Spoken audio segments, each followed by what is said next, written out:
realme BGIS 2025 semifinals week 2 के tactical talk में आपका स्वागत है। मैं हूं आपका होस्ट जीशान के मेजी और आज के दिन पे टीम सोल के कप्तान हमारे साथ जुड़ने वाले हैं। मान्या से हम थोड़ी बातचीत करेंगे और जानेंगे कि उनका सफर कैसा चल रहा है। मान्या, स्वागत है आपका, कैसे हैं आप?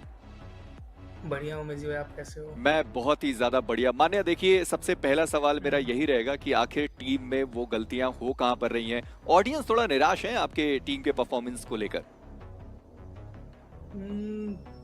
टैक्टिकली लाइक बोलते हैं तो लाइक न्यू टीम है, ठीक है। दो पुराने प्लेयर खेल रहे हैं, दो नए प्लेयर खेल रहे हैं, तो नई नई गलतियां हो रही है, इसलिए थोड़ा इनकंसिस्टेंट हो रहे हैं। और अपन थोड़ा ट्राई करेंगे अभी रोनी को खिलाने का, ताकि गलतियां कम हो। तो अभी तक जो आपने चेंजेस करे हैं, या रोनी को आप लेकर आए हो या फिर सौम्य को आप लेकर आए हो, किसके साथ ज्यादा स्टेबिलिटी दिखती है टीम सोल के अंदर? तो रोनी तो एंड में खेला है तो उतना भी समझ नहीं आएगा। लास्ट 4 मैच खेला है, उसमें भी थोड़ा ऊपर नीचे हो गया है, उसको उतना मौका नहीं मिला है। वीक 2 में स्टार्ट तो रोनी के साथ करेंगे। सौम्य भी ठीक है, बट थोड़ा वो इनएक्सपीरियंस आ जा रहा है गेम में, जिसकी वजह से कन्वर्ट करने में दिक्कत आ रही है। अभी उसको मतलब लर्निंग फेज में ही है, और हंटर भी न्यू प्लेयर ही है, तो वो थोड़ा उस रीजन से आ रहा है। पर ये जब हमने ग्राइंड का गेम उनका देखा था, वो मिरामार का, वहां ऐसा कुछ दिखाई नहीं दिया था। वहां तो यही सेम टीम्स थी, क्योंकि आप ऑलरेडी ग्रुप ए का हिस्सा थे। उसमें भी मतलब उतना कंसिस्टेंट तो थे नहीं। पहले तो मतलब चोक्स हो रहे थे, बाद में कमबैक किया, तो एक बार जब ऊपर आ जाने के बाद फ्लो पकड़ लेती है team. But all time consistent रहने के लिए वो एक्सपीरियंस अभी थोड़ा लैक हो रहा है। तो और प्रेशर इसमें ज़्यादा रहता है ना, देखो ग्राइंड में उतना वो नहीं रहता है। ग्राइंड में पता है ग्राइंड ही है, उतना शायद बंदे प्रेशर नहीं लेते जितना यहाँ ले लेते हैं। तो कहीं सोल के ऊपर ये तो प्रेशर नहीं है मान्या कि पिछला जो BMPS था वहां क्वालिफाई नहीं हुए, अब एक और ऑफिशियल इवेंट जहां टीम नीचे है इस वक्त? नहीं, मेरे को नहीं लगता ऐसा कुछ है, सब चिल ही है। थोड़ा ऊपर नीचे हो रहा है, पता है, वो ठीक करके हम कर लेंगे, ऐसा कुछ नहीं है। अच्छा, एक सवाल बहुत ज्यादा इस वक्त मार्केट में चल रहा है, मेरे मन में भी यही था कि अगर प्लेयर एक साथ बैठकर एक जगह खेलते हैं तो मैं मानता हूं कि शायद सिनर्जी, कोऑर्डिनेशन बहुत अच्छे तरीके से हो सकती है। पर इतने बड़े इवेंट में इस समय होकर जहां प्लेयर एक साथ नहीं है, क्या कारण है इसके पीछे? नहीं, हमें ऐसा नहीं लगता, हम ऐसा रन कभी किए नहीं। हमारी टीम सब ऐसे ही खेलती है। हमारी टीम पहले से ऐसा खेलती थी जब जीतती थी तो भी, और अभी डाउन चल रहा है तो लोग क्वेश्चन तो करेंगे ना। तुम जीतोगे तो तुम भगवान हो, हारोगे तो तुम कुछ नहीं, ऐसे होता है। चलिए, उम्मीद करते हैं कि आज का दिन सेमीफाइनल्स वीक 2 का बढ़िया होगा। पर जैसे आपने बताया भी है कि चेंजेस होने वाले हैं, तो प्लेइंग 4 अभी से क्या डिसाइडेड है? अभी से तो स्टार्ट अपन रोनी से ही करेंगे, और 16 मैचेस है अपने पास, टाइम भी रहेगा अगर ऊपर नीचे हो तो चेंज करने के लिए बाद में। बट आई थिंक यही बेस्ट होगा अभी के लिए।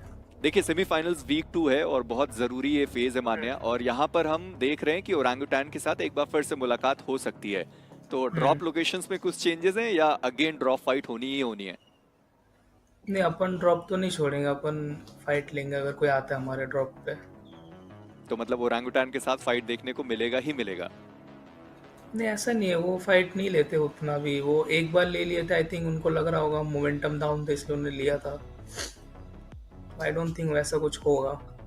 चलिए, उम्मीद करते हैं कि ऐसा ना हो, दोनों ही टीम के लिए बेहतर होगा, क्योंकि दोनों ही टीम को लैंड फाइनल्स के लिए क्वालिफाई कराना है। पर एक आखिरी सवाल कि मान्या है तो मुमकिन है लैंड फाइनल्स इस बार आप BGIS 2025 में पहुंच पाएंगे? जरूर पहुंचेंगे यार। चलिए, मान्या ने कह दिया है तो हम सभी को उम्मीद है, हमारी जो ऑडियंस है उनको भी उम्मीद यही रहने वाली है। पर थैंक यू सो मच मान्या हमारे साथ जुड़ने के लिए। थैंक यू सो मच मेजी भाई। चलिए, ये तो मान्या थे जो हमारे साथ जुड़े। अब हम चलेंगे स्पीरो की तरफ, एक और इंटरव्यू आप लोगों के लिए, जानते हैं कि वहां प्लेयर्स क्या कह रहे हैं। थैंक यू सो मच मेजी। जी हाँ, हमने मान्या की बातें तो सुन ली, बट अब एक IGL से दूसरे IGL की तरफ चलते हैं। मेरे साथ जुड़ रहे हैं हैदराबाद हाइड्रास के मोक्ष, जो कि अपनी टीम के भी एक IGL हैं। मोक्ष, कैसे हैं आप? बढ़िया पर भाई मैं। चलिए मोक्ष, हैदराबाद हाइड्रास की बात करें, सेमीफाइनल्स वीक 1 परफॉर्मेंस इतनी बेहतर नहीं थी, क्या गलत हो गया वहां पे? सेमीफाइनल वीक 1 में हमारे D1 D2 बहुत अनएक्सपेक्टेड सिचुएशन हुआ था, जिसके कारण हमारे पॉइंट्स बहुत कम आए थे। पर हमने D3 D4 में कवर अप कर लिया था, पर वो इनफ नहीं हुआ। तो ट्राई करेंगे वीक 2 में अच्छा करें। वीक 2, देखिए मैं आपको याद तो नहीं दिलाना चाहता, बट फिर भी आपको याद दिलाऊंगा। पिछली बार जब BGIS हुआ था 2024 के अंदर, और वो हैदराबाद में था, वहां पे सेमीफाइनल्स वीक 2 के अंदर हैदराबाद हाइड्रास बार हुई थी, वो भी 11वें पायदान पे। दोबारा से सेम स्थिति है, इस बार क्या अलग करने का प्लान है? लाइक पिछली बार हम थोड़ा माइंडसेट अलग था, इस बार पूरा माइंडसेट अलग है और टीम भी डिफरेंट है, तो डिफरेंट माइंडसेट के साथ खेलेंगे हम, थोड़ा एग्रेसिव खेलेंगे, वही ट्राई करेंगे अभी। वैसे अग्रेशन की आपने बात करी तो हैदराबाद हाइड्रास का ड्रॉप क्लैश भी अभी सुर्खियों में है। मोक्ष, मिरामार में क्या इस बार भी लिखिता ई स्पोर्ट्स से ड्रॉप क्लैश लोगे, और अगर आप ड्रॉप क्लैश करने वाले हो तो क्या प्लानिंग है उसके लिए? प्लानिंग तो पूरी बता नहीं सकता हूँ मैं, पर बस वही है कि हम ड्रॉप फाइट को लेके बहुत कॉन्फिडेंट हैं कि हम वो फाइट बहुत आसानी से फाइट कर लेंगे लिखिता को, तो ट्राई करेंगे कि हम कॉन्फिडेंट रह के उनसे फाइट ले, बस यही स्ट्रेटेजी है हमारी।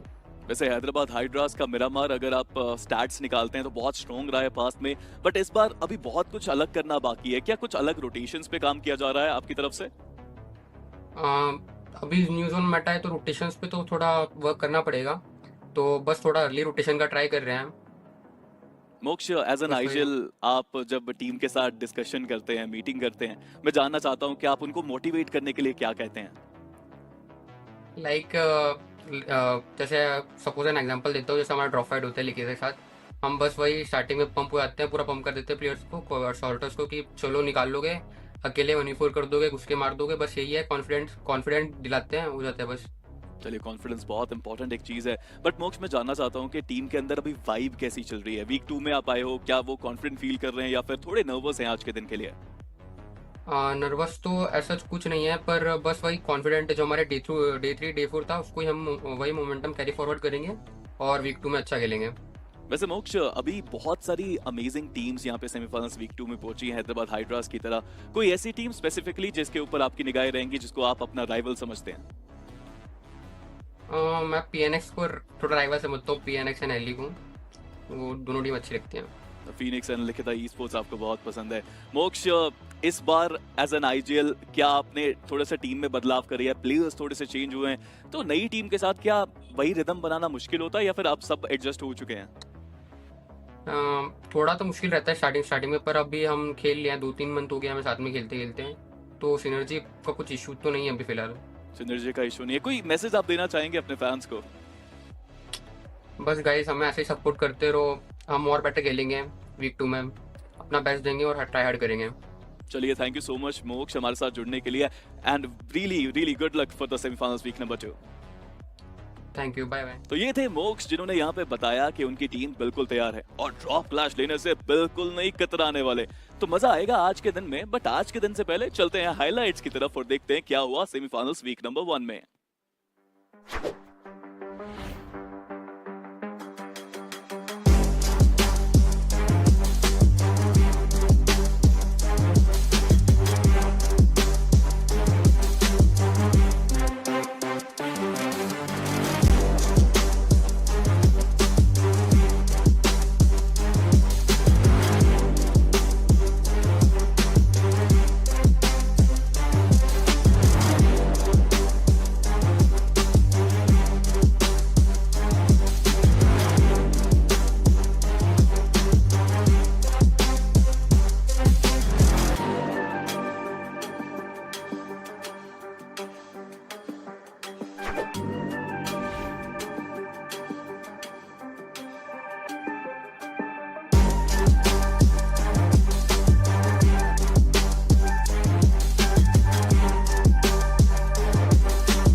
The City of Joy awaits the remaining 8 Grand Finalists, which will be forged in the span of next 4 days. Welcome to realme BGIS 2025, where I'm going to be host to Caster Necro. John alongside with me on the panel. It's going to be Icy Baby 1-2, and we are currently inside of the semifinals, Week 2, Day 1. Icy, we've got our top 8 Grand Finalists from the Week 1 already, and now we're back once again to find the remaining 8. Now it's going to be a full reset for all these teams going to be competing here as well. And in this second semifinals, it is going to be a little bit different as well, because every team who had a second chance is currently given that second chance, and now they have to play even more games. So that means from a sprint to a medium range run, we are going to be going towards a marathon run now of 15 matches in total for each and every single team here to find out who is going to be the top 8 out of this group to qualify. Exactly. 16 matches separate these teams from their goal to qualify towards the City of Joy and be in the Grand Finals of the realme BGIS 2025. And note one more thing. All the groups have once again been made from scratch based on the overall standings of the Week 1 performance. Let's not forget, we still had so many teams just barely on the cusp of qualification.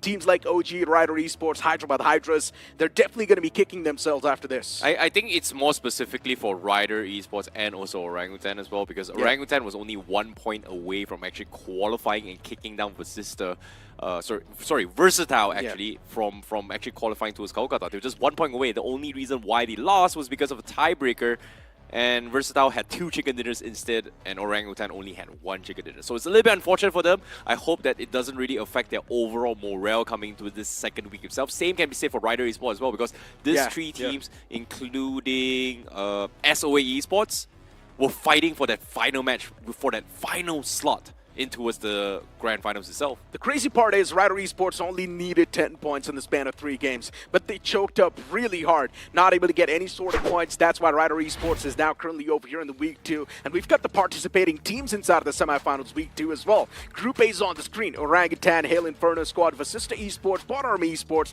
TWOB, Diesel Esports, Revenant X Park, and Altitude. And joining them in this next group here as well is going to be Group B. We have Rider Esports, Team Tamilas, Troy Tamilan Esports, Likita Esports, Metal Esports, Soul, Glitchx Reborn, and none other than Hades H4K.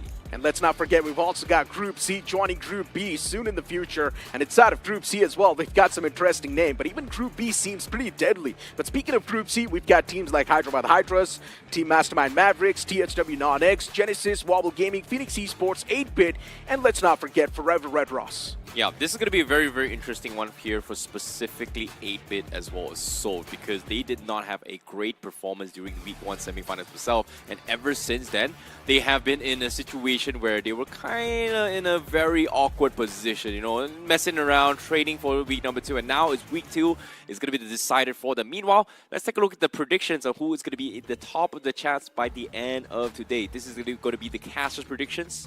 Me and Sparrow going for Rider. We have OG coming from Johnny and Anki. We have Soul coming from Maisie. Likita from Ocean. You went for Phoenix. Of course, I'm going to go with Phoenix Esports. I love that aggression from the boys. And the only reason, once again, I went with Phoenix Esports is, of course, aggression. That's number 1. And the second thing is that they also had the momentum in the final few days of the Week 1 itself.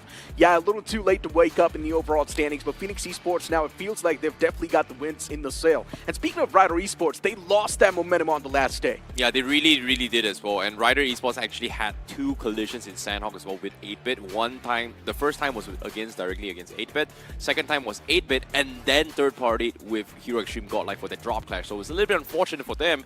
Meanwhile, up on screen to start things off here on the second week of semifinals, the first match is going to be Group A going up against Group C in Erangel, followed by A and C again in Miramar, and then A and B for Sanhok.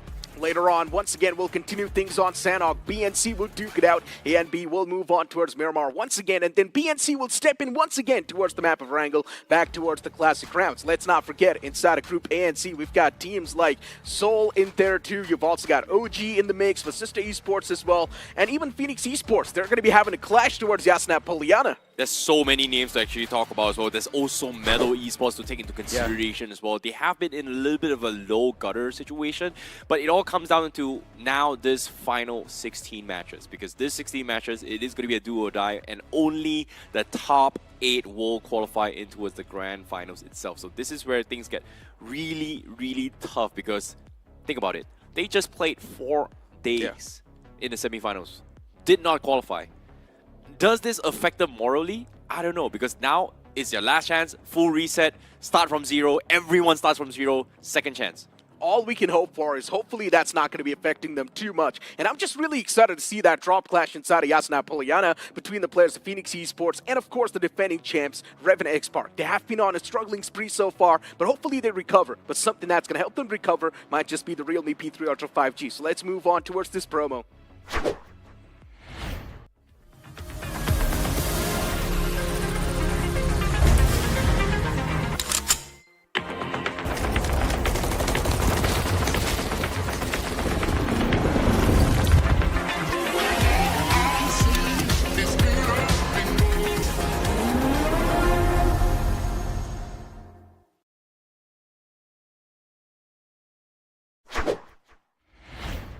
Welcome back after that short promo, and yes, as I mentioned, realme P3 Ultra 5G is something that's going to help you in your gaming journey, so I'd recommend you guys to move on towards Google and search for the realme P3 Ultra 5G, and you might just stand a chance to win the device and also some more exciting rewards. But back towards the team's conversation once again, Red IC. As I mentioned, Vasista Esports is also in the mix, Reven X Park is also right there. OG, after just missing that spot, is also going to be hurt, but at the same time, it's time for them to recover now.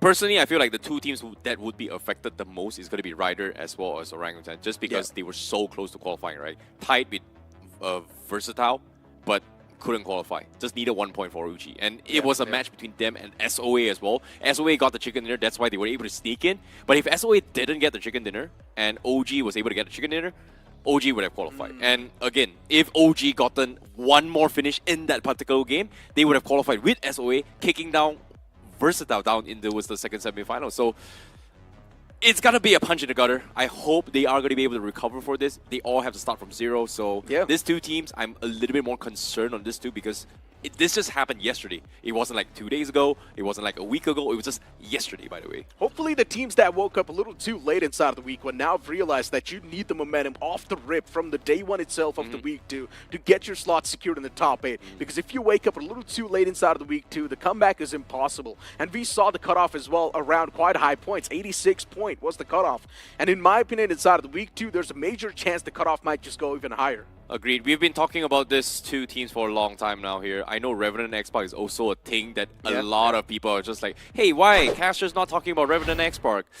We will, because right now, on the screen, they will be appearing for the first game. It is going to be Group A once more. Orangutan, Halo Inferno Squad, Vasista Esports, Board Army Esports, TWOB, Diesel Esports, Revenant X Park, and also Altitude. And joining them is going to be Group C. Inside of Group C, we've got some interesting names like Hyderabad Hydras, Team Mastermind Mavericks, TSW Non-X. In the final few moments, even they woke up pretty well. You've also got Genesis, Wobble Gaming. They're doing pretty mid, in my opinion. Phoenix Esports, in the final few moments of the week one, even they woke up and chose violence, but it was a little too late. 8-bit Forever Red Ross. It feels like Forever Red Ross have just been absent from the competition. They need to wake up. I agree. And Forever Red Ross, ever since their journey coming from the quarterfinals as well, was a little bit surprise factor, because nobody expected them to actually do well.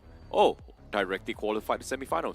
And then, okay, Forever Red Ross might have a fighting chance, but I felt like there was almost no presence coming from Forever Red Ross out of all the games they played in semifinals one. Yes, they played, but it felt like it was just very lacking. Exactly. Everything was lacking from Forever Red Ross, man. They were not able to get the positioning points. Even the eliminations were just lacking on the overall storyboard. It felt like Forever Red Ross was just lost.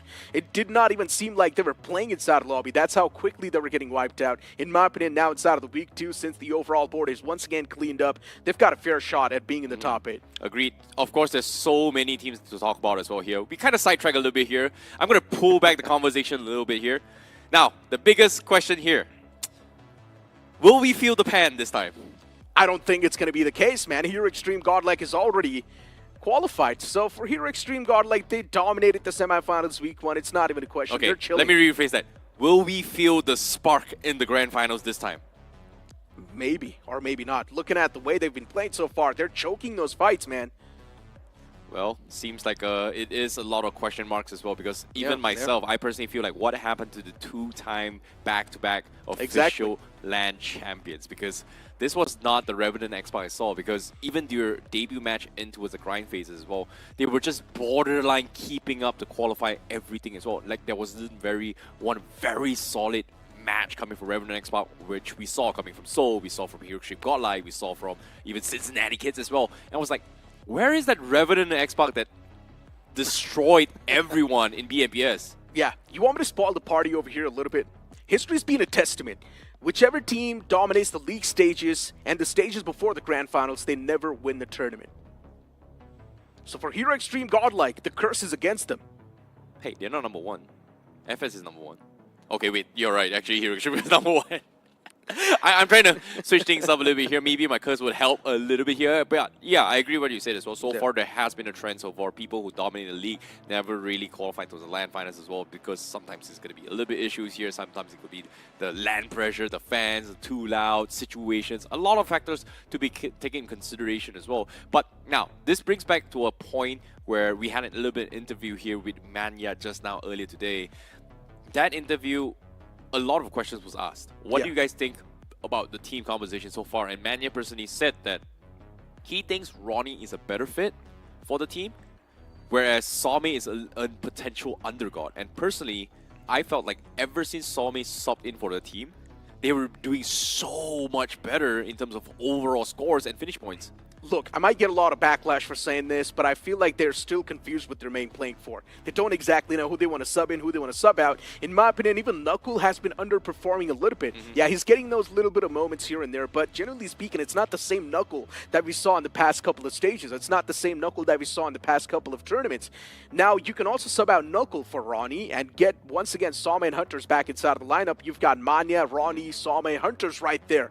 A lineup that's packed with a lot of firepower too. Nothing taken away from Knuckle. He's a great player, but in my opinion, even that's a composition they should try. You know, usually I'll kind of disagree with you, but I actually kind of agree with you as well. That was a very good interview, because he was mentioning as well that, oh, we're going to start off with Ronnie. If things go well, we proceed with Ronnie. If things don't go well, we're going to swap Salmi. I'm like, that's actually kind of concerning here, because we know for a fact that Seoul has the capabilities to tabletop as well, but they also mentioned in the map of Miramar, they were a little bit inconsistent as well, because before semifinals, they were the team that were, I would say, quote-unquote, the uncrowned kings of Miramar. Every time they played Miramar, they just completely dominated, but during the semifinals, they got completely shut down, and guess who actually took over them? It was Rider Esports. Rider Esports, they've just been the dark horses. We know sometimes they can just flip on the switch and be really good, and especially in the last day of the week when they choked hard. We've got a team spotlight on the screen, and that's going to be Orangutan. 53 finishes so far, a lot of damage number as well, 11,047 damage dished out. You've also got the average survival time of 1832, and total points are going to be 86. OG's best map so far has been the map of Erangel, and the only reason for that is because they dominated the day one of the week one. Yeah, they did, is right. Considering the fact that they dominated the first day, and then second, third day it was a little bit slow start. They picked themselves up into the final game, but unfortunately, that final pickup from AKOP was just a little bit shy of just 1 point. They just needed 1 point. They would have kicked Versatile down, and then they qualified to the grand final and just say like, you know what? It's Chuti, holiday, man. It's gonna be a holiday.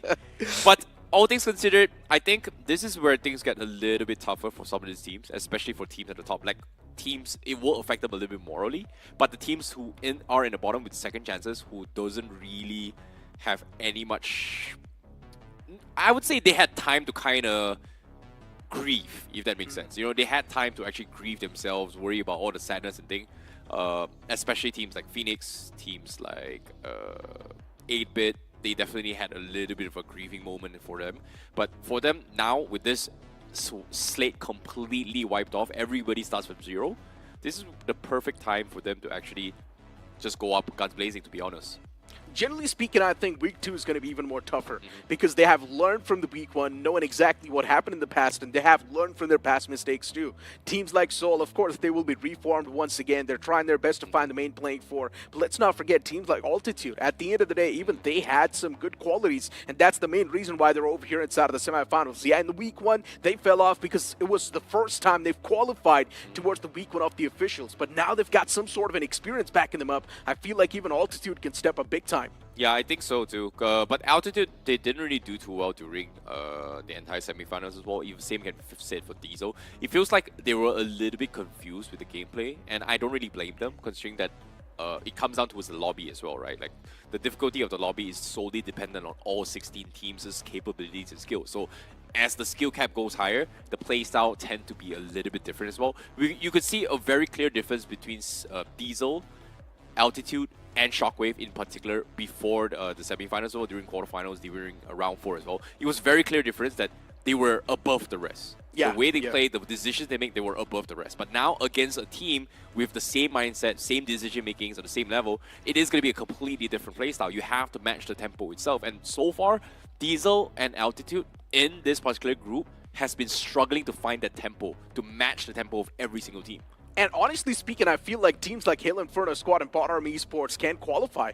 They have showcased some great qualities. Hail Inferno Squad choking that last chicken dinner yesterday. We saw all those moments as well, where even that solo man surviving from Hyderabad Hydras could have actually stole that chicken dinner and made his team qualified. But unfortunately, that was not the case. Versatile instead got the chicken dinner, and that was their saving grace to the Grand Finals as well. So yeah, generally speaking, with Hail Inferno Squad, Bot Army Esports, they do pack a lot of punch. They also have the experience, so even they can be potential grand finalists. Now, there's two more other teams that I want to talk about packing punches when it comes to the undergods category, right? Mastermind Mavericks and also Genesis Esports. Without a These two doubt. teams definitely stood out the most as well. Apollo coming from Genesis really stepped up big time. Mastermind Mavericks, it was none other than Adi, who's I would say the MVP of all these matches so far. So that's something that we have to focus a little bit more what went wrong for them. But before that, let's give you guys a little bit of a head-to-head between two teams, and that's going to be Vasista Esports as well as THWX Non-X. Of course, Vasista Esports packing a lot of punch compared to the players of THW, because in the final few moments of the week 1, Vasista Esports decided to wake up, and that was a really good call too from Vasista Esports, because now inside of the week 2, they've got the momentum swinging with them. And speaking of THW Non-X, yes, they had some miraculous moments, they had some great moments too, but hopefully now they're going to be able to carry forward those moments, because THW is one of those teams that does pretty good inside of the games, but the only thing that's holding them back is the experience. I agree. Lovish and Levi was able to show signs of making a lot of comebacks, especially day number 4 in particular yesterday itself. So this is a very good sign. They are on the right track, right? So again, week 1, if you know you're not going to be qualifying in towards the grand finals, prepare for week number 2. So I feel like THW definitely has a better chance. But I also want to talk about the storylines of what Vasista Esports kind of happened as well, because they started off with Gamla Boy right from the beginning of the entire realme BGIS, and then something happened. They had to swap Gamla Boy. Well, before the swap, okay. Let's before talk about the swap first. When they were playing Gamla Boy was the guy that is hard carrying the team. But even though he's hard carrying here, it wasn't like a hard carry where he was finishing fights or winning fights. It was like 3 of his mates died and then he was left alone multiple times. And then something happened. They swapped Gamla Boy out. They brought in Tapatap and Rage God. Yeah, Tapatap and Rage God. And it was like, okay. 4 of them, they're playing okay. They started very slow. But during the semifinals out, we saw signs of them recovering, which is something that, hey, this might be the Vasista I'm looking for. Hey, but we've got the realme MVP list on the screen right now, and currently at the top is going to be Rivalry NRI Servar with 41 finishes and the MVP rating of 1.22. And keep this thing in mind, in the realme MVP rating, week 2 is not going to be counted. Unfortunately, I say it is not going to be counted for some of these teams. But of course, Salbar is currently on the top here with 41 finishes in total. Adi was remained as the crown, as the king for the longest of time. And in the final week of the week 1 itself, Saura was able to overthrow him with 41 points. Rivalry NRI, congratulations to them. They are one of the grand finalists so far in the top 8. But alongside them as well is going to be Admino, Fame from Rider Esports, and also Chandan from Rivalry NRI. This is where things get a little bit interesting as well, because before Admino, it was Jonathan. But after yesterday's performance, Jonathan fell a little bit short. Admino was able to actually catch up and then pushing Jonathan down.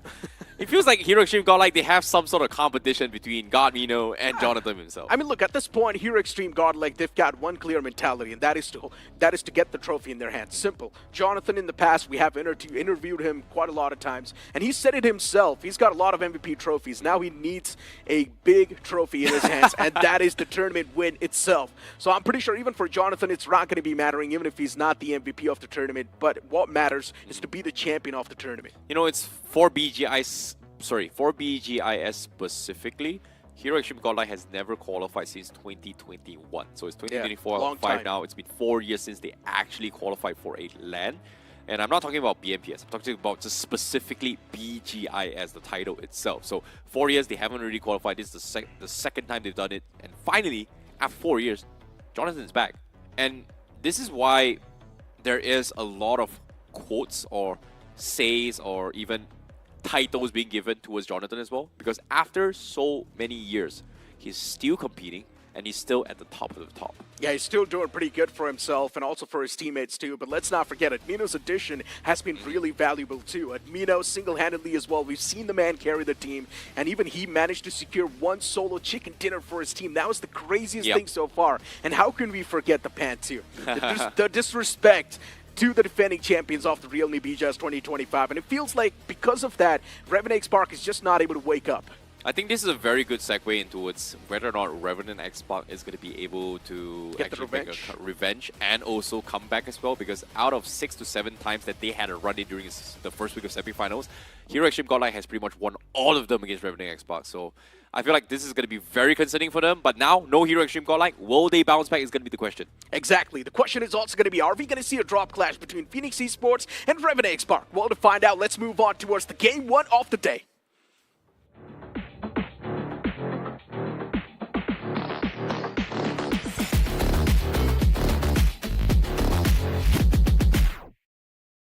As the plane's going to be in the sky, starting all the way from Sanhok military base towards Georgia Pole. Now displaying flight path heavily tilted towards the southern and the left side of the map. If the teams want to move in towards Kamishki, Stalbur, Yasna, Poliana, even that's going to be out of stretch. That means Phoenix Esports and Revenant Spark. It might just not happen. It might not, but so far, I think during the first week of semifinals, Revenant X-Pac actually opted to go for Novo instead, because they don't really want to crash with them. But it seems like as soon as I say this, guess what? Revenant X-Pac in the green tag is going to be heading towards Novo right here, right now. We have Bot Army, Esports going to be heading towards Military, TWOB heading towards Milta perhaps. And then I think Vasista is going to be going for Jinky maybe? No, actually Forever Red Ross. No, actually, sorry. Let me correct myself. Forever Red Ross is going to go for the Pancake Snake Split down towards Farm on the west side. So nothing super major there. I don't think we see any kind of clashes. But this is interesting for me now. Why? Because I was expecting TWOB to actually head towards North George, because that's something that they're very comfortable with. Yeah, without a doubt. But TWOB is instead moving towards Milta. So that's going to be an interesting city as well, since TWOB knows there's no one really contesting Milta, and since even the planned flat path is right next to Milta, so you might as well take the advantage, move on towards Milta, loot up, and then probably figure out what you need to do inside of the game. Still, teams waiting for the first circle to pop up. That's going to be the main intentions revealed by the game. Ooh. And yes, it's going to be Southern Circle, one of my favorites, by the way. To be honest, this might be the perfect time to actually make a comeback right now for Revenant X-Pac. They're smack middle, they have so much control, they have so much time to work with, and a lot of teams are going to struggle for this as well. As long as they hold down the fort onto the eastern bridge, nobody gets through. We are going to see a huge collapse onto the north side of bridge, Milton specifically, and also where 8-bit is, which is going to be on the, I would say, the lighthouse onto the western side. But interesting enough, 8-bit, they actually dropped towards the lighthouse, kept the vehicle, and then immediately went towards Military Island. What was that thought process? Which makes a lot of sense too, right? Since they know if the Southern Territory is already in contention by the team who's already towards the military base, then that's going to be problematic rotation for 8-bit to pull off. So they just want to be proactive. But they don't have loots, bro. Yeah, like, they're going to loot those compounds around the military base, right? It's not a lot of loots if you think about it for endgame circle. I mean, look, in these lobbies, loot's cranked up, so you still get a decent amount of loot in the compound, so it's all good in the hood. Okay, fair enough. But now from the screen of Phoenix Esports, I know this is going to be the team you're eyeing for the top 8 by the end of today. This is your favorite team here. Do you think Phoenix is going to have a little bit of run in here, considering that they are going to be one of the furthest away to hit into Yasnaya as well? Exactly. Considering that fact, I genuinely think Phoenix Esports cannot really win this game, but they might just try and hit hard and get a lot of elimination points secured in the early phase as possible. We've got Revenant Spark taking a few shots against TWOB, not really successful in dishing out any sort of damage, so the players, they will have some easy way out. I'm genuinely worried for Kanha. If that wasn't a hovercraft, he might have just gotten knocked right then and there. Fortunately for him, he was able to get out and scout out a little bit of information, but this is only barely 3 minutes game. Teams are already rotating in. TWOB being one of the first teams to rotate inside the zone. Revenant X-Pac could not shove them away, but Kanha, look at this. Look at the Mets. 3 minutes of the game, early rotations, no first aid kits, no nothing. Kenha, bro, what are you doing? Yeah, the main problem is a lot of these teams are just thinking the same way 8-Bit was. Everyone just wants to loot those compounds around the military base, and at the end of the day, we might just see a brawl happening towards that area. Even Hyderabad Hydras is making it down south. A lot of these teams want to be proactive enough to make it down south as soon as possible and camp the bitch probably, but still it's going to be tough. Hyderabad Hydra's also making a very early rotation. Look at this Ninja, he doesn't even have bets. Everybody's thinking the same thing. And all the outer compounds is pretty much occupied right now. Hyderabad Hydra is going to be taking the northern shoreline compounds.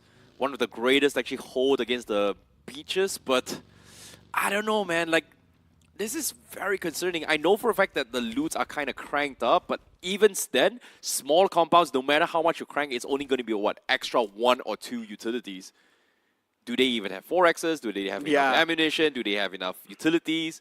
Especially in a military circle like this, those smokes are so very, very important to extend the fight. Look, for that many teams, the loot's not going to be enough. For 2 teams, maybe the loot would have been enough, but for that many teams, the loot's definitely not going to be enough. You've got Bot Army Esports inside a military base, Hyderabad Hydras around the bridge, 8-Bit on the southern side, right next to 8-Bit, you've got TWOB as well, and then Revenant Park towards Norapnoy. And no one's going to try to take a fight against Revenant Park in their own home turf. It's not going to be good news at all. A lot of teams tend to, might consider stopping onto its milter. Before the bridge area, there is a gas station to actually refuel your gas. And there's one after it as well. So that's going to be the 2 checkpoints that a lot of teams may consider. But it's also the most risky places to be at base of this circle as well. We saw how Revenant X1 was able to take shots against TWOB. That's number 1. But what I didn't know was that I think after Revenant X1 realized that the 2 team has passed, they pretty much went back to Novo to stock up even more.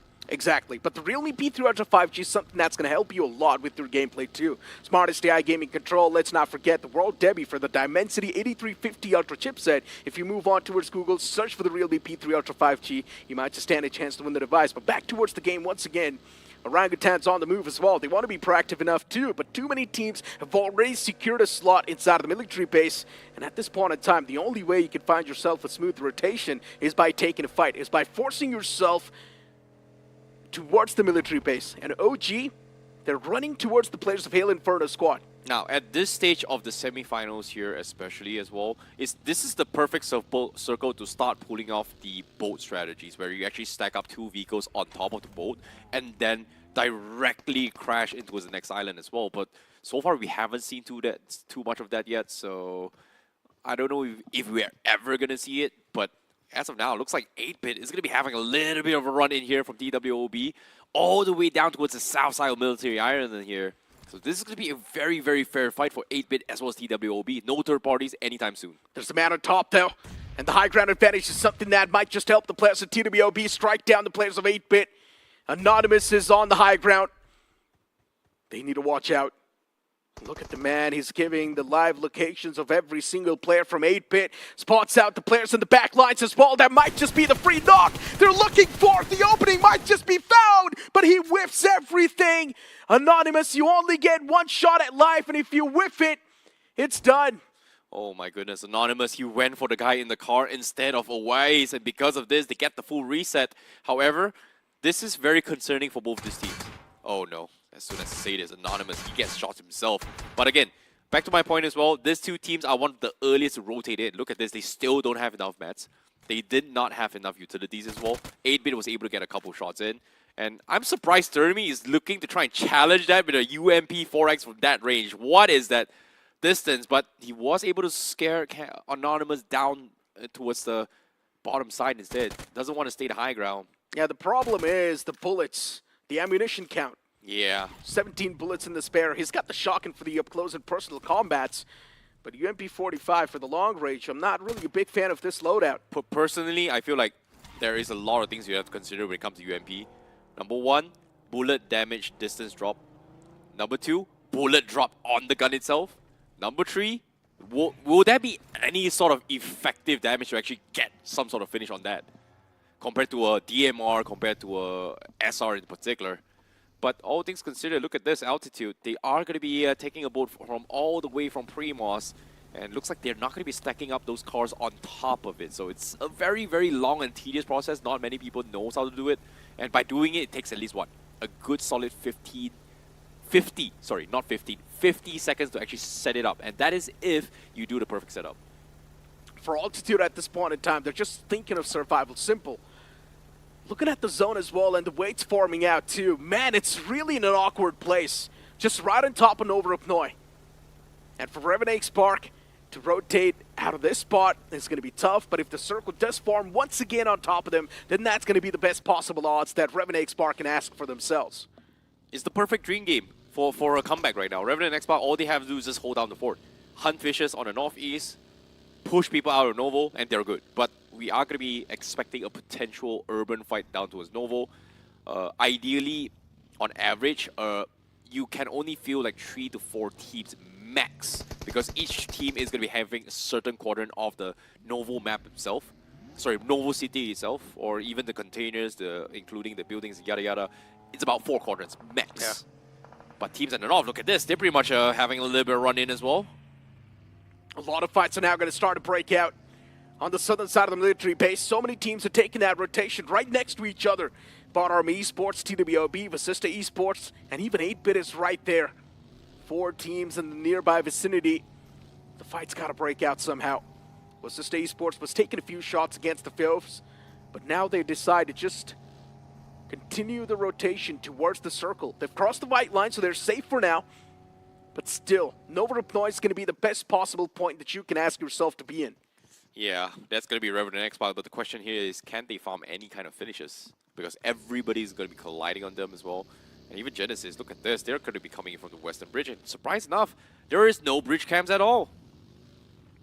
It feels like everyone's concerned enough to actually make it inside of the circle first.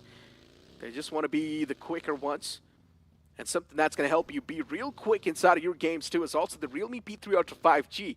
Move on towards Google and search for the realme P3 Ultra 5G, but I'm going to hold on to that thought. Genesis Esports spotting out Diesel Esports. Pari's knocked out. It's not a good rotation at all, but Diesel Esports, they have to make this mad dash. Not a lot of options available. Even Shop falls down. 2 players dismantled from Diesel Esports. Just 1 man to go in the back. For Diesel Esports, the game's spoiled already. This is indeed spoiled. Genesis able to shut down many teams with this spray down. These are going to be one of those teams, but guess what? Shots have been heard. Wobble Gaming is also pretty much stuck on the northwest side outside the zone, but Necro, I'm very concerned with this here. It's stage 2, stage 3 is about to shift in, and every single team still stuck outside. Now, in towards the southeast, inside the zone, TWOB having a little bit of run-in with Sister Esports.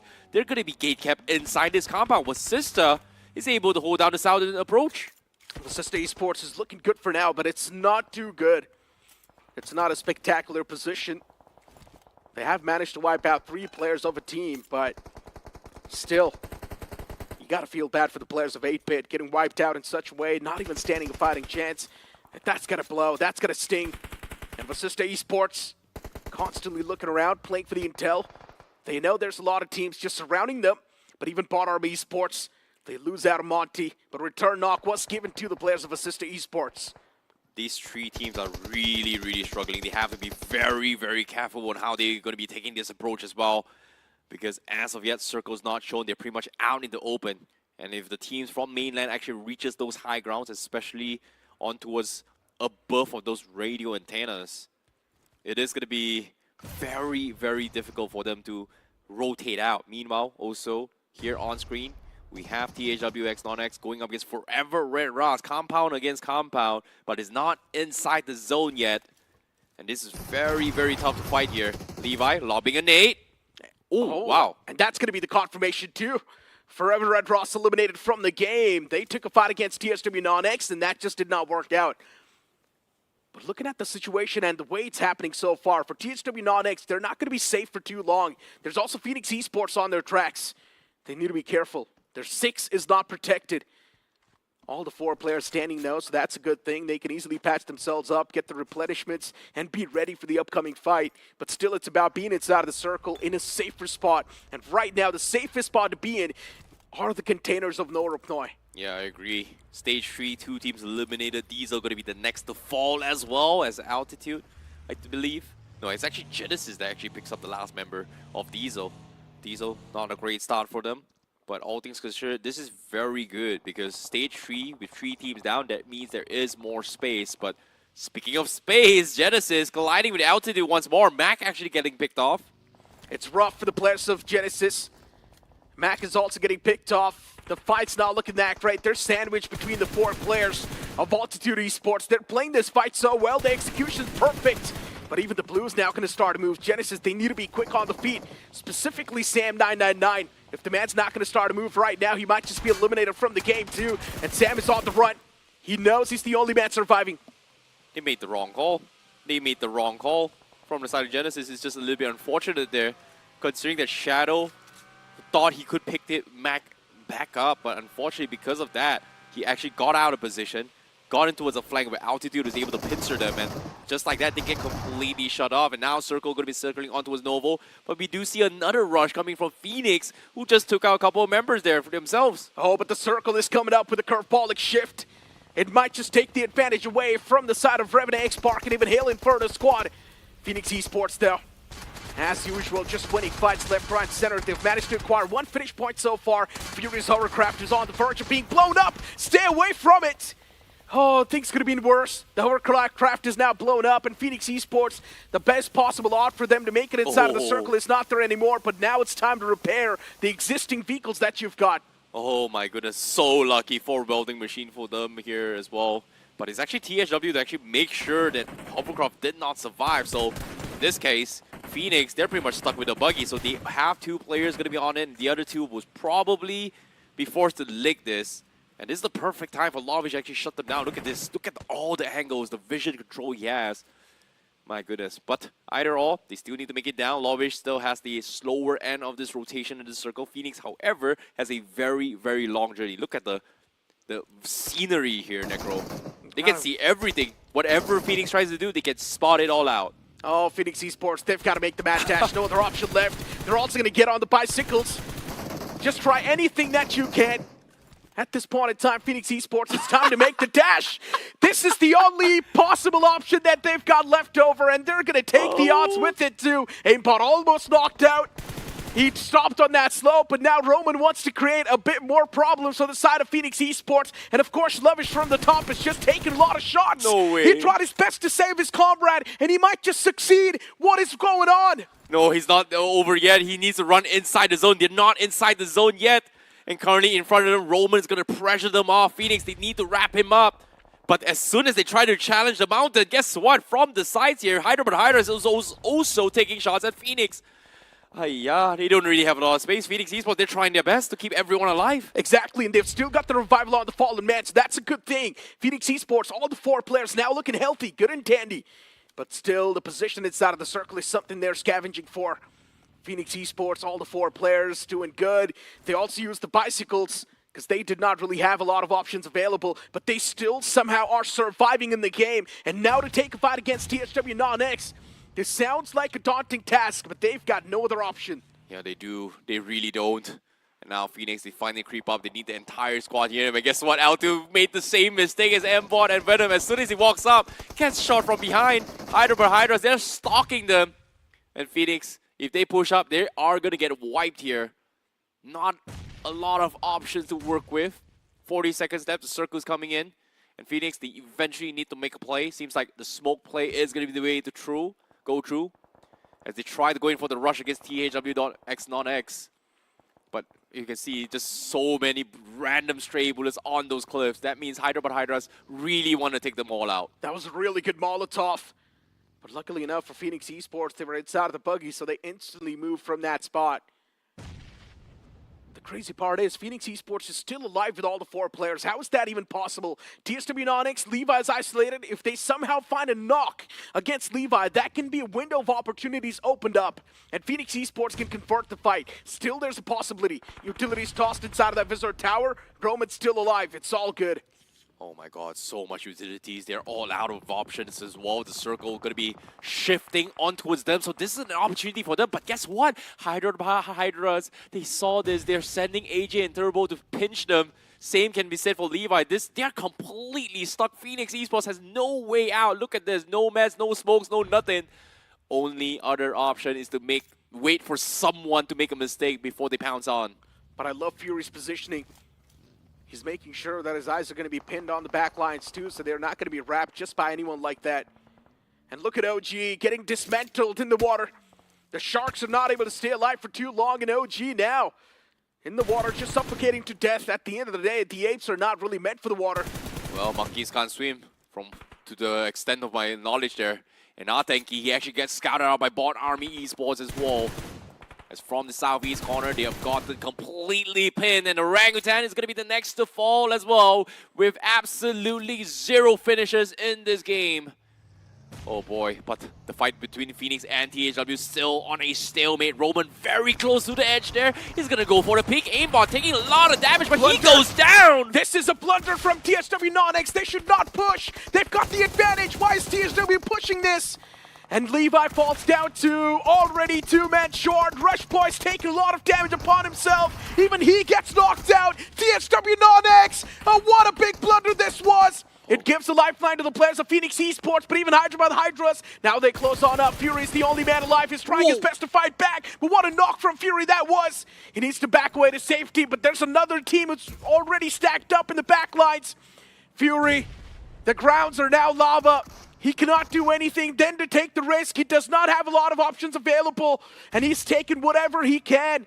He's got the vehicles around him, Fury. He needs to patch himself up, be healthy, and then maybe go for the fight as well. Oh my goodness, Fury, you're an absolute Chad. He was able to stock up, he's able to reset, he's able to push the ball back, and because of this, everybody has completely backed out against Phoenix Esports. But again, Necro, the damage has already been done. Phoenix, they've lost 3. They tried their best to hold on, but it's not going to be good enough. Altitude somehow sneaks past them, tries to make a rush, and Vasista Esports now going to be the next team to actually feel the heat. 1 man down, Bakar taken away to death. Fierce wants to get the revival to his comrade. Bakar will be back upon his feet. It's not even a question. Fierce is giving that revival. The nade's tossed close enough, but it does not do enough damage. Renock. Another nade tossed out, and yes, that's going to be Renock right there.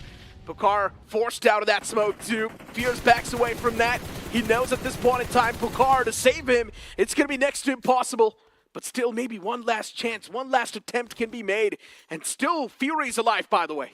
Well, he still has time. He's still right at the edge of the zone. And fortunately for them, the road on the west side may seem like it's no man's land, but because of those elevations, it does give him some sort of natural cover, which is a good thing based off those angles. But as of yet, altitude, they make it. Vasista Esports still thinking if they kind of want to pick up Rage God. It's very, very difficult to do so. But they are on the outside of the zone. They have to push in. Lazy, making sure that they cannot go in. And Altitude having 8 finishes in the bag. This is a huge game for Altitude here. A debut match in the second week of semifinals right now. I told you, Altitude can also be one of those teams that can get a banger in their hands. And that's exactly what's going on. Now it's time to focus on the Fury. The only man that's a concern for the players of Altitude. 8 finishes on the board so far. Altitude is looking to dominate this game, but Fury, even that man's looking quite furious. Backs against the wall. The Blue's going to be taking a lot of damage this time around, so you cannot afford to stay outside of the Blue for too long. Fury patches himself up, and now he's going to try to make that mad dash. Yeah, give it all he's got. The Blue's on the move. Fury's on the verge of making the mad dash. Where can Fury potentially go? There's a lot of open grounds that are free with foes, but still, the line of sight, there's something that can still be formed. And Fury's trying his best to find some sort of a safe haven. Now he's going to try to stop around those containers, probably. I'm surprised he's not bandaging while he's driving here, but seems like he's going to run into Sporta, and now he's going to be in a bit of trouble as well. He tries to hide inside the hut. It's all by himself. He's juking, he's bobbing, he's weaving, and now he's going to be able to get the reset. And guess what, Wobble Gaming, they will not pursue this. And that's going to be time for Phoenix Esports. But as soon as I say this, Sporta, he's coming in, and Fury dodges a bullet. The nade, not connecting, but Fury, he's running. He's trying to play hide and seek here. Yeah. Cat and mouse between Wobble Gaming. Uh-oh, Fury, he's stuck. He doesn't have a lot of plays to run else. Oh no, the nade, and he connects Sporta. He tried his best. He was trying his best to be as mobile as possible, but Wobble Gaming, all the players, just shifting their focus on that man and eliminating Fury. The man's out of commission. Phoenix Esports is out of commission, but hold on. Vasista Esports now looking to make a pounce against Altitude. Clouds and Lazy were right next to each other, but you blink it and you miss it. Both the players instantly wrapped up in a sheet by Vasista Esports. That was not even a challenge. What did I just watch? How did Vasista Esports do 2 laps, ring around the Rosies, came out in the open, and shut down 2 players from altitude? That should have been possible. Vasista Esports, my goodness. Doing some trick shots, I would say. A little bit of automobile action. But all things considered, we're down towards the final 6 team. And guess what? The teams that made it all are inside Novo itself. Revenant X-Pac, from the beginning of time, has been here. Only found themselves 4 finishes, and they're still doing a fantastic job of keeping everyone around them at bay. Hail Inferno squad, it's a 3-on-1 split. One man still all the way in the back towards containers. And the 3 players from Hail Inferno squad constantly taking a dig against the players of Joker. Revenant Spark. It's not a good news at all. You know what's really interesting right now? Is that there is 2 drop crates on the middle of the road, kind of side by side, that I don't think a lot of people realize it. But if they are able to get someone to sneak by it, that's like the perfect spot to flank people from an off angle. Oh, well-placed nade. That might just find the opener, and it does. Justin's going to knock out Shadow. Another nade on the verge of finding that same mark, and that's going to find the knock as well. Revenant Spark down to 50% of what they're capable of. And now even Joker gets confirmed from the backlines from the players of Bot Army Esports. Rough luck on their side. Sarang's taken down to barely any sort of HP. Revenant Spark with just a 2-man squad. Even they managed to find a return knock against Hail Inferno squad. Oh. But look at who's reaping the benefits. It's Bot Army Esports who's stealing away those elimination points, and Sarang gets knocked by his own nade. Oh no, what a blunder coming from Sarang, and now Bot Army Esports, they barely do anything in this fight, and they take everything from this fight. And now Jatin going for the push, Revenant X-Pac versus Spray. Spray dropped down pretty low, and Jatin is gonna finish him off, and just like that, Revenant X-Pac, they get taken out without breaking a sweat here for Hail Inferno squad. What a blunder that was from Revenant X-Pac. The defending champions choking in such a way, it really makes us concerned for them and makes us question what exactly is going wrong. It feels like they've just lost the form. They just don't know how to play the Pro Series anymore. Oh boy, now on the outside as well, Hail Inferno squad, they scout out Fierce from the side of Vasista on top of that mountain as they need to get down. No cover whatsoever. Tapata pretty much stuck on top of that tree. Meanwhile, like you said as well, Bot Army Esports is reaping the rewards of every instigations of fights from all these teams. Urban Warfare at the finest, and Tapata, oh no, he sees a Pixel Sporter. He's gonna get the confirmation as well. Tapata knock. But rough luck. Well, that's pretty much guaranteed as well. Easy finish in the hands of Wobble Gaming. The Blue's gonna eat the man alive. It's not even a question. Wobble Gaming still somehow wobbling around this lobby. With 2 men alive, Wobble Gaming's going to try to make the most out of it. Secure as many placement points as possible. 3 eliminations secured by Sporta so far. Revenant Spark eliminated from this game. It felt like they were not even fighting back against the players of Hail Inferno squad, and they just ate them alive without any problems. Hydra by the Hydra still alive and cooking. You've got Bot Army Esports with all the 4 players alive. Or maybe just 3 players alive. Well, Bot Army Esports, they have the high ground right now. Like the warehouse barns is pretty good of just making sure that everybody is kept at bay, but it's only good for checking north and south, right? So east side, they do have to overpick this. Scary John was able to find a couple picks, but aside from that, if anyone decides to hard crash the cars onto them, it is going to be hard to defend. But because there's so many people around them, anybody does that, it's a suicide mission. Seems like it. Rage God from Vasista Esports, the only man alive. He's debating if he wants to drop his back to try and snake his way through, but considering that it's pretty close and personal, I don't think the snake is going to help them at all. Yeah, it's not going to be a good option at all. And looking at the Dead or Alive status too, there's no one with all the 4 players alive. Even Bot Army Esports, Hydra by the Hydras, Hail Inferno squad, they've only got 3 men standing each. Bot Army Esports is Hitler. The entire team has managed to rack up 9 finishes so far. This can be a nuclear performance if Bot Army Esports somehow funnels in a few more eliminations. They even have vehicles as well, but look at this. They're going to try and take advantage of the high ground as well. Trying to set him up to actually mount his way on top of the roof. And if, of course, Bot Army Esports gets the rooftop, that's so much cover fire from on top of this. And look at this, he's trying his best, but it seems like, oh no, I don't think he's able to find those angles as well.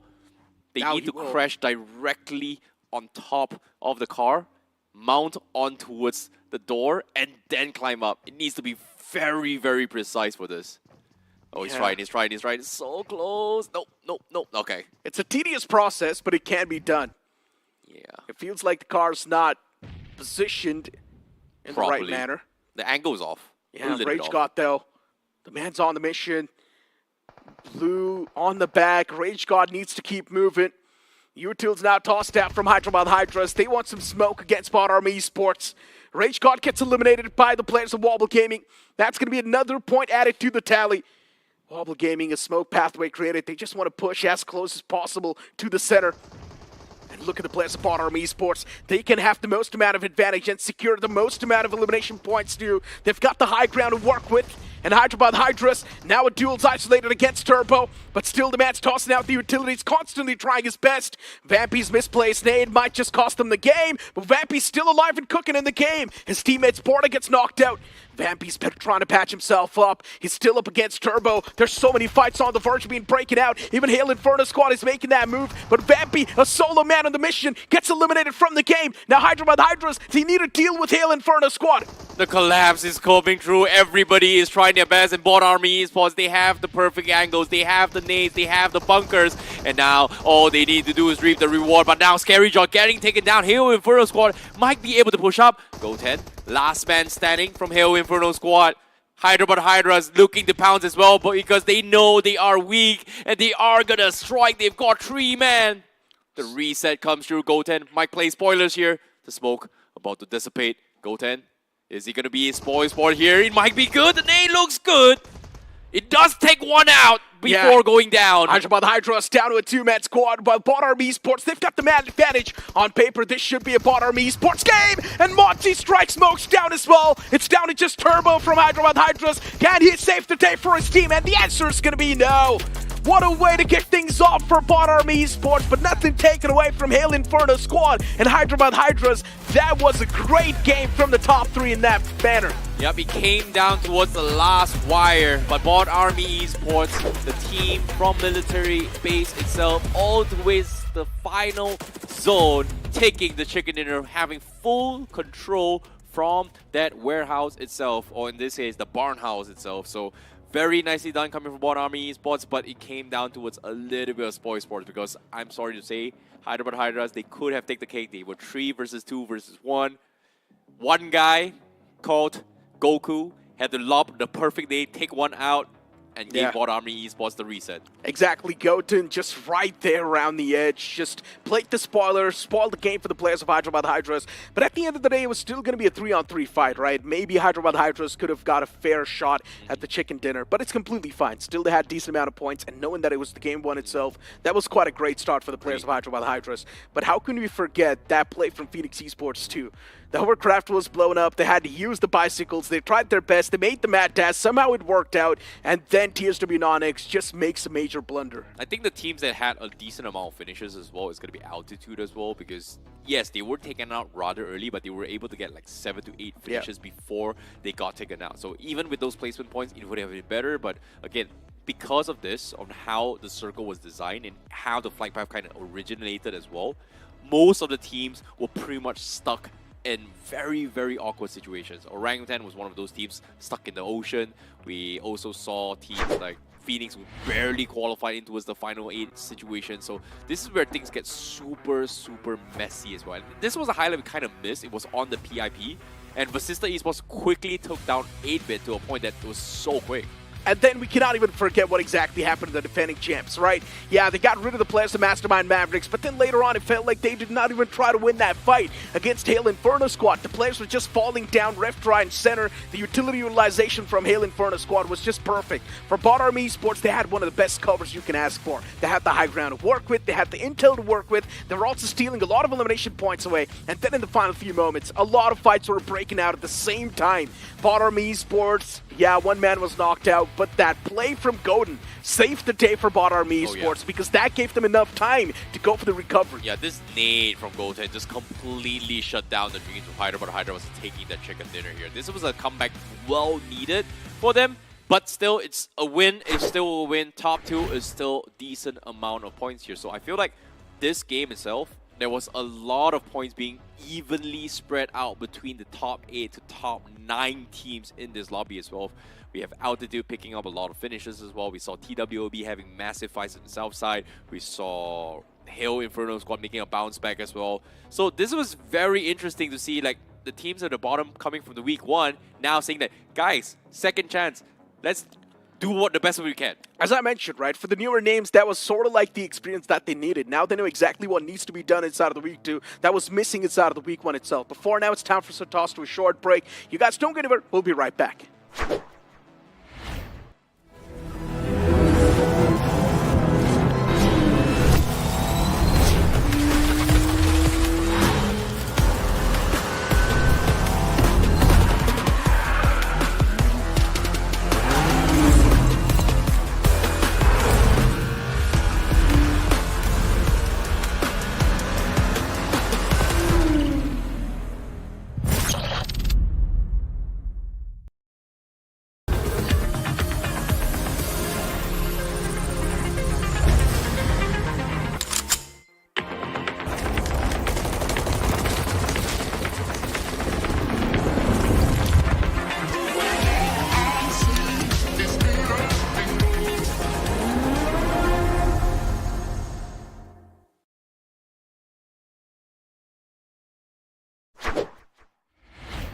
Hello everyone and welcome back to the realme BGIS 2025 second semi-finals, where a second chance in life is given to all the teams that has not qualified here, and now they all have to play a total of 16 matches. First match pretty much done and dusted for 2 groups so far, and it is going to continue for them because they are going to be playing in the map of Miramar. By the way, my name is ICBaby12 and you guys are currently watching the English broadcast. Joined with me is going to be Super Johnny to take you through the commentaries of this upcoming remaining matches for day 1 itself. Now, Johnny, who would have thought? Bot Army Esports. Yeah. Hydras.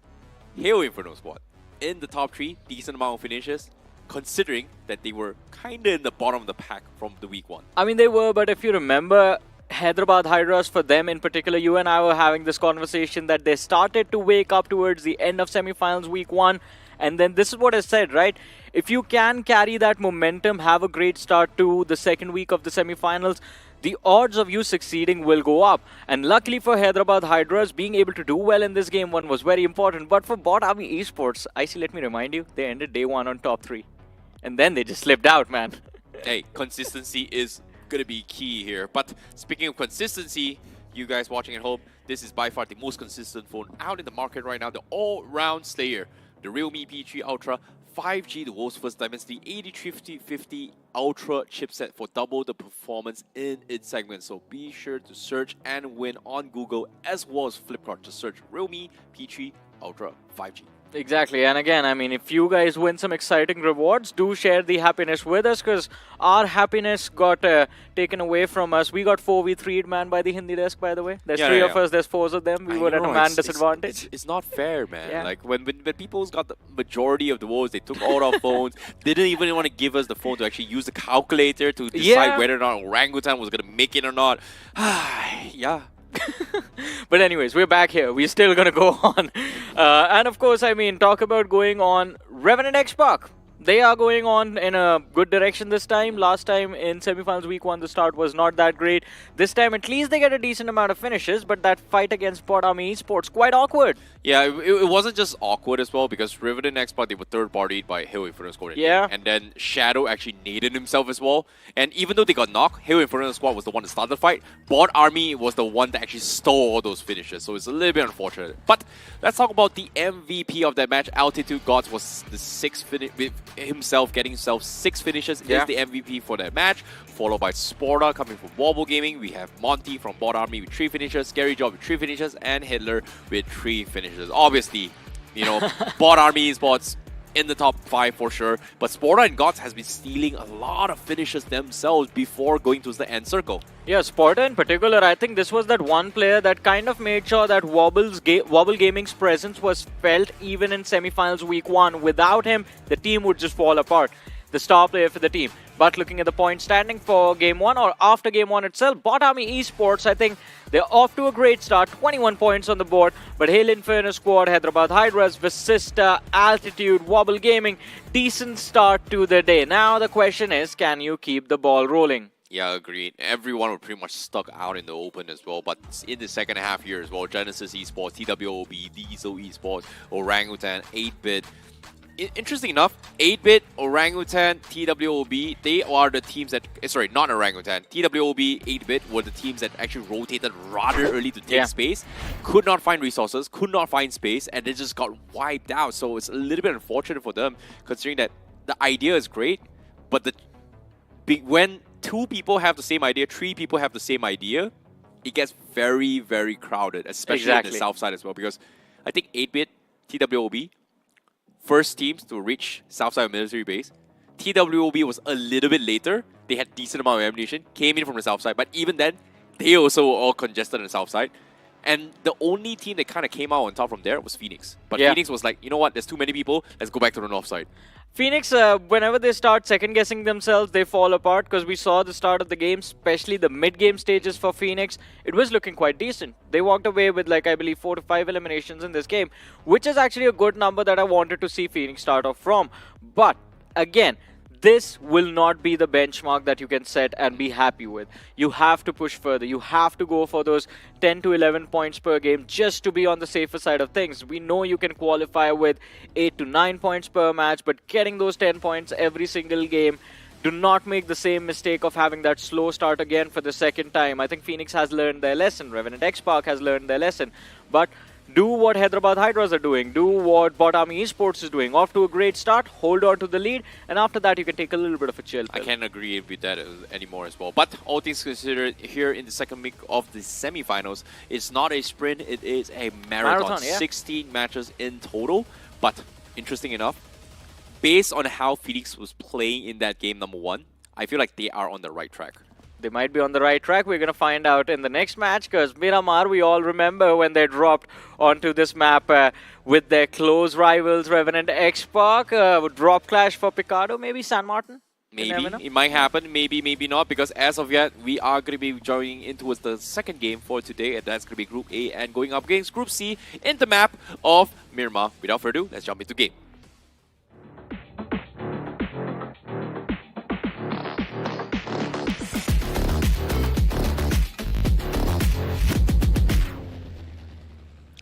The second week of the first day of the second week of semifinals happening here in the realme BGIS 2025 is on its way. Match number 2.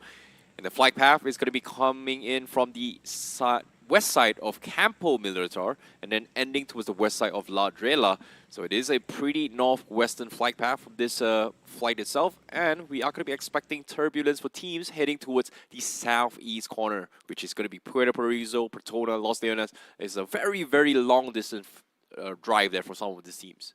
Yeah, Los Leones is going to be a challenge, but I believe 8-Bit is going to be, along with OG, 2 happy names. They get that Chuma Serra La Driela control early, but these 2 teams have a tendency of colliding against each other, or at least that is what we saw from them in the early stages of the grind. But right off the bat, 8-Bit switching things up, this time looking to take control of that eastern half of the map, but my eyes are pinned on San Martin Hacienda. Is it going to happen? Is Revenant X-Park going to get drop clashed by Phoenix? I think I'm seeing 2 teams onto its Hacienda. That's Genesis, I think. But hold that thought for now. Oh, guess what? Revenant X-Park going up against Phoenix right from the get-go. Exactly. The trades come through, but just like the last time, it is Revenant X-Park getting those knocks. Venom, he's the last man left alive against Shadow. Is it down to a 1v1? Shadow's waiting on the other side. The jump shots fail, and for the second time in a row, Revenant X-Park end up winning this drop clash. That was A quick one, Bro, I see. Venom and Shadow were down towards the last 16 bullets each. 16 bullets on Uzi, 16 bullets on UMP. Who came up on top? Obviously, it's going to be the Uzi, man. Yeah, that rate of fire works out quite nicely for this IGL. And he's going to be happy to be the savior for his team. Luckily, they did not lose a single player as well. This is why I shouldn't be praising people, huh? Phoenix was doing good, you know, at the right track. They looked very solid. Erangel proceeds to drop Clash Revenant Export. Guess what? Gets wiped in less than 1 minute. Yeah. Okay, sure. I'm happy that they are the stubborn bunch, though, and I'm pretty sure that Necro in the backlines is also celebrating this fight. What do you mean? Necro is supporting Phoenix, man. I know, but What do you need to celebrate? See, me and Necro are of the same mindset that we are stubborn. If we want to do something, we're going to do it nonetheless. And Phoenix Esports, they're the same way. No, you just enjoy. Both of you just enjoy drop clashes. Yeah, that's the most fun thing about this game. No, you both are not celebrating because you just are, I would say, diabolical. I would say sadistic. Hey man, when everyone watches Gladiator and they are thinking that they want to be the gladiator in that movie, I want to be the guy in the stands screaming, fight, fight, fight, throw him to the lions. Well, you know who's in the Lions Den right now? Who? Phoenix Esports. Yeah, of course, but let's see. I mean, they still have 2 more matches left throughout the day. Hopefully, they can make a bounce back. But Revenant X-Park is going to be happy with that fight. 4 finishes within the first 2 minutes of the game. All 4 players still alive and intact. And of course, we have to talk about the zone as well, because it is centered between Power Grid and Hacienda del Patron. So no incentive for Revenant X-Park to do anything until stage 3, at least, in this match. Well, until the next Miramar match, of course. Yeah. But for now, just take a little bit chill pill. But let's talk a little bit more on board Army Esports, because with that chicken dinner and also a decent amount of finishes, they got themselves 20 overall score right now. And it's a great start for them as well. And even here in the map of Miramar, Board Army Esports was one of those teams that completely dominated in the map of Miramar during the quarterfinals run and in the semifinals as well. So I wouldn't say dominated, but they did really, really well with the overall scoreboard in the map of Miramar.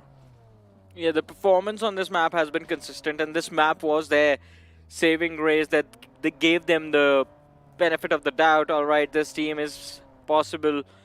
It is one of those possible names that might make it to the grand finale straight away, but then again, the consistency during the later half of the semifinals kind of fell off, and that is why Bot Army Esports is still here in semifinals week 2. I have to see how this game turns out for them. They're playing from Torre Amuda, there is Diesel Esports in Campo Militar, and 8-bit starting from El Azhar is something that you would not expect as well. So that might be one of the things that throws both of these two teams into an awkward position. Both the teams playing the northeastern quadrant of the map. A few moments ago, we had Versista Esports on our screens. Comfortable start to the day. Drop towards El Pozo, looted up the small compounds, have breached the circle quite early. Well, speaking of breaching the circle early, guess what? The all-round Slayer is out in the market as well. And it's going to be the realme P3 Ultra 5G, the world's first Dimensity 8350 Ultra chipset for double the performance in its segment. So be sure to search and win on Google as well as Flipkart. Search it up, realme P3 Ultra 5G for the segment's most stable 90 FPS BGMI gaming out there. So be sure, check it out. You might be walking away with a brand new device yourself. I saw Sparrow using this device yesterday on the Hindi desk. I want to 1v1 him for that. Who doesn't? Yeah. We got to try that. He's easy. Nah, I mean, so out of all of the casters, I think he has the best raw mechanical aim. Why are you so nice? No, I think Sparrow, my handshake when I play against him, I like that.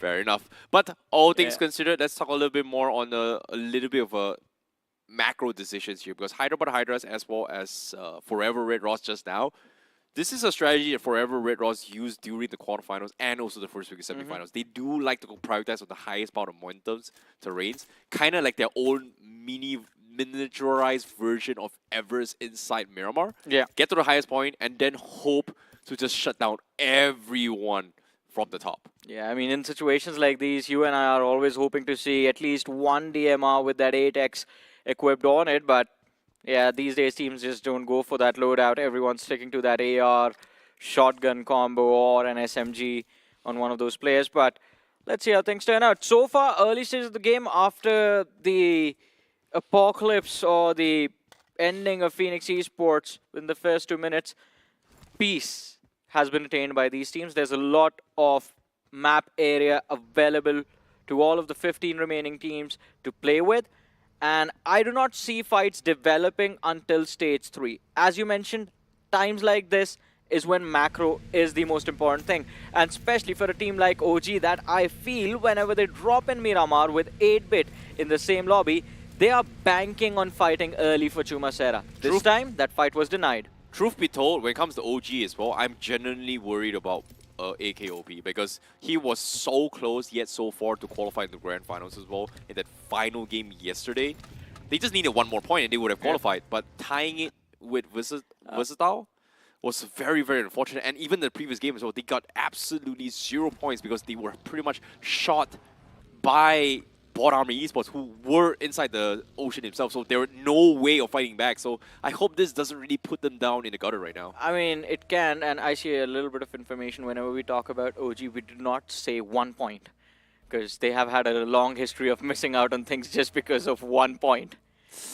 And they, well, monkeys can't swim too, so that's another point. Well, it's in the desert now. They should be able to do a little bit better here. So no give them water, a benefit of the doubt. Give them a benefit of the doubt. I mean, no trees as well, so where they're going to swing? What do you mean? I'm looking at trees right now. What do you mean? Hey, man. I mean, not at least where the players of OG are. Oh, fair enough. But all things considered, altitude going to be coming from the west side, Ladrela. And they are going to be expecting some sort of company in front of them later on as well. TWOB is going to be on from the southwest corner. Stage 2 going to be revealing themselves. Where is it going to be? It's going to be on top of where Vasista Esports is, on top of the power grid. Hacienda in the vicinity as well. And Revenant and X-Park also very early rotations for them. But considering that it was San Martin, home ground, you know what they need to do? Absolutely nothing. Just chill. Yeah, I mean, I think that has been the game plan for Revenant X-Park since they took out Phoenix Esports. That was the only problem for them. Survive the drop clash, survive that fight with all 4 players, and this game was going to be a dream. But dreams getting shattered for Genesis as Shadow OG gets spotted out by Diesel, and they make the pounce, all 3 of them together. Shadow can't do anything about this. He gets finished off. Max shows up, finds the trade. He's looking for the second, and he finds it as well. Gokul, can you be the savior for your team? They found a knock in the backlines. Mac is extremely low. He runs out in open and gets taken out. Diesel Esports just barely surviving with all 4. 2 of those players could have been finished off over there. My goodness, Orlo, the save coming in from him, was able to provide cover fire to actually pinch both Mac and the guy outside, leaving Sam999, the last man standing, who did not commit to this fight. And because of this, Genesis Esports, they lose 3 instead of taking everything. So, unfortunately, they're going to be in a little bit of trouble here. But guess what? Pari, he actually gets knocked by Revenant X-Park. Where did that shot come from? That open line of fire, the buildings in San Martin give them the altitude to work with as well. But Revenant X-Park, they need to be careful. Right now, their city is being surrounded, and teams will look to breach those buildings to get some concrete cover for themselves. In the meanwhile, OG, mid-rotation, a soft clash against the players of Hyderabad Hydras, and Atanki is looking to get a little too aggressive. AJ, with that nade cooked, is going to try and force the players of OG back, and he succeeds. Hyderabad Hydras, they find some breathing room to work with. Yeah, but OG, they are able to bait out a lot of utilities, which is a good thing for them as well. They've used minimal amount of effort to actually bait this out. And now the perfect nade, nope, it's not good enough.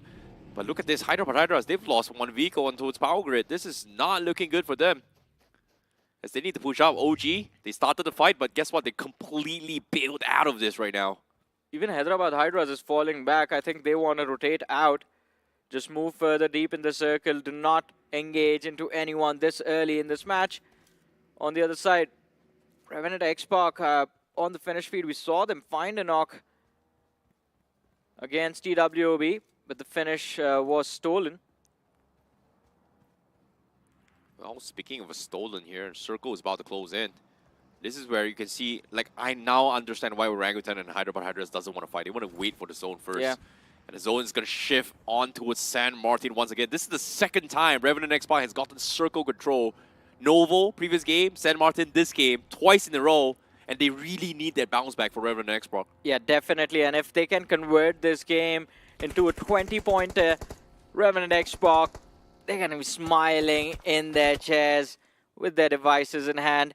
But hey, this shift of the circle actually gives the control of the fight to the players of OG. Look at them rotate and take control of that Picado Hill. That's going to be the prime position if you want to go frag heavy in this match. The only two things of concern is ammunition and scopes. Yeah, OG, they only had like, what, 100 bullets on WizGod as well, so it has to be very, very resourceful, very calculative as well. But now from the north side, Hacienda del Patron, Team Mastermind Mavericks, they have a very decent split to actually hold off people from the northeast as well. Look at Max, where he's got perfect advantages of trying to punish people stranded out in the open. And so far, nobody's going to be clashing out in the open. 8-Bit going to be rotating beside them, clashing onto the roadsides of San Martin. As all Mastermind Mavericks is going to be just chilling. Like, making sure that nobody is around them, and they're going to be good. As long as other teams are fighting other team, understand this. An enemy of my enemy is my friend. Yeah. And that's going to be the play styles coming in from Mastermind Mavericks as of yet. But man, this desert, this sea of gold, has gotten very cold. Slow aggression build up in the game right now. No one wants to force a fight because of how open the position is, but Diesel Esports uncomfortably close to the players of 8-Bit. And they're looking for a little bit of info to see if anyone is overextended, anyone is isolated. If they can make that bounce, it's not going to be an easy one. I think stage 4 is where we see the upstream fights coming in as well, because the hard shift is going to be happening very, very soon. And Revenant Xbox is on top of the mountain of San Martin. They have the prime position, but we are expecting 2 to 3 teams slowly waiting for Revenant Xbox to make the slip up, and then they pounce on them. Meanwhile, inside San Martin themselves, look at this. Oof. 1, 2, 3, I think 4 teams are around them as well. Mastermind Mavericks going to be stalking from the northeast side. Hero Inferno Squad right in the middle, with Sister Esports from the west side. Revenant X Park on top of the mountain on the south side. There's so many people looking at them. And there's so many people looking towards the realme P3 Ultra 5G as well, I see. The world debut of the Dimensity 8350 Ultra chipset, 90 FPS BGMI gaming, and of course, the smartest AI gaming control. Go on to Google, search for the realme P3 Ultra 5G, and you can stand a chance to win some exciting rewards for yourself. But you know what, when I see this city of San Martin and all of the teams in it, it reminds me of a tagline, and I think it's going to fit all of these teams perfectly in a few moments. No one gets out alive. No one gets out alive. Well, that is if Revenant X Park pulls the best hold up right now, because their main concern is going to be holding down the fort from the south, because teams are going to be coming from the south. We have Hyderabad Hydras, we have OG, we have Forever Red Ross, TWOB looking to take up those mountains. Guess what? Spray God is going to make sure that TWOB does not climb up this as well, as they are forced to head into the city. Oh, but from the flank, shots come in. I think it was Visista Esports that might have just lent a helping hand to the players of TWOB, but Sarang still has the angle, not anymore. Oh my They get themselves into that factory. Ghana almost knocked out, but hey, trade comes through. 2 exposed, and Sarang gets punished, but I think it will be very difficult for TWOB to secure that frag. So it should be an easy revive for Revenant X Park. This is so greedy of Sarang. Yeah. Considering that he was in a very, very overexposed position where teams on the far north of Bahamas could have shot him, but he decided to challenge TWOB and actually got knocked by Anonymous. So I was very surprised that he was able to stay on top, out in open, exposed for so long. And just like that, he's going to lose potentially a part of his helmet on vest from this knock. I was surprised that Anonymous found that angle, to be honest. Yeah. It was a very weird angle too. I think it's pretty much headshots here, so I'm curious to see whether his armor was pretty much damaged or his helmet was pretty much taken off. But if Sarang gets knocked out like that, it makes you question what is the rest of the team doing. Are they not communicating, focus firing the players of TWOB? Because if they were focus firing that factory, then Sarang getting knocked out by Anonymous did not make any sense. Any team from across the road, any of the teams in the building would have had a much easier time getting those knocks against Revenant X Park. But as we keep talking about this star-studded lineup, there's another team built with Titans that is looking to push them. in the form of OG. Look at the mini-map that's happening as well. So many teams surrounding them, and this is exactly why they couldn't group up. Yeah. If they group up, they are going to get swallowed, and if they lose this pressure, they lose this position, teams are going to collide on them. And look at this, even Orangutan as well, they know that they need to split up in order to get map control based on all these rocky terrains. If they get the knock on the Shadow, that's the opening to push it towards Revenant Xbox. It's a fight for map control. As simple as that. Whoever has control of the San Martin Hill can actually look down on the teams and the players down below as peasants and just tax them for their lives. Yeah, I like what OG is doing right now. They're just waiting for that one slip up, and they're going to pounce. But of course, if the circle shifts up here, it's good for all these teams. They don't need the hard commit. But if the circle shifts down towards the north side, past the roads, well, every single team on this mountain is going to have some serious monkey business, 100%. I mean, that is going to be intense, but you know what's going to be worse? A southeastern shift. There's no one in the southeastern quadrant of the circle. There's one man there, away from 8-bit. Just one single player. We have 54 players in this lobby. One man decided maybe a southeastern zone can happen. But hey, 7 seconds before the big revelation. In the meanwhile, OG, they are getting third-partied by Hyderabad Hydras as well. Circle shifting. Where will it go? Guess what? It's still on top of San Martin. A very, very soft shift. And Orangutan is going to try and take control from the east side. And like you said, far east, 8-bit, nobody's there. And Wiscott, interesting enough, he was able to scout out the compounds in the southeast corner. He's going to try and take that to find some sort of cover. And cover fire. That might actually work out for OG. They have control of the hill. They have a backup plan in the form of Wisgod as well. But look at the pressure they're going to face from the northern side. There's Revenant Xbox, Hyderabad Hydras looking to move in. Sam, yeah, he can't really do much, but those two big names in the form of Hyderabad Hydras and Revenant Xbox can ruin the day for Orangutan in this game now. I think you're missing the big picture right now, Johnny. Look at the city of San Martin. 1, 2, 3, 4, 5, 6 teams from the northwest. Where are they going to find cover? Team Mastermind Mavericks guarding from the northeast. We have TWOB and Wobble Gaming on the middle of it all. Where do they find cover at all, Johnny? Oh, it's going to be a massive struggle, and as I said a few moments ago, I don't think any of these names are going to be surviving till the late game stages. In the meanwhile, Revenant Xbox, where do they keep finding this ammunition? They've been shooting and taking fights for a long time, committing clip after clip, but they still have a lot of ammunition remaining. Well, they had the entire San Martin for themselves. They might have stocked up every single thing in those vehicles of theirs, so makes a lot of sense. They kept a lot, but as of yet, they do have 4 finishes, which originally came from Phoenix Esports until now. Hey, but look at this. The San Martin fight commences. Vishista taking on the players of TSW NON. Forever Red Ross tried to make a northern rotation. They got picked apart by Mastermind Mavericks. And I believe Bodami Esports also lent a helping hand over there. But Hyderabad Hydras, a player knocked out, all thanks to Revenant Xbox, and they will get pinched upon because AKOP from OG has showed up, but he's all alone. Well, speaking of alone here, everyone is so many people. Revenant Xbox, this is the first time they get knocked, and Aru again, they're just waiting for that small slip up, and they finally found it. And here comes the pounds for Orangutan. They've been waiting for at least 8 minutes. Finally, they strike. They want to take that spot. They want to take it away from Revenant Xbox. Shadow gets taken out. Sarang is next. And just like that, OG, they completely dissect Revenant Xbox formation.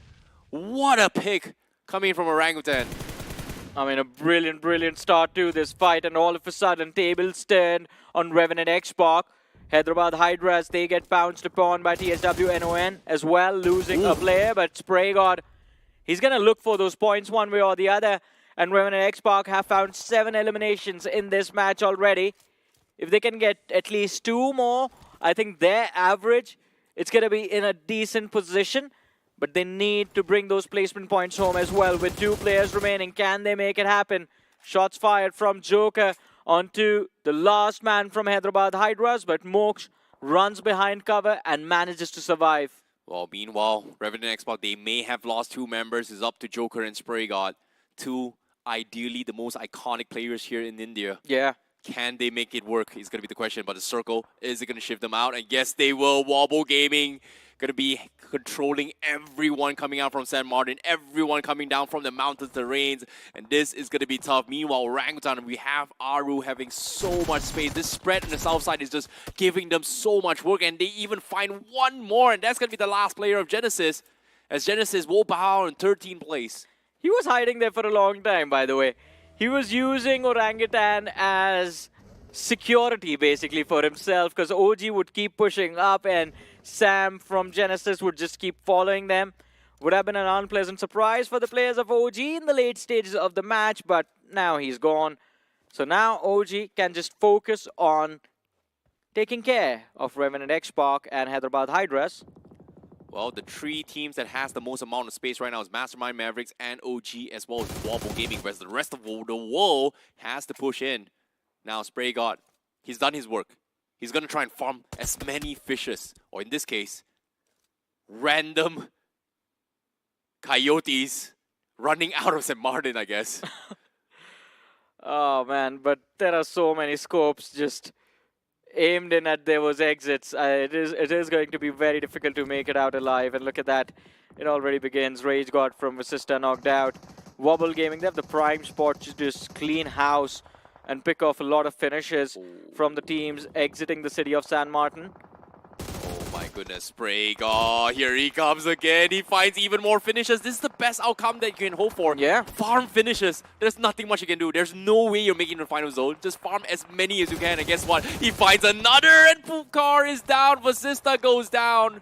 Revenant X part. Did they get it though? No. No. Their finishes got stolen. Spray God, he has done so much damage, but all for nothing. The ammunition committed to those knocks, even that goes to waste. In the meanwhile, El Inferno squad, they're making the pounce on the compound in control of Wobble Gaming. And TWOB, they can use this opportunity, Hail Inferno squad, as a distraction and move in along the hills. But now it is time to pay. Yashu gets knocked out by PMW IGL. Goten traded out as Spray God from the top of the hill has committed everything. The last few shots were also fired. That weapon now is just empty. 300 bullets completely down in the gutter, and even Joker as well. He's down towards. Wait, where did he get his 200 There was bullets? a crate right What? there. Oh wow, lucky. Yeah. But as soon as I say this, guess what? Expecting company, Orangutan is gonna try and go in for the push. Joker, he's got to pull the Joker play now. It's now or never. It's been a while since we've seen the Joker play since BMPS. And now Spray God, he's got to get shut down. Aru picks him up for absolutely free, no ammunition. Joker, can you save the day? He's got smokes. He's getting surrounded. Tenki going for the flank as well.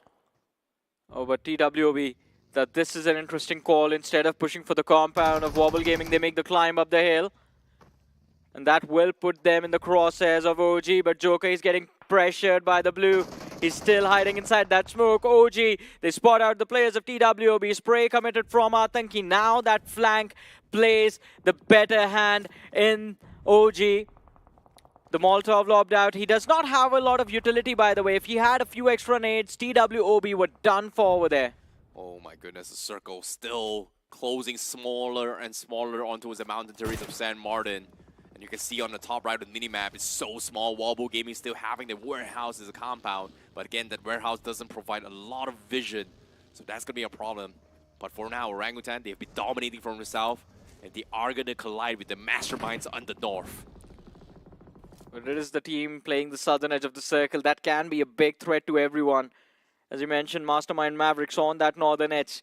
There's a potential I see for them to get sandwiched between Hail Inferno Squad and Diesel. Joker, he's still alive. Oh no, he's done. Can he get out? No, he's trying to drive up. He's stuck. Can he find a pixel? Oh no, he's about to bleed out the zone. Jump, jump, jump. Oh, okay, Joker. Oh, he he's survives, but Orangutan, they don't see. They're not looking in this direction. I don't think they even expect somebody to rotate from on the cracks of the mountain. Oh, but look towards the right-hand side. There's going to be Moksh, and Moksh is just waiting for an opportunity to strike. Joker. No way, no one is looking towards him. No way, he's creeping up on Orangutan. I don't think Aru actually spotted him out. Aru might have been scoping onto his TWOB. Yeah. And because of that, he might be tunnel vision. He is, but Mox can hear these footsteps. Mox is going to be spotted out by Joker, but Joker does not see him. Delayed reaction. He still finds the frag.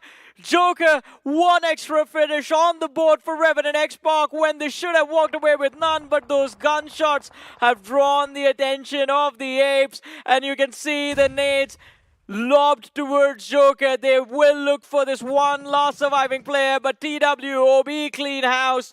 Revenant X-Park eliminated from the game on the 6th position. And OG, now it is their time to shine. TWOB stuck on the slope of the hill. Pressure from Wobble Gaming in the backlines. But they are going to try and push the players of Diesel back. Orlo, that nade barely took him out. Oh my goodness, Orangutan, they have to thank Mosh for that, because if Mosh did not fire a shot, they would not have realized that Joker would have snuck right beside them. Yeah. So Aru has got to count his lucky stars, but like you said, now final 5 team, we have Diesel, we have Hail Inferno Squad, we have Wobble Gaming and TWOB in the final 5, and TWOB going to be owning from the west side, while Orangutan going to make sure that everyone from the northeast corner is going to collide to the north. But hey, I see OG is going to be stuck in the same problem as Revenant X-Park in the next few minutes. They are running out of ammunition. They need to find those crates, and if they don't, then this chicken dinner, it is going to slip out of their hands. We are in stage 8 already. 5 teams, 16 players still alive. Hail Inferno Squad, they are losing bodies. They're down to the last man, and I think, yes, they have been eliminated from the game on the 5th position with just 2 finishes. Well, all things considered, Hail Inferno Squad did really well with down towards the final 14. Wobble still going for a couple of skirmishes. Very scrappy fights against TWOB, but as soon as I say this, guess what? WizGod takes the opportunity, third party TWOB, and they get Yashu in the zone, is going to take him out, and just like that, Orangutan finds another finish in the bag. Meanwhile, Anonymous is able to find a pick on who's WizGod. But he's the last man alive from the side of TWOB, and he's getting sandwiched. OG from one side, Wobble Gaming from the other. OG, they're going to look to bring that fallen player back on the board. WizGod, is he going to be getting that revive in? Anonymous, no HP, and the pick is going to be confirmed. OG, 8 finishes. All 4 players kind of still alive, since Diesel and Wobble are going to be fighting each other.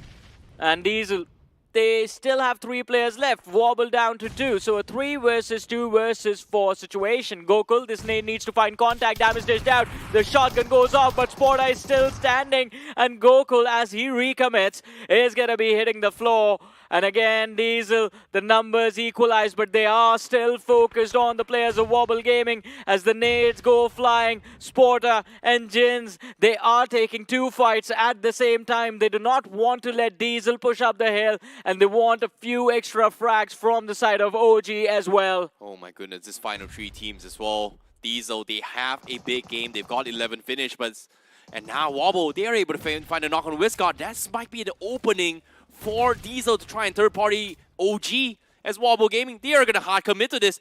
And I don't think really ever have a choice as well. Atinky with the knock hits Sport Jins. Can he find one more? Atinky drops down very, very low. As Diesel, they get the full reset, and they are going to come in as well. As you mentioned, that third-party opportunity given to them by Wobble Gaming, it might be taken away. The revive on WizGod has been initiated. The blue zone closing in, but WizGod get confirmed by the blue. Jins, he drops the numbers for Diesel Esports before dying. And OG, they have the upper hand in this endgame. It's a 3 versus 2 situation. Are they going to look for a revive? I don't think so. The players are falling. The nades go out. And Diesel, they are looking to recover as well. But OG, can you secure the chicken? I believe they can. The Apes strike hard as is going to be the last man to fall in this game, and there might be no trees in the desert, but these apes do not care. They're going to throw sand in your eyes and beat you to a pulp. What a recovery coming from Orangutan in this game, taking the chicken dinner alongside with Diesel, because game 1 was a complete flop for both Diesel as well as Orangutan, but with this bounce back, they are in the running to set the benchmark to try and topple the top 8. I mean, and what a brilliant bounce back, as you mentioned, on the overall leaderboard as well. I think this should bring them into the top 5 or the top 3 as well, because the day is just beginning. Semifinals week 2 is just starting. But, I mean, I can't ignore the fact that I feel that this game was kind of a throw from Revenant X-Park. kinda-ish, a little bit here and there. But all things considered, I still think that Revenant Expert did the best as what they could. They 9 are eliminations, somewhat yeah. consistent. But in terms of overall consistency, I think the biggest winner here is going to be Hail Inferno Squad, because 2 times now, top 3 finish coming from Erangel, and True. here even there, they were in like a top 4 position. They had a decent amount of finish. But I was very surprised the teams that actually made it out from San Martin themselves were Diesel, Hail Inferno Squad, because they had no business surviving the ordeal. That is, what I mean just ordeal is just like a huge cluster of northwest fight from San Martin, like 6, 7, 8 teams Yeah. on that vicinity, including TWOB. They had no business surviving that. So Diesel was playing the northeastern edge the whole time. They could have actually picked off a few teams from San Martin, but I think they just were focused on playing their own position. Pale Inferno Squad, yeah, incredible push, and all of it came down to TWOB not engaging into Hail Inferno Squad and Wobble Gaming conflict. TWOB just went after Revenant X-Park for some reason. Now, I'm curious to see how the highlights as well. I'm pretty sure the highlights is going to capture a little bit more on how Sand Mountain happened as well, because last I remember on the minimap as well, Mastermind Mavericks was the one that actually controlled the northeast corner. So teams were pretty much stuck inside this kerfuffle. We had Mastermind Mavericks, we had Forever Red Raws, we saw BAE, everybody was kind of stuck there. 8-Bit and Diesel, like you said, was actually fighting here in the northeast corner of the compounds. Yeah, and this is where Mastermind Mavericks sort of fell apart, because while they wanted to third-party this fight, they completely forgot about the fact that, hey, 6 different teams are exiting San Martin, and Mastermind Mavericks, their backs were exposed. At a certain point, they made a hail-ditch effort to try and take control of the zone, but that didn't work out too well for them. OG, I think this game was played to perfection. I was concerned they would run out of ammunition towards the late game stages, and they almost did as well, which is why Wizgod kept getting knocked out again and again, because he had no bullets to fire back at the opposing players except for that shotgun. But I think the remaining players from OG provided good backup and good cover fire to keep their team and to hold on to their man advantage. I think the big win coming from Orangutan here was that during stage 3, they had such a wide spread, knowing that, hey, they were trying to pounce on the Revenant Xbox. They know that the spot that they have is really, really good for finding finishes onto a San Martin. But what they didn't realize was that, wait, if everybody is, like, if there's so many gunshots onto a San Martin, why is there no gunshot in Southeast? And Wizgod took the risky plan to actually drive around the entire southern approach from the southwest corner, from stage 3 until stage 4, and realized that, guys, there's no one in the south. So technically, we can take all the space from the south side. And 8-Bit had the same idea earlier on, because before Wizgod, Owace was looking towards that compound, but two things. I think first was the Diesel Esports conflict initiation into 8-Bit, because of which Owace had to fall back, join his team for that compound fight. And second thing, he might have spotted the players of OG on top of that hill. High ground advantage will be a high ground advantage, especially if you're all alone and your teammates are 400 meters away. And because of that one miscalculation, I think 8-Bit might have missed out on the opportunity to close this match in the top 4. I agree, but all things considered, this is going to be a tough match here for some of the other groups as well, because as of yet, these two groups has pretty much played 2 games in general. They have pretty much set the benchmark, but both groups has pretty much evened things out each game respectively. I mean, they have evened things out, but more opportunities, more matches remaining for the rest of the day, ladies and gentlemen. But all of that and more after this very short break.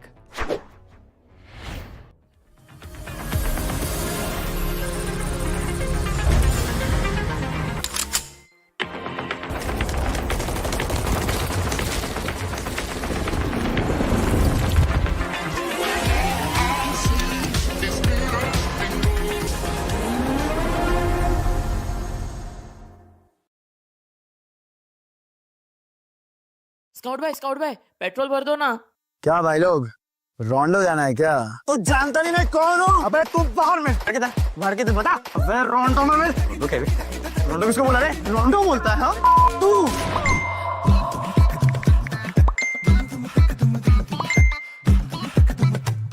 रोंडो? Run.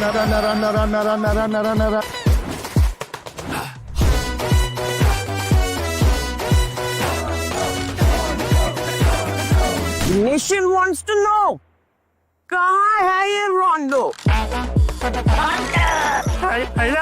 रोंडो? अभी बताओ मुझे, रोंडो? अरे ओ कालिया, कितने आदमी थे? रोंडो सरकार? रोंडो? कहाँ है?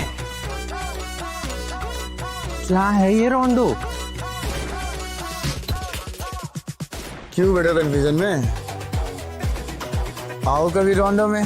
रोंडो रोंडो रोंडो आगे। रन। क्रेज चढ़ेगा सबको क्योंकि BGMI में आ गया है नया रोंडो map. Get new vehicles, explosive weapons, epic hot drop locations and more. Download BGMI now. भाई क्या करवा रहे हो तुम? कभी पेट्रोल वाला बना दिया, कभी टीचर बना दे रहे हो. अबे गेमर हूँ मैं, एक्टर थोड़ी हूँ. भाई download BGMI now. Sir watermelon juice. अबे छोड़ो. Welcome back after that break, ladies and gentlemen, to the realme BGIS 2025. This is Super Johnny, joined by Necro alongside with me. And Necro, what an exciting start to the day. The first two matches, Group A versus Group C, we have seen these teams compete on Erangel and on Miramar. Now a switch is going to happen, but after those first two games, momentum has been set for Group A. I want to know your thoughts on the journey so far. Look, OG's doing pretty good, but that's how they performed even on the day one of the week one. Is that really trustable, though? That's the main question. The only difference is that OG was dominating Erangel's back then, and now OG is dominating Miramar. Yeah, I mean, one thing changing, but again, this was a big match coming in for OG. This will bring them in that top 3 situation. Yeah. But we have to talk about Revenant X-Park as well. Kind of a decent position to start off their journey of semi-finals week 2.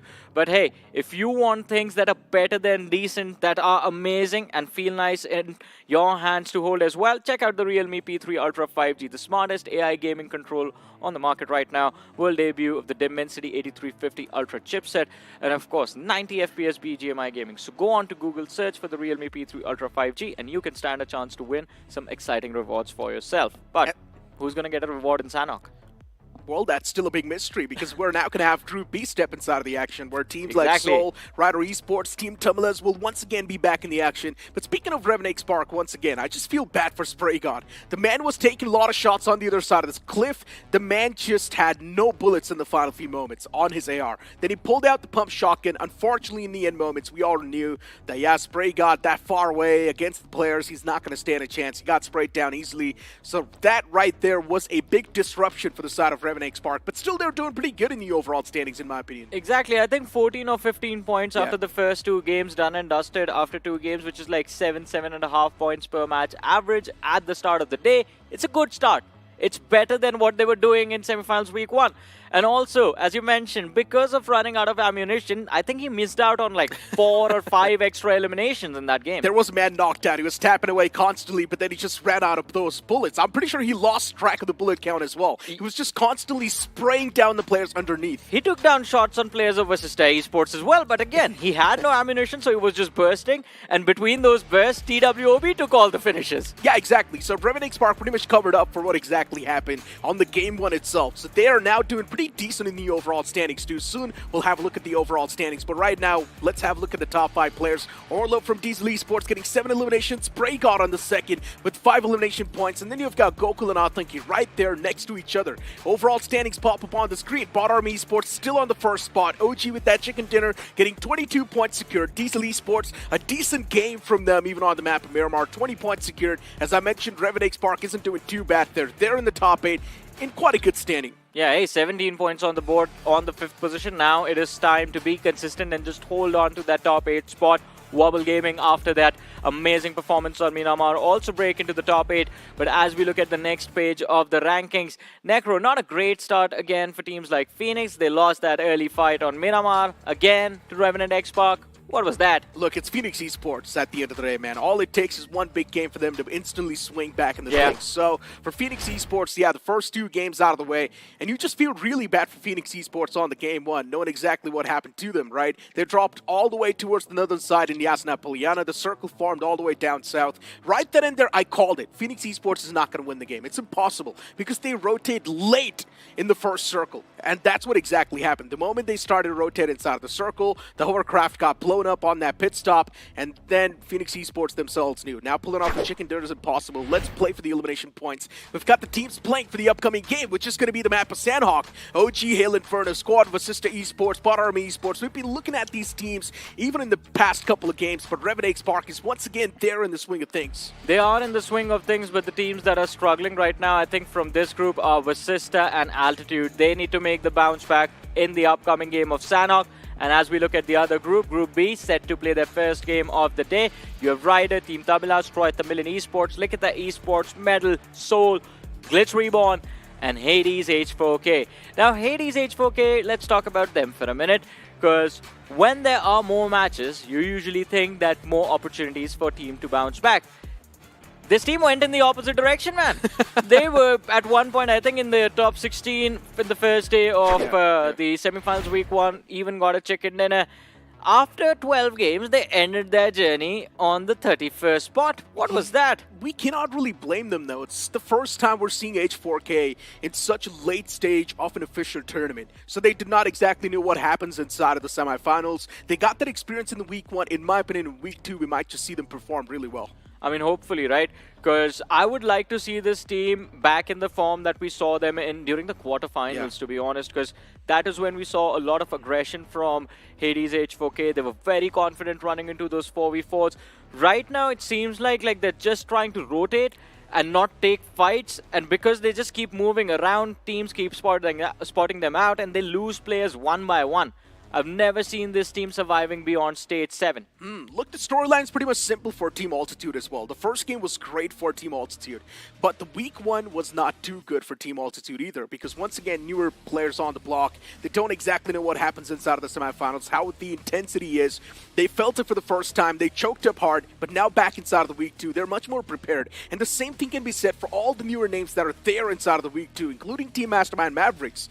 Yeah, for Mastermind Mavericks, they might just be facing a little bit more of that setback. They were just on the verge of that qualification, but they choked up hard. Yeah, I mean, they started the journey in semifinals week 1 on a great note, and then they 75 points. Yeah, they fell out quite hard as well.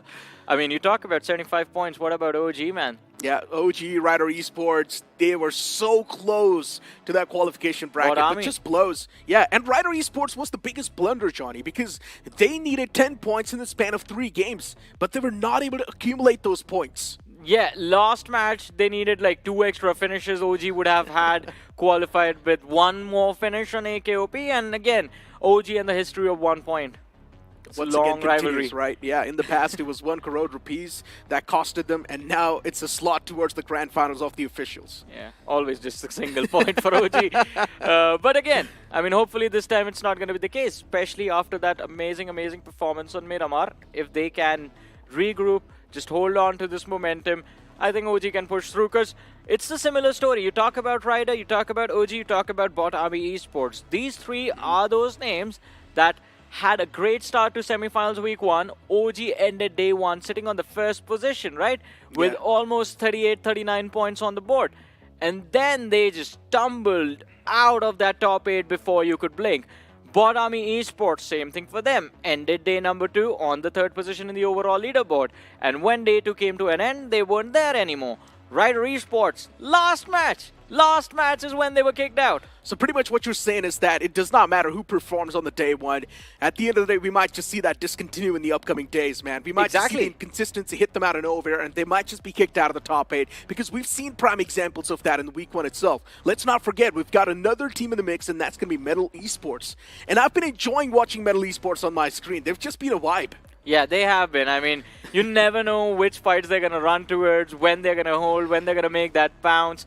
The most unpredictable team inside of this lobby right now. The crazy part is Metal Esports finds themselves a good position. They find a lot of knocks, but they never get those finishes.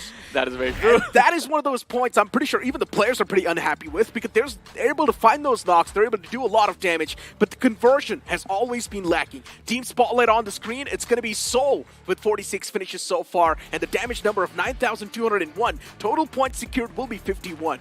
I mean, we saw them in the middle pack of semifinals week 1. But these numbers, not what we expect from Soul. 51 points at the end of 12 games. When the semifinals began, I think everyone was just hoping and everyone expected that this team would qualify within the first 12 matches, but here we are.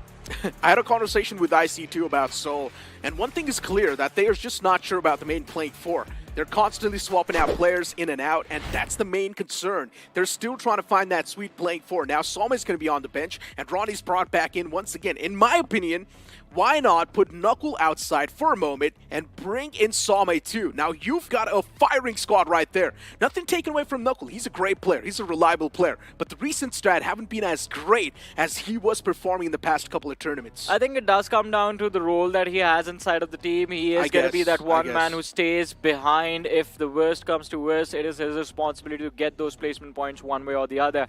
And we even had an interview with Manya earlier on during the day that was being aired when the countdown was rolling. Maisie had the opportunity to have that chat with him, and he asked this question like, what is going on? And Manya mentioned that it was a struggle because, kind of a struggle because of that swap, because even Some is comparatively new to this team.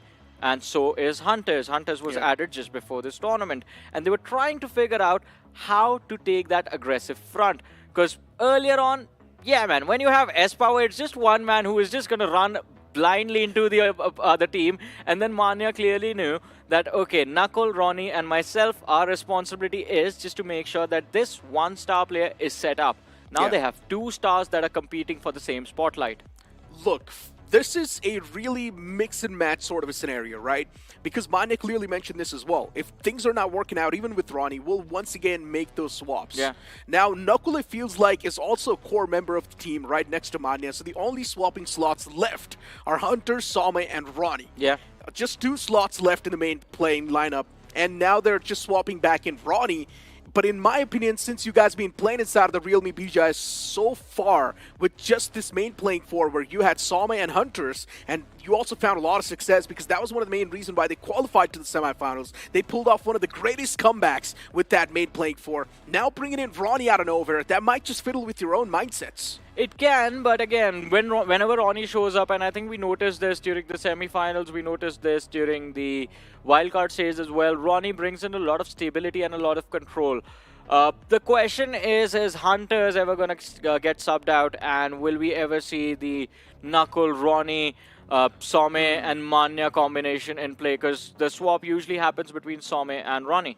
So that substitution, what is the impact of that substitution going to be like? That is a variable that we have in the mix. And if all is falling apart, I would love to see again Manya hard carry this team to the finals. I mean, that is how this IGL has gotten his team this far into the tournament. Just put all 4 of them. Yeah, you might be the stars, but hey, it's time to move on. Just hold my hand and I'm going to make sure that we make it. Look, since they're trying out so many combinations, I would love to see one combo without Knuckle too. I just want to see it in play. I really want to see if it works out or not, if it's going to be stable enough, if they're going to be able to convert that firepower in a good manner or not. But we've got the head-to-head between Likitha Esports and Rider Esports. 50 finished points from the side of Likitha Esports in the semifinals week 1 and 59 finishes from Rider Esports. Likitha Esports fell short by a margin, but Rider Esports was really close to that qualification marker. The cutoff was 86 points. Exactly. It's 2 points. They fell short of 2 points. And maybe a few chicken dinners, because that tiebreaker between Versatile and OG came down to the chicken dinners, which Versatile, I believe, had a little bit more of. And of course, that is going to sting the players of Rider Esports in particular. Rider was that one undergod team that all of us expected that, not expected, but we were praying to see Rider Esports move on into the Grand Finals after that week 1 itself. Yeah. Did not happen, man. That last game, and especially that game of Sanhok as well. Still remember that 8-bit Rider Esports fight. Godlike with the third-party fame clutched it out, got 3 points, but then he got taken out by Likitha Esports.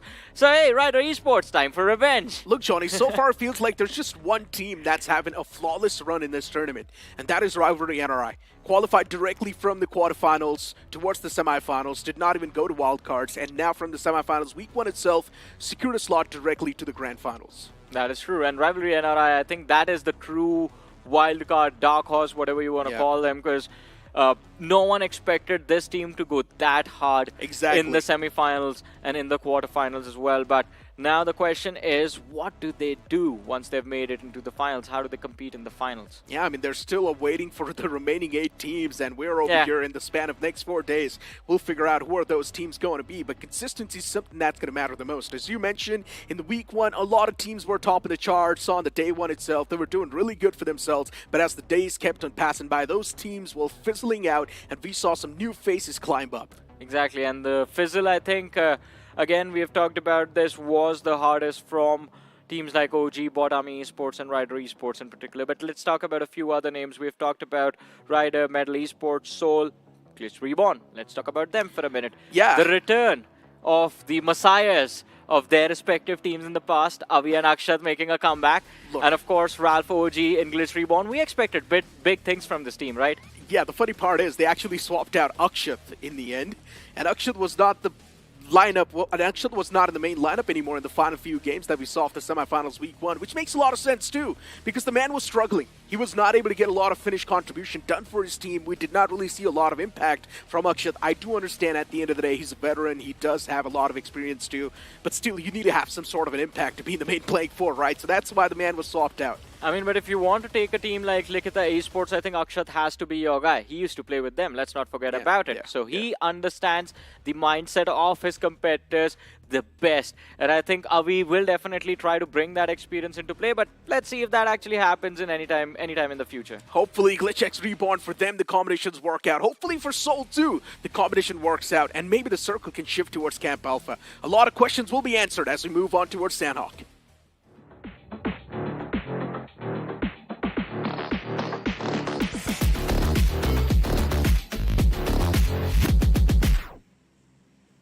As the plane's going to be in the sky, starting all the way from Camp Alpha towards the opposite side, which is Camp Bravo.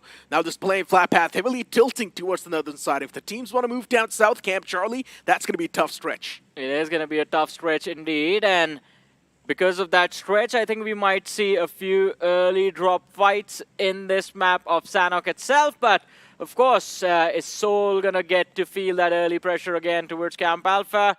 Simple answer is going to be no. There's Revan and Xpark dropping towards them, but Soul and Revan and Xpark, they've had this spread kind of very well rehearsed over the last few years, where Revan and Xpark, they are always forced to cluster towards Hatin and that bridge, and then Soul just takes the remainder, which is basically the 80% of Camp Alpha Island all to themselves. Whenever I see the map of Sanhok, there's one team I miss, and that's K9 Esports. Every single time. I want to see that drop clash between Soul and K9 Esports towards the temple of Camp Alpha Island. They also later on switched their drops. They were starting to drop towards Ruins. I miss Global Esports, to be honest, from back in the days, man. That was the only team that no matter what they were doing would always go for that fight. And speaking of fight, we've already got one brewing up on the screen. Hail Inferno squad up against Devotee from Bot Army Esports. Even Monty falls down for Bot Army Esports. Things are falling apart, but Goten should not get knocked out right here. If they want a flawless knockout against the players of Bot Army Esports, if they want a flawless fight, Goten needs to win this fight. The man's getting isolated all by himself. Monty Bay gets eliminated too from the game. Hail Inferno squad somehow getting the advantage, but what just happened? The man stepped out in the open, and now Goten's on the verge of being confirmed too. Bot Army Esports, they have done the job, bringing the numbers down to the equal stance now. A fight taken down to a 3v3. Odds now looking equal. But even for the players of Hail Inferno squad, they need to close up quickly enough, get the revival on the fallen man, and that's what they're exactly doing. But look at the radar. There's one man from the side of Bot Army Esports that's trying to close in, and he might be caught off guard. Devotee needs to handle all of this pressure all alone. The revive comes through. Pre-fire around the corner. He switches to the shotgun to look for that trade again for the second time, and he finds it! Devotee, what a quick peek. The second peek as well. Damage dished out. He finds the second knock. Goten might have recovered, but his teammates are falling. Oven down to 50% HP, and this fight has been equalized. The confidence from Devotee as he goes for the push, and he finally falls. It was a 2v2, but now a 2v1. Bot Army Esports on the verge of getting eliminated early. The man's mechanics were on point. You can just tell by looking at those peaks. The man was practicing them for a long time in the training grounds. Bot Army Esports, Hitler the only man standing, but even he gets eliminated eventually, but the damage is dished out. Hail Inferno squad, they've lost out on 2 players in this game, but they got 4 elimination points out of it, and now here comes the third party. Of course this was going to happen. TDBOB knocking on the doors. Oven, all he can do is just give him his elimination point, while his teammate PMWIGL tries to make the run for his life, and even he gets eliminated from the game. 2 teams off the rip, bidding adieu. Oh man, 2 teams wiped out within the first 3.5 minutes of this match. There could have been a third team to be wiped out because both the camps got lit up at the same time. This was a fight happening just northwest of Camp Bravo, and then towards Camp Charlie. Diesel Esports had a clash against Metal. Metal got one finish and then just went towards Painan. But man, you gotta talk about those peaks from Devotee. The man is practicing for hours and hours in the training grounds for those type of peaks. They were so quick that the opponents did not even have enough time to react.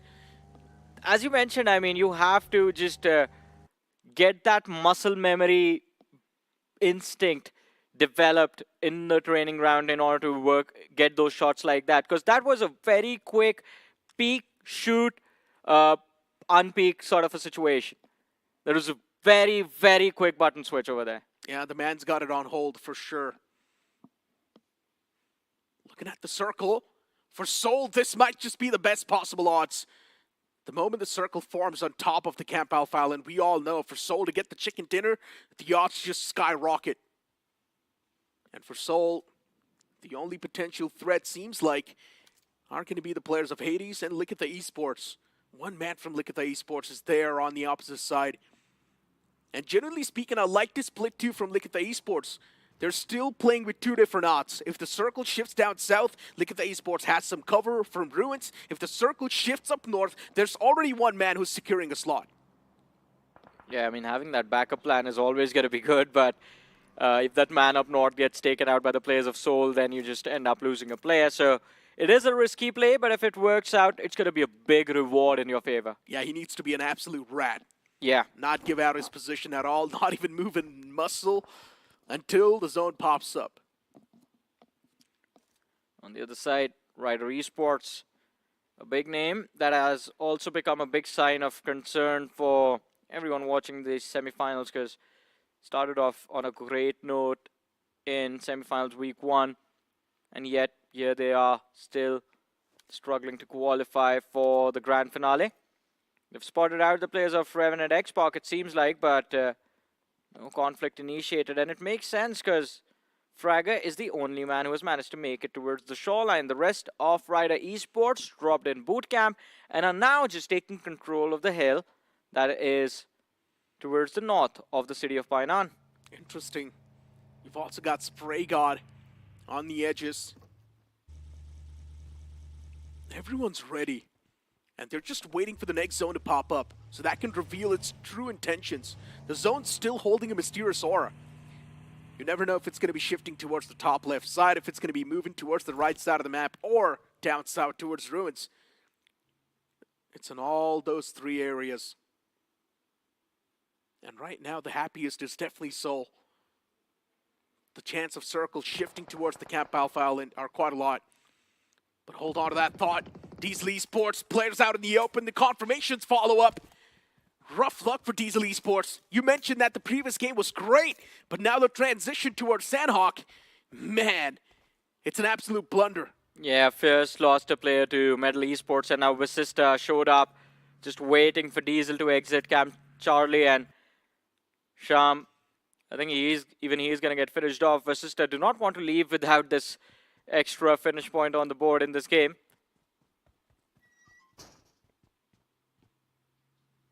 Oh, they're moving in for that final frag. Look at that.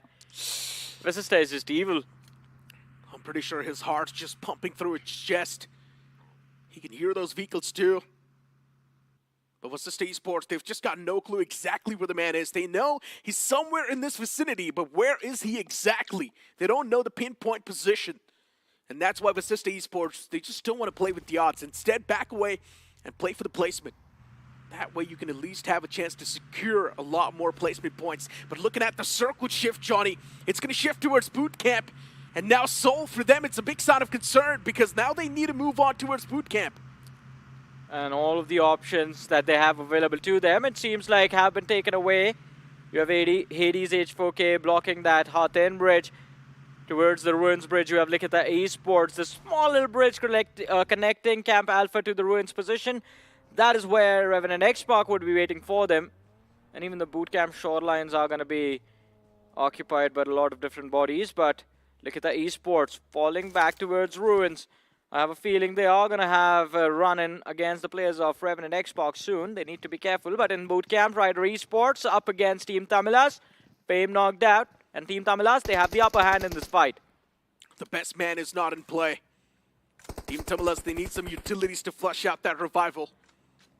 But unfortunately, Max, he does not have any. Taking those shots against the man in the far fray too. Fragger is there. He did work as a distraction, but Team Tamilas, they've got no clue that the player's already away. Covering out those close corners. And Team Tamilas slowly and steadily inching to the players of Rider Esports. They've already given up the advantage they had. Team Tamilas needed a few utilities tossed behind that box, but they were too late to capitalize. And now Rider Esports, they might just get things back in their hands as an advantage. Still a proper 4v4 fight though. In my opinion, the fight should not break out. The moment that happens, there's definitely going to be a third party. Of course, I mean, this boot camp is surrounded. You have OG towards the east. TWOB, they've taken control of the triple warehouses up north. And then Metal Esports are going to look to move in from the southern hills of boot camp. Nades go flying as Fame looks to find a knock against Team Tamilas, but hasn't found any success in doing so. Fragger, I think he's just keeping track of the players of Team Tamilas, but the southern hills of boot camp compromised Metal Esports. They have the high ground, and Rider Esports, no one was scouting information. Everyone just tunnel vision towards Team Tamilas, and they get punished as Devansh gets knocked out over there. Rough luck for Devansh, but still the revival's going to come through. Exist is sticking that. Rider Esports, they were almost on the verge of facing a few setbacks in this game itself. And note this, it's also the first game of the day for the boys. A few more shots taken against Fragger. This is why I love Metal Esports. They always love to get a good spot in their hands and then just be shooting turrets. But hold on to that thought. Look at the Esports now making a pounce against Revenant Spark. Revenant Spark is doing pretty good in the overall standings, but look at the Esports. Here to spoil their hopes and dreams. Even Sarong's taking down Ria low. Now the man's patching himself up. Revenant Spark down 2 players. What can you do? Sarong is there in the close-knit corners. Utility toss from the side of Goblin 2. That's going to dish out a decent bit of damage. Look at the Esports. Really do want to make the fight up close and personal. The man's in the closet room. The positions notice. And the Nate's going to toss right next to him. Oh no, this what positions Neo went in. Goblin ran out. And Sarang is just waiting. Puts on the booster, but it's going to be to no avail. Look at the Esports. They find the finish confirmation. Neo still on the floor though. It needs to be a quick recovery. Even the angles to the windows are being stalked, as you have Troy Tamilian Esports on the other side of the river. Revenant Spark, when it comes to close-range duels, they're just choking every single duel that they take. It's not the first time this has happened. In the game of Miramar, the only reason why they managed to secure that many points is because of the far duels that they were taking. They had the long-range advantage. Spray God was constantly funneling in those elimination points because he was taking those shots from the hilltop. Yeah, they won that fight against Phoenix Esports, which was a drop clash, but at the end of the day, a drop clash really comes down to the odds and also sometimes a bit of that luck.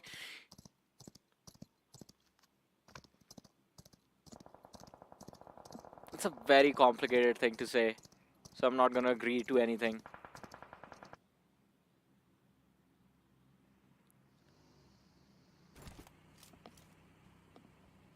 Soul. Hunter's on the hilltop. Mine is knocked out. And still for Soul, this is sort of a rough outing. I'm not even exactly sure what's going on here because Manya, at the end of the day, the IGL himself, if he gets confirmed this early inside of the game, that's going to be concerning. H4K right underneath. Soul's got the advantage on paper, but still the mat's taken away. They need to get the revival, and it's such a big split too that Soul's playing with. I don't even know what exactly the game plan is. I understand Soul wants to cross on towards the opposite side, but there's H4K that's disrupting that flow. It's not just H4K, Glitch Reborn on the other side of the river as well. At least with H4K, Knuckle and Manya being there can actually return some fire and relieve some pressure for the other 2 players, Soumya and Hunters, but with Glitch, it's going to be a much more complicated situation to deal with.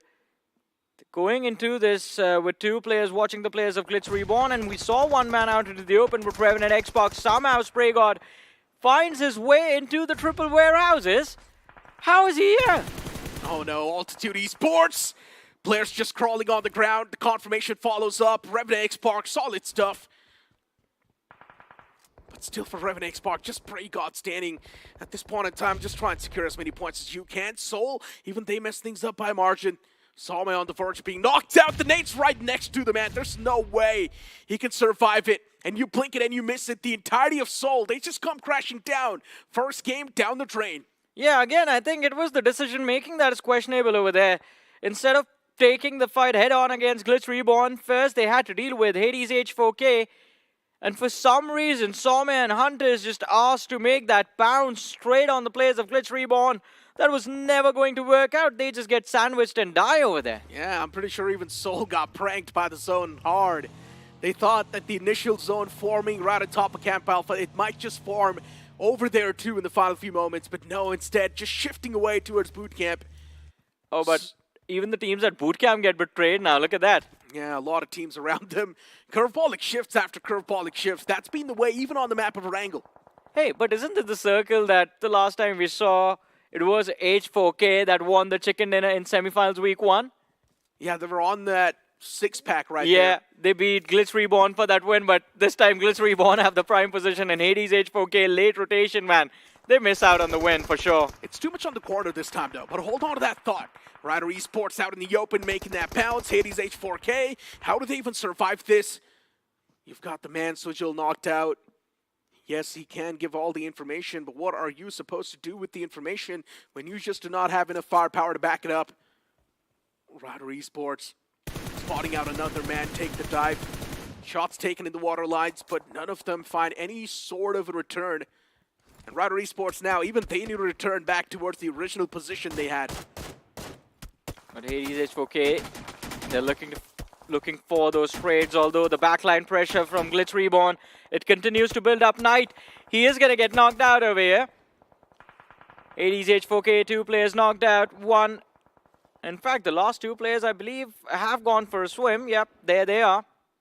Devil and Draxi, and the moment Glitch Reborn are able to spot them out because they have that cliffside control, they will have those finishes in the back. Croy Tamilian Esports, pressure applied from the players of Metal and the blue zone closing in. They have nowhere left to go. Rough luck, Metal Esports, 3 elimination points secured. Prince is taken down pretty low as well, but it's fine as long as you've got all the 4 pieces available. That's all that matters.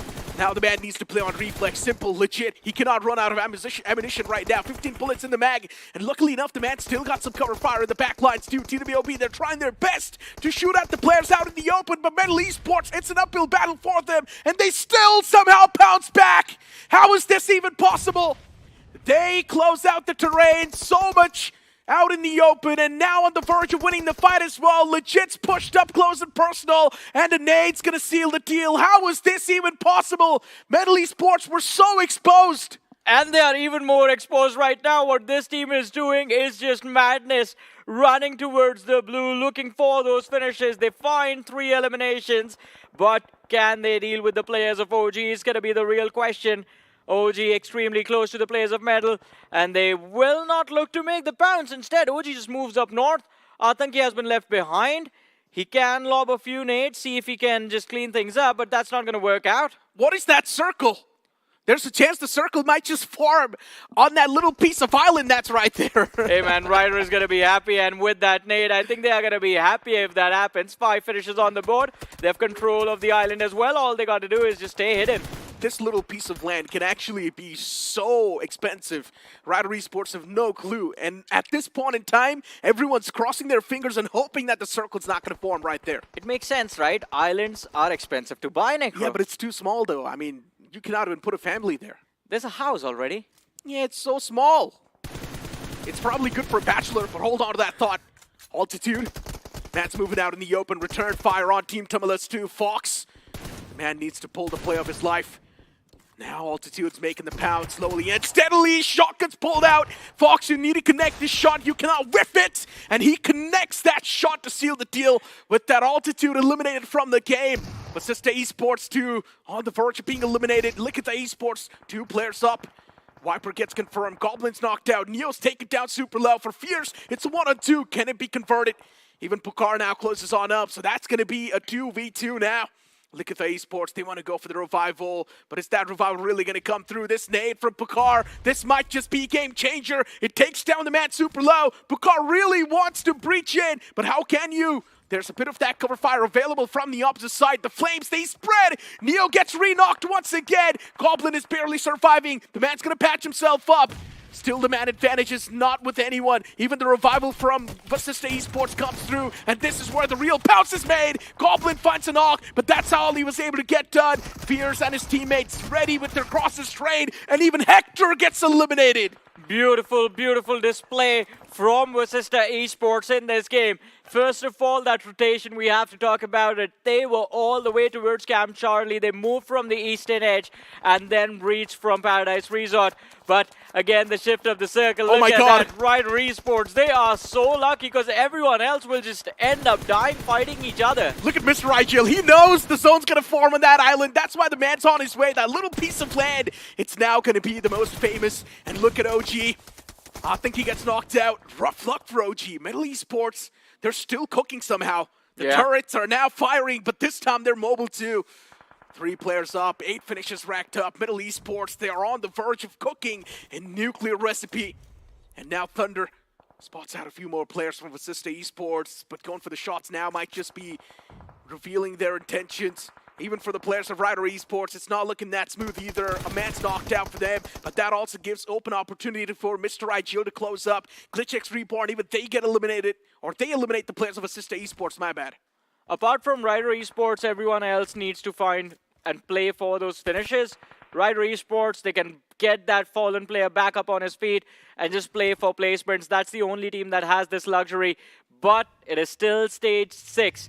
There are 2 more shifts of the zone left before the collapse happens. Rex OG, that utility missed over there, might just come back to haunt them, but Glitch Reborn, now they have too much to deal with.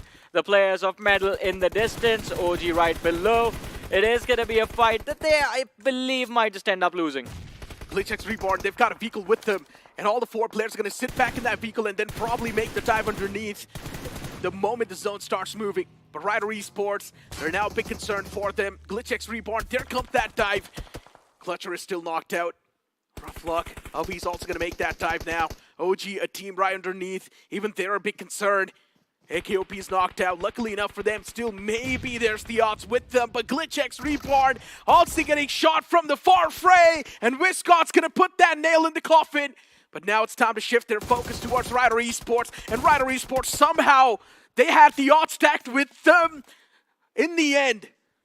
But hey, there's a surprise entry. A new guest on this island in the form of Mr. IGL. And Fame realizes there's someone else here. Nades lobbed out. Mr. IGL still surviving though. That stun denies vision. Although Mr. IGL, I think he can still see. He still gets finished off, man. All right, chicken dinner secured. Rider Esports, congratulations on the win. Or maybe not, legit. He brings it down to a 1v1. If he can get himself towards the shoreline, he has a fighting chance. He has utility to work with. He has first aids to work with. And ammunition and the shotgun as well. Goes for a long nade. I don't think it is going to find contact. There's no way he can curve that nade, is there? No way. We all thought that Rider Esports was done for because they were getting ripped apart from all the different angles. But this is the power of Sanhok. This map is so much zone-oriented that if the circle forms on top of you, there's a big chance in the end moments you will win. And legit right now, he's getting surrounded from 2 different sides of the rock. He needs to be careful. The hill is now going to play a big spoiler, but Metal Esports, they still somehow swing back to life. Fame's knocked out. Now the fight's taken down on 1v1. You've got Fragger closing in from the sidelines. His position's noticed. Metal Esports still with a big fighting chance. 10 finishes on the board. Legit. He needs to be the savior. He's got a flashbang to work with. Can he clutch it out for the team? The flashbang's going to connect, but on himself instead. Legit was blinded, and he gets eliminated. That flashbang in the end. No, it was a spatter in the works for Metal Esports instead. Yeah, awkward fight in the end, man. Rider Esports, this should have been a much easier closer for them. It was a 2v1 situation. They missed the timing on that push. There was no need for Legit to get that extra finish on Fame. On Fragger, my apologies. Fame went back to the lobby a long time back, but apart from that, that 1v1, you can not always rely on the opponent making a mistake. Yeah. Had that stun connected on the player from Rider Esports, this would have been game, and the chicken dinner handed to the players of Metal Esports. Simple thing is that they should not have separated, man. They should not have separated. I understand they wanted to pin the man, making the push from two different sides of that hill, but still, the separation is something that gave the isolated duels. I disagree with that. Separation was the right call, because you can never account for utility on the other player, especially if he's lobbing out nades that confidently from that far away. You can be sure that he has spare utility in the back. That was the call that was made. But still, because if both of them run together, they both go down in a single nade.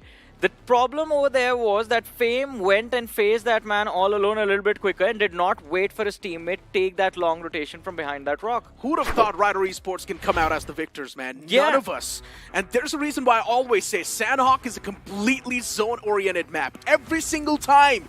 Whichever team the zone is favoring, that team will be the one to come out on top. Team Tumble's eliminating Altitude, and then we also did see a fight between the players of Likitha Esports and Vasista, which Likitha Esports just did not have enough man number to try and convert the fight in the end. Yeah, Hector was too far away, so by the time he closed in, Vasista, they already had their players back up on their feet. Metal Esports, I have to play. Best performance we have seen from Metal Esports in a long time in terms of tacticality, in terms of firepower, in terms of target prioritization as well. Because in this particular situation, Glitch Reborn, I do not know why this call was made. They knew that Metal was in a distance. They knew OG was playing under the cliff. There was no way Glitch could have made a run for their lives without either dealing with OG or Metal first. And yet they just claimed down from that cliff as if there was no one around them. Yeah. And Metal took full advantage of that, I believe picking off 3 players from the side of OG and then in the end from Glitch Reborn and then in the end shutting down OG. That was the first game for Metal Esports, and they managed to secure 16 points off of that. That's a banger start right there in the game 1 itself for Metal Esports. You cannot ask for a better start. Yeah, I mean, Metal Esports, I mean, they are redeeming themselves for the tumbles of semifinals week 1, aren't they? But I mean, Glitch Reborn, I think incredible start for them as well. They were able to rack up decent number of eliminations, OG.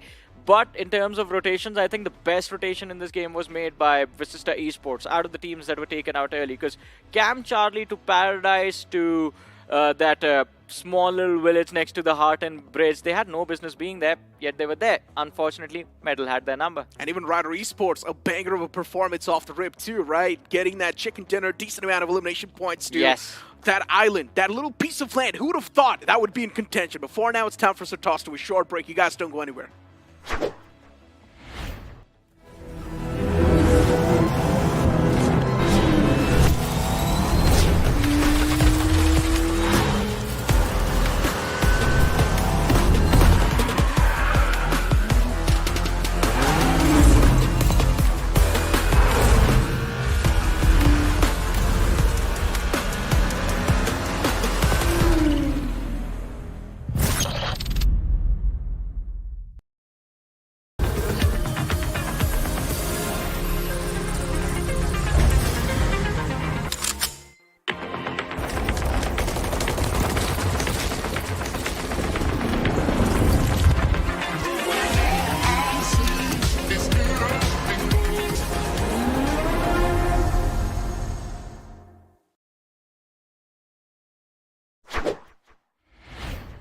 Welcome back after that short break, and now it's Icy with me on the panel. And Icy, I'm pretty sure you were sitting in the back lines looking at that game too. And who would have thought that little piece of land's going to be in contention and Rider Esports will just swing back to life? You know, to be honest, 3 different maps. 2 islands has been played. One in the map of Miramar, Far East, in the entire realme BGIS.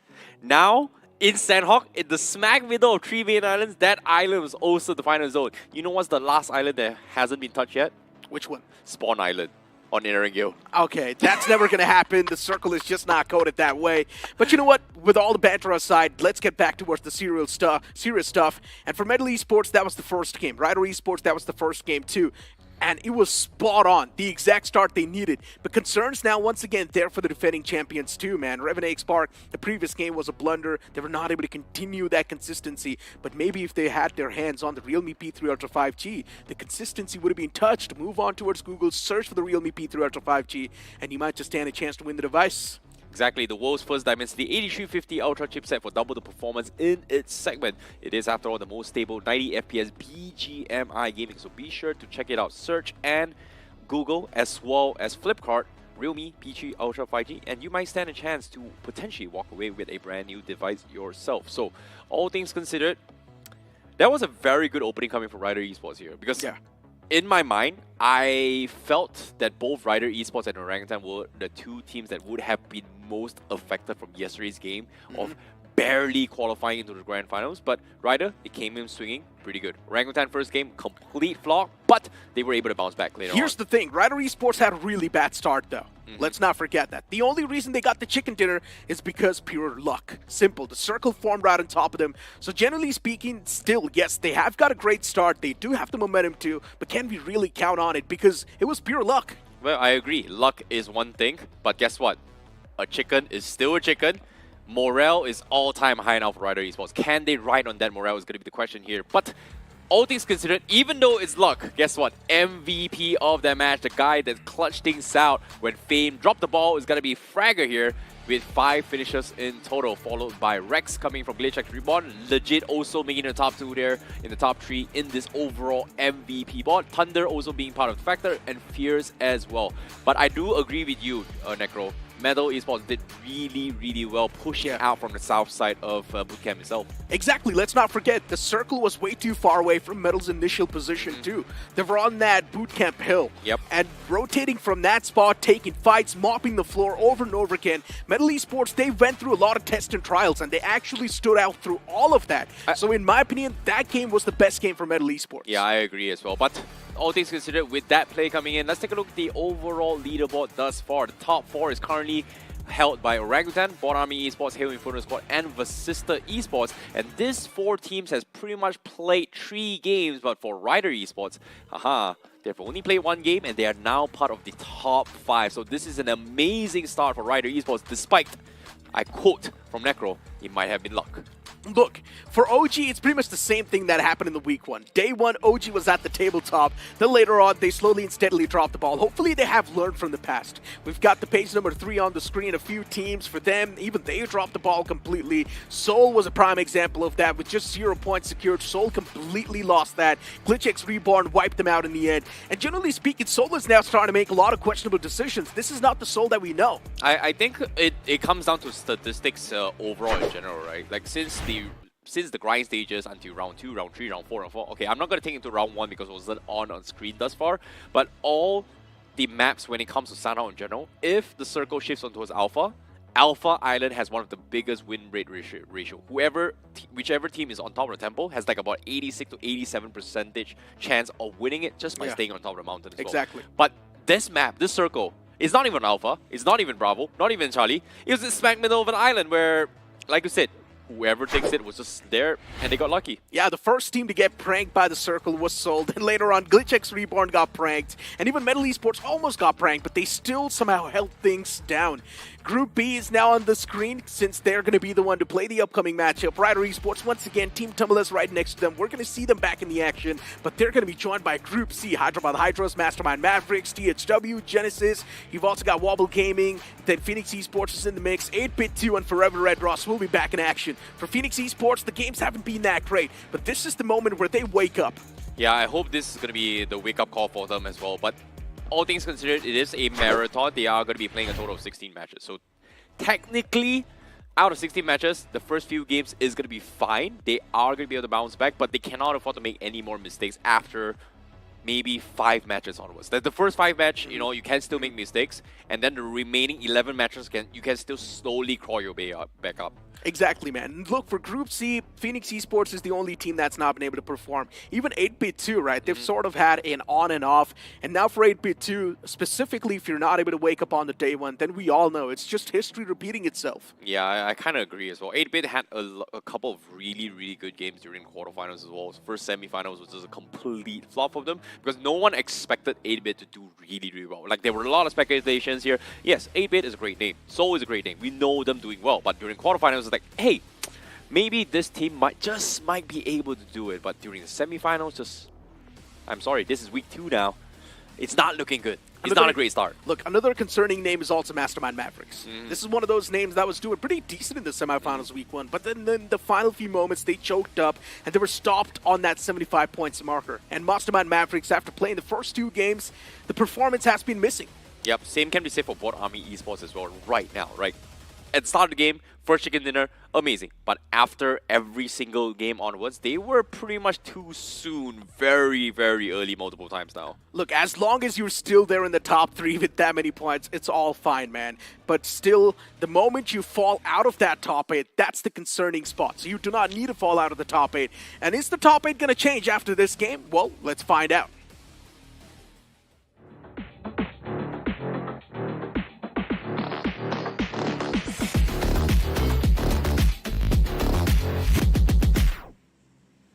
The plane's going to be in the skies, starting all the way from the southern side towards the opposite way. And now looking at the plane flight path too. I mean, starting from Magnite towards Nakam, this plane flight path once again is favoring pretty much all the drop locations on the map. Well, speaking of favoring drop locations right now, I feel like Alpha is a little bit far off still.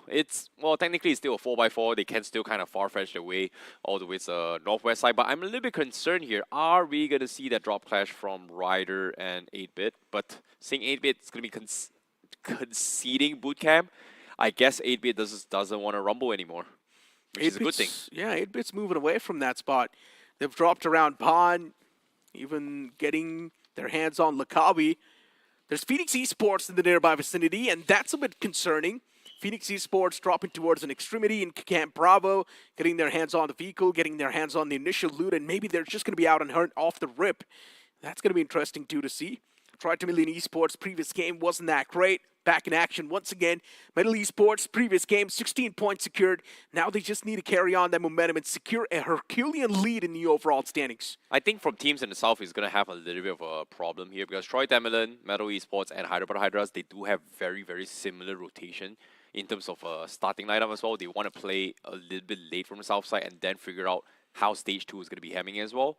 So based on this circle, we are going to be expecting Hyderabad Hydras to be running in Troy Tamerlan, running into his Metal, running into his THW as well, because they are going to be clustered into the forest terrain around Quarry as well. So that's something that I think it is going to happen around stage 2, but even stage 1 from the get-go, if they decide to go early, they have to go in for the hunt. And this is something that I think only Phoenix would do it, but currently Phoenix is all the way far east.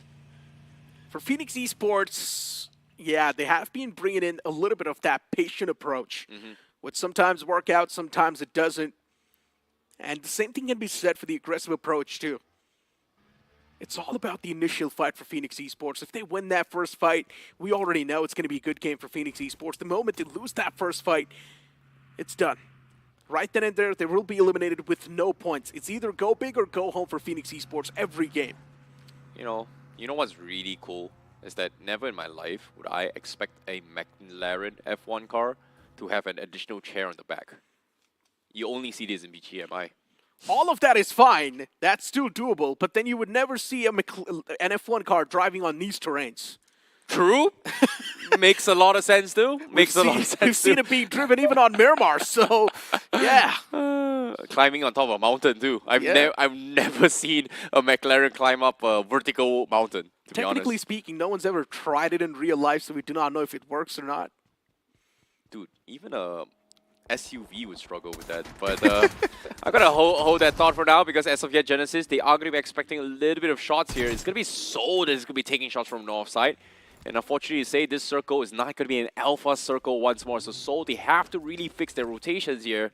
Do they want to traverse the bridge early or do they want to just take a chill pill and stay on towards Alpha Island a little bit longer? Because as of yet, we know Glitch X Reborn is also inside the lobby, and they are the conquerors of the North when it comes to Sanhok. In my opinion, Seoul just needs to be quick with the rotation. Simple. They cannot stay on the Camp Alpha Island for too long. They need to get the loot done, get their hands on the vehicle, instantly move towards a better spot inside of the circle. Proactivity is something that's been lacking from Seoul. Even in the previous game, I do understand they got pranked by the zone, but still, Seoul needs that proactivity right now. Feels like they're just moving on a snail pace approach. Yeah, and all things considered, I think if this circle were to shift to where Glitchbox Reborn again, they have the highest percentage to actually win this game. The times that the circle actually shifted up towards the north, 2 times that Glitchbox Reborn had the circle, they pretty much finished with the chicken dinner or the top 2 finish. So as of yet on a track record, if the circle shifts north, Glitchbox Reborn will have one of the best time possible. They know every single nook and cranny of this terrain in Sanhok. Look at Camp Alpha, Genesis, and Seoul right next to each other. A potential brawl that might just brew up. I'm not even sure why Genesis went there. It's questionable. They know they're in the home turf of Seoul. And for Seoul, they're going to be unhappy with that fact too. They've got their eyes pinned on the boys of Genesis. Pulling this fight will be tough. But Seoul, in my opinion, should just give up onto it and back away towards a better spot inside of the circle. This fight's not worth it. It will be down to a stalemate. I'm really surprised by Seoul's decision. They grouped up, tried to find a pick, and then spread out again to actually continue with their loot. So that's actually going to affect their overall looting pattern. But hold that thought for now. On screen, Team Tamilas going to be expecting company. Phoenix goes in for the rush, and he is going to find one himself. Fox, oh my God. He's able to knock Fury. Fox is somehow still cooking inside of the game. He's managed to find the first opener. Even the second one falls down. How is Fox able to do this? Phoenix Esports just down to 1 man. A-Bot. All the pressure now on the man's shoulder. He needs to pull off a 1v2 to try and save the day for his team. He takes it down to a 1v1. Phoenix Esports, can you win this duel? And yes will be the answer. A-Bot keeps his team alive, but not for too long because Metal Esports, they come in with the third party. And Phoenix Esports has been eliminated from this game. The blunder, the mistakes from Phoenix Esports, that should not have happened. But now, Metal Esports, they were able to wrap up the fight. Glitchbox Reborn also looking the fourth party, but seeing how quickly the fight ended, you know what Glitchbox Reborn says? I'm going to back out. It's just not worth it. But still, the overall winner coming from Metal. But Phoenix and also Team Tamilas, that should not have happened at all. It just blows for Phoenix Esports. The moment they win that fight, they get third party, but hold on to that thought. Hades H4K 2 in a world of trouble exists, falls down 2. Crossfire coming in from Devil, beautiful stuff. Hades H4K, already a lot of damage has been dished out against them, but the same thing can be said for Rider Esports too. Once again, the similar start they had to the previous game. All stacked against them, Hades H4K. Now they just are drive-bying around the players, but still they get a few confirmation. Fragger is up close and personal with the S12K, also getting shot at from the back lines. Nowhere to go. Fragger's trapped. He's the only man alive, the only one who can keep the hopes and dreams alive for Rider Esports. Now steps out in the open, gets eliminated by Devil. That was so unfortunate as well. Team Rider Esports, they tried their best, but Hades H4K, they dropped the ball. They got 3 knocks, but they just could not close things up. And just like that, they lose 2. Might be losing Knight as well. And from afar, the third party, Mastermind Maverick, was the reason why Rider Esports could not get the reset from the south. So with all things considered, oh, never mind. Team Mastermind Mavericks, I thought they were going to crash this, but seems like they had a little bit of run-in with Hyderabad Hydras themselves. Moksh, there's a revival coming through from Ninja. The man's going to be back up on his feet. It's not even a question. Looking at the circle, it's panning out towards Mongnai. All the teams once again caught off guard. Hyderabad Hydras, they've got their own troubles brewing up. And they're just looking to pull back from this trouble at this point. Wobble Gaming, it's one of those teams always to have a wobbly start to a game. And Hyderabad Hydras, at this point in time, they're just concerned about their stance in the overall standings, which makes a lot of sense too. They just want to pull back, move inside of the circle in a better spot. Oh boy, this circle, it's a little bit awkward as well. Like, it could be out in open, it could be the shorelines as well. We have at least 15% on the shorelines. But playing center has been the safer choice for a majority of teams. At least you have more options to work with. And for Hyderabad Hydras, they are in a little bit of an awkward spot themselves because there's so many teams in front of them. And meanwhile, a team that is the furthest away at least 3 teams, part of the 3 teams that are still outside the zone in Stage 2 is Likita Esports, Genesis, and none other than Troy Demon Esports. No contact, no info, pushing inside this zone. They're going to be expecting a lot of company here, but all things considered, Necro, inside this zone, I smell about, sorry, I don't smell, I see about 15 to 16 different compounds to work with. Interesting. How do you smell teams now, Icy? Do you smell what the Rock is cooking? No. Well, I'm just going to leave it at that. The man's way too far away from my current location, but something that's going to help you be pretty good at your games is also the realme P3 Ultra 5G, world debut for the Dimensity 8350 Ultra chipset with 90 FPS BGMI gaming, let's not forget, with also the smartest AI gaming control. If you move on towards Google and search for the realme P3 Ultra 5G, you might just stand a chance to win the device. But back towards the game once again, look at the esports on the verge of running into the open arms of Team Mastermind Mavericks, and the Mavericks, they're sharp enough to eliminate the first man on the tracks. Oh boy, that's one team getting a little bit of contact. They lose Hector right from the get-go. But another team that's pretty much alongside outside the zone just now is Genesis and Troy Demon. They haven't had a little bit of run in yet. But for now, look at the esports. They are going to be taking the rougher route, which is far west corner. Mastermind Mavericks did their job dirty. And guess what? Look at Mastermind Mavericks. They're continuing to apply pressure, zoning Likita Esports even further northwest. And that's not going to be looking good for them. Seems like it the same way. Levi's going to be confirmed soon. The man's way too far away from the pack. THW Non-X once again making those rookie mistakes. Don't even know why the separation was in the first place. Metal Esports, the moment they find the centric spot, they're just going to be sitting turrets. That's how they like to play. That's been the play style from the start till the end. Yeah, they have those vehicles as well. The smack middle of the center, they need those vehicles for the later fight. So as of yet, they want to control this spot as much as they can. They have a very, very interesting 2-2 split, but it is going to help them a little bit more. But this nade onto his THW, no connection thus far, but the sprays from outside this fight is slowly hurting THW X on X. Seems like it. Levi patches himself up. The nade's right next to him. Oh, this could have been real deadly. Look at Roman, the man's taken down even more low, and Akshut's gonna get the knock. THW Non-X, a real bad fight. Recovery still possible. They were trying to get the revival on the fallen player. THW Non-X in a world of trouble. Oh, Two boy. players down. Glitch X Reborn, whenever they play the North, they have so much control. And right now, they're just shooting everyone that hits their way. And as long as they can hold out, they would be able to find a lot of finishes here. And in between the crosshairs in the middle, like you said as well, is THW and also Meadow. And Glitch X Reborn has perfect angles onto them. And speaking of angles, guess what? Another party joins the fight. It's going to be Meadow Esports to try and crash onto the compounds where THW is at as of yet. THW Non-X, Levi. Man's patching himself up. Luckily enough, they've got all the 4 players standing, so they somehow survived that wrath. For Metal Esports, still in the circle, but not in the smack center this time around. Knowing Metal Esports' strategy, this is going to be something that might just force them out of comfort zone. And speaking of forcing things out of comfort zone, Soul 2, they're not looking too much in the comfort zone either. Manya with the nade in his hand, now looking to toss it against Beast from Forever Red Ross. But return nade from Beast 2 dishes out a lot of damage. Beast still behind that rock. Forever Red Ross just trying to wrap up the player's Soul. And Manya needs to fall back and patch himself up. Soul in a world of trouble. Manya needs to get back in commission. He needs to do something, help his teammates out. Soul is so disconnected. Or at least that's what it seems like. They need to get the comms back up. Forever Red Ross, they're spreading the players to Soul.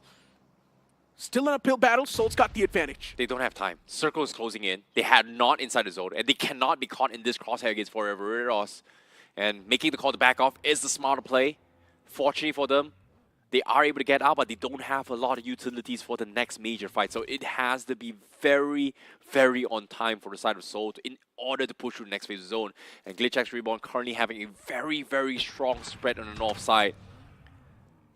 And that's going to be the point of entry here. But as soon as I say this, guess what? The spread from Glitch X Reborn, they scout out Likita Esports. And guess what? Because of what Rex just did, Likita Esports is hesitant to even push in. And because of this, they're second-guessing themselves. Yeah, look at the esports not having enough confidence to go for the fight. But now finally, they make their minds to make the pounce, and now Rex just needs to back away from the compound. He gives it up, respects the opponents and their privacy. Backing away, Rex towards the remaining players of GlitchX Reborn. And now looking at where Soul is. Soul is still all the way back in the blue. Soul needs to take a fight. Yeah, but from the side of Likita Esports, that was a good scout. Like, initially, they wanted to back out, but as soon as he heard the guy driving around, that means that that compound is not fully guarded. So making the second call to actually repush this was very smart, because now they're inside the zone from the side of Likita Esports. So that is a very, very good sign for them.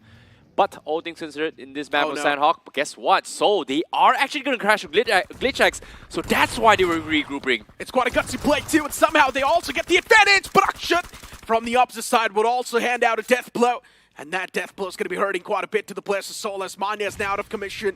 3 players standing. The fight's taken down to a 3v3. Ubby's taken down pretty low as well for GlitchX Reborn. The compound split into 2 if equal halves as Knight will third party from the far fray. Soul's game is getting spoiled once again. Knuckle gets confirmed. Now Soul's taken down to just one last man. This will be a tough recovery for Soul. What can you do? Just Hunter standing. The man's all by himself. He needs to convert a 1v3. Can he make it happen? All the utilities utilized. He's only got one smoke and a Molotov. Now pulls out the S12K. Needs to connect the shot. He does, but the backup is too good from GlitchX. Oh my goodness, GlitchX Reborn, they made the right call at the right time to save the fight, but Soul, they weren't expecting this at all. But all things considered, despite the regroup coming from GlitchX Reborn, guess what? Likita Esports, they heard all the commotion, and Goblin is able to find a pick off GlitchX Reborn, slowly peeling them apart. As they are about to make the next phase of the zone, Stage 4 comes into play, and neither of these two teams is inside the zone. Goblin is very, very happy with just one finish, and he is going to back off. Meanwhile, Hades H4K is gone in the northwest of the next phase of the zone.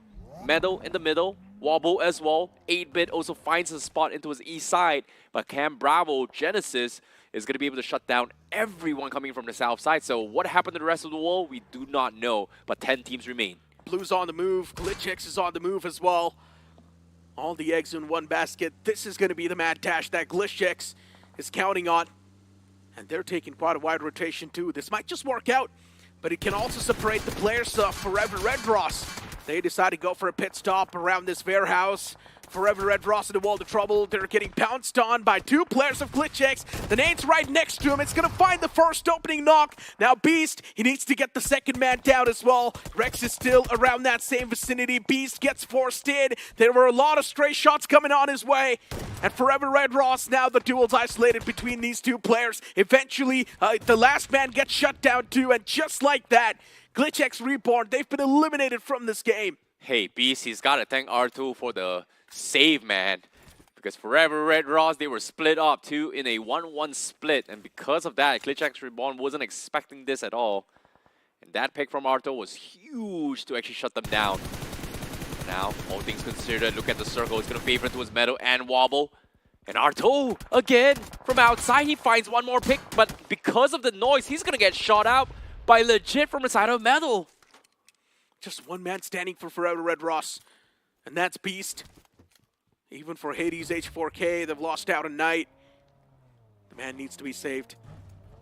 Devil is on the run. He wants to save the day for Knight, but this might just be too risky, and that's what Devil realizes too. But now he's going to make the dash towards the better spot inside of the circle. He does find a few rocks. That's going to help him safeguard his position, but maybe not so safe after all. There's Wobble Gaming just wobbling the ground. I swear, Wobble Gaming has always been very, very good at finding positions here. Been very consistent in terms of overall positioning, but taking aggressive fights is something that Wobble just doesn't really do. And this is actually paying off for them. A good defense sometimes can be a very good offense. And so far, their strategy from the side of Wobble is somewhat working out. And having center control of the circle is going to force a lot of teams to second guess themselves into his pushing this. Same can be said for Meadow, who's currently having the other compound inside his zone, which is on the northwest corner. They are still hearing all these gunshots coming from Likita, coming from Troy, coming from Wobble. Everyone is trying to find some spot or space to push in, and guess what? Troy Diamond, they will get scouted out by 8-Bit as well as Wobble. Solid stuff. Inferno down. Hydra is around that same corner. Now he's trying to shoot those knees too. She's burning through ammunition, 17 bullets in the spare. He needs to count it all now. Wobble Gaming, well-placed nade towards Hydru, almost was finished off. But still, Tritomillion Esports somehow cooking in the game. You've got Pekka in the fire lines, doing a lot of damage. Wobble Gaming, all the 4 players, everyone's alive. They're looking so good, so clinical too. But they've only managed to acquire 2 finishes so far. Wobble Gaming, they need to push outside of the comfort zone, get a few more elimination points before they get the chicken dinner. Yeah, but all things considered, Ragnar now finds Hydro. That means they will be able to pick up the rest of the wall. Pekka trying his best to actually provide some sort of cover. They want to pick Hydro up. He is inside the zone, and both these players need to push in. Wobble Gaming just making sure that it is going to be very, very difficult. 8-bit, however, early on was taken out. So that means the space is given towards Tritomillion Esports. So Troy looking to penetrate from the northeast side. Genesis has full control of the south side. Hyderabad Hydras also having full control of the southwest corner. So these 4 teams will most likely survive, as the teams which are late inside this zone is going to be Likita and also Tritomillion Esports. Both teams having only 2 players. The dust now starting to settle. Actions dialing down too. Hydru gets confirmed. Tritomillion Esports. For them, things not looking smooth. Metal Esports pounced on by Likitha, and a well-placed nade from Legit's going to be the opener. Metal Esports always so good at converting fights, finding good positioning inside of the circle. And once again, they might just convert this fight too. Well, they don't even need to, because the last man gets eliminated by a third party from Tritomillion. Well, the last team that is looking to find an inch inside the zone is going to be Ranveer from Tritomillion Esports, because every single team has got their space, got their positions completely set. And Ranveer is all by himself. He may be the solo warrior, but he may play spoil sports for some of these teams. 4 teams looking for the chicken dinner. Metal Esports in prime position. And interesting enough, Necro, it's been a while since I've seen Legit play at this level. But as soon as I say this, I might have Curse Middle. Because Prince, he gets knocked off. And Hyderabad Hydras, they are going to pounce on Metal now. Metal Esports, all the trouble collapsing on top of them. Hyderabad Hydras, for them, they still have to traverse through the open grounds. Thunder Legit right next to each other. Metal Esports, this can be another banger of a game if they win this fight against Hyderabad Hydras. And Metal Esports, they've been really consistent, especially when it comes to converting those fights. And what a knock that was! AJ's knocked out. Legit is still alive. Thunder needs to count on their man. A well-placed nade from Thunder might just find a knock as well, but it dishes out a lot of damage. Keep this thing in mind. Legit has been the main playmaker for Metal Esports. Thunder, unfortunately, steps out in the open, and that's going to be a knock from Wobble Gaming too. Legit does the same thing, but this nade's going to find the return knock. Hyderabad Hydras, all the efforts they made to make that push are now down in the drain, and within a blink of an eye, the entirety of that team has been eliminated from this game. Oh my goodness, the pressure from Genesis Esports is the reason why the teams on the northwest side is completely demolished. And Legit, he gets the knock before going down. And just like that, Genesis now in a lot of trouble. As 2 down, no resets whatsoever. And Ranveer somehow manages to sneak in towards the top 3 from Tritomillion Esports. Still alive. Wobble Gaming, the compound, has been the best savior for them. Once again, just proving my point, this map is so zone-oriented. Wobble Gaming finding themselves in the prime example, in the prime spot. Right next to him is going to be the players of Genesis. That can be a tough challenge. But since they do not even have the man number to go up against the players of Wobble Gaming, this should be their game. Oh no, the nades comes through Shadow. Is it going to be A-okay? Because as of yet, Wobble Gaming, they're finally going on the hunt. Apollo going to be on the edge, but he'll bleed out to the zone. No points given, but it is going to be secured by Wobble. Wampy finds one. Sporta now looking to finish a last player, and that is going to be the confirmation. As Wobble Gaming gets the reset, hunting the last player known as Ranveer from the side of Tritomillion Esports. Will he get the denial? Or will he farm those finishes? It seems like he is going to stand and fight. The nade comes through and it is going to connect. Yeah, well, the man did not even have a fighting chance in the end, but still, from Wobble Gaming, just staying in that same compound, like shooting turrets. They did not even move out till the final few moments, and pretty much just getting that chicken dinner. It's because the circle was constantly favoring that compound. I agree, but Wobble Gaming, again, a good defense is a great offense, and congratulations to them because they get themselves the winner chicken dinner. Now, nominations. The second nominee here is got to be Ranveer because for some reason, final 6 teams, Troy Tamilin Esports should not have been able to make it in the next phase zone. Ranveer somehow sneaks in top 2 and steals some points away from the other teams. Exactly. Troy Tamilin Esports doing really good for themselves in that previous game, but still they do not have enough points maybe to breach inside of the top 8. That's still questionable. We'll find out once we've got the overall standings on the screen. But for Metal Esports, consistent game. I think Metal Esports is doing pretty okay in this map as well, but all things considered, I think today in the second semi-finals is a little bit awkward, and even in that match as well, most of the finishes has been evenly distributed between teams who finished, I would say got wiped out somewhere in the 8-9 position. Yeah. There was like 6-8 down bottom, 8 finishes at the bottom, maybe 5-6 in the bottom as well. So teams at the top did not have like that 2-digit finishes chicken dinner yet for coming from Wobble. So I'm a little bit concerned with this. Yeah, and speaking of concern, I'm also concerned for Phoenix Esports and Seoul. Seoul 2 games done, just 3 points. That's majorly concerning. Phoenix Esports too, pretty much around that same area. Mastermind Mavericks, they're choking every single fight they take. Yeah, I agree. And even Rider Esports, they had a great performance in Erangel, but in the previous Sanhok map, this map was, I don't know what happened to them. They had one of the most awkward openings that they just weren't expecting to be drop clashed.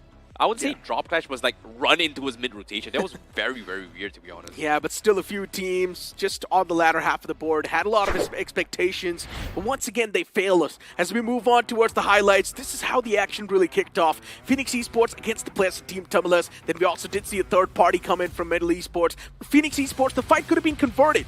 Yes, they won that fight too, but then that third party from Metal Esports, that just spoiled the entire momentum that Phoenix Esports got in that game. I think Meadow wanted even more finishes, but the moment he got the final finishes, all the finishes immediately converted to each other instead. So it's a little bit unfortunate coming from them, but even this fight as well against THW was so super close. But I feel like that was this is exactly what I mean, right? Like there were a lot of major fights that's happening across the map where, I steal like 3 finishes here, I take like 4 finishes here, but they themselves get wiped out. So eventually the points conversion for the teams at the top was not exactly that high. It really feels bad for Seoul, and for some reason now it feels like Seoul is not able to adapt to the new zone settings. Straight up, man. They're taking those fights every single time. Seoul is getting knocked out because of that third party.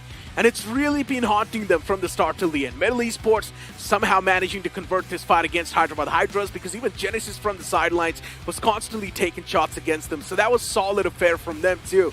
Genesis, even they were alive till the final few moments, but still they could have done much better. I think this is a comeback game coming from Genesis Esports, to be honest. Like, it wasn't the greatest of greatest, but it is still some points. Like, some points is better than no points at all. You must understand, this is a marathon, it is not a sprint. But Wobble Gaming is able to bounce back as well. But all in general, I feel like in terms of overall consistency out of every single team, Wobble is by far the most consistent team so far. Like, they finally got a chicken dinner, but if you think back, it was Miramar map, they finished around top 4. They lost towards Orangutan, and even previous that as well, they were somewhere in the top 5. So I think this is a very, very good start for Wobble Gaming. Yeah, look, the main concern is not the positioning in the final few moments of the game. The main concern is the elimination points that they gather. Now over here, since they won the chicken dinner, yes, they have a decent amount of elimination points to backing themselves up. But speaking of the previous couple of games, yes, they're in the top 5, but with next to none elimination points. And how many placement points can you actually get when you place yourself in the top 5?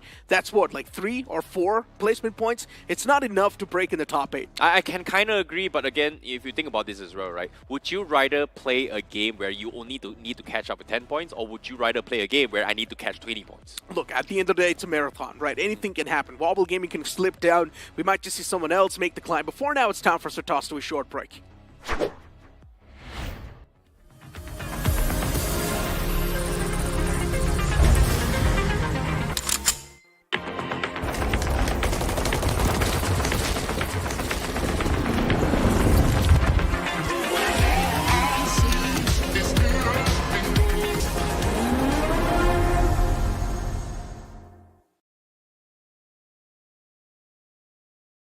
Scout भाई petrol भर दो ना।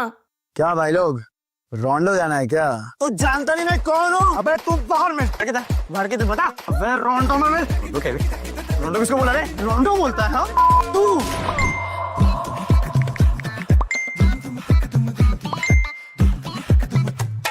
रोंडो? Run run run run run run run run.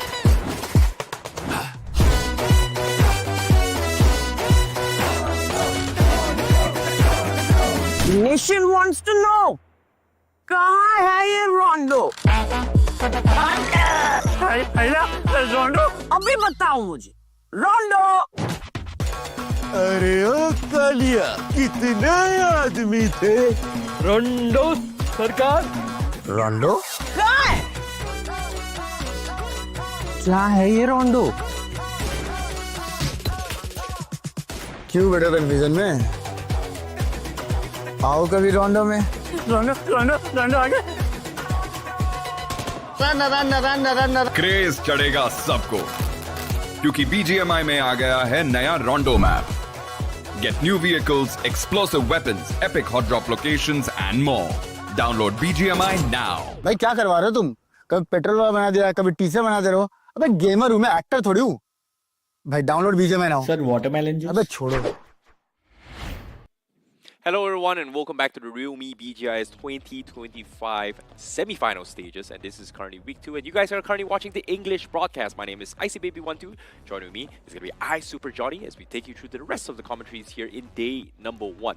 Now, interesting enough, we see a little bit of bounce back for some of the teams, and Wobble Gaming was able to secure the previous chicken dinner from Sanhok, while Rider Esports, who before that had the chicken dinner, fell off a little bit too quick. Yeah, but still, I mean, Rider Esports, considering they have 4 games in a row, that Sanhok, then another Sanhok, now the Miramar and Erangel, there's still possibility for this team to be a little bit consistent, keep the flow going. So not all hope is lost from their side. I agree, and all things considered here, if you guys want to keep your hopes up and have the best gameplay inside BGMI, guess what? Check out the realme P3 Ultra 5G, the all-round slayer, world's first Dimensity 8350 Ultra chipset for double the performance in its segment. And if you guys are looking for the most stable 90 FPS BGMI gaming, this is the phone to check it out, because now if you guys want to search and win some prizes, search it on Google, search it on Flipkart, to search realme P3 Ultra 5G to find out for more of the specs and the details involved in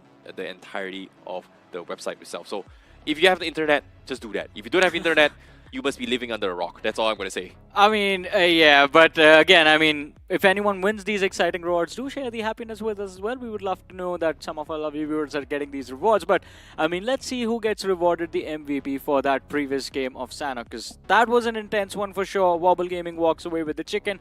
But who's going to be that individual player that took most of the finishes in the game? Well, speaking of the most amount of finishes here, it's got to be legit coming in from Metal Esports. He gets himself 6 finishes, and it's been a while since I've seen legit play at this level coming from Metal. It's been so many years, and for him to finally find some sort of fallback, I'm glad this legit is back. Not just him, I think it's the entirety of Metal Esports, because even in that previous game of Sanhok, they finished in the top 2. This time walking away with the eliminations, we can't really discount the performance on the Miramar before that. So Metal Esports, all in all, a wonderful day for this team. But moving on the list of top 5 players, we have Shadow OG from Genesis, Ragnar from Wobble Gaming, Aimbot from Phoenix, and Knight from Hades H4K. That was so awkward coming from A-Bot, especially when they actually had that run-in against Hyderabad Hydras. But all things considered, let's take a look at the overall standings right now. Wobble Gaming, by far the most consistent team, now currently in the top of the leaderboard with 33 points.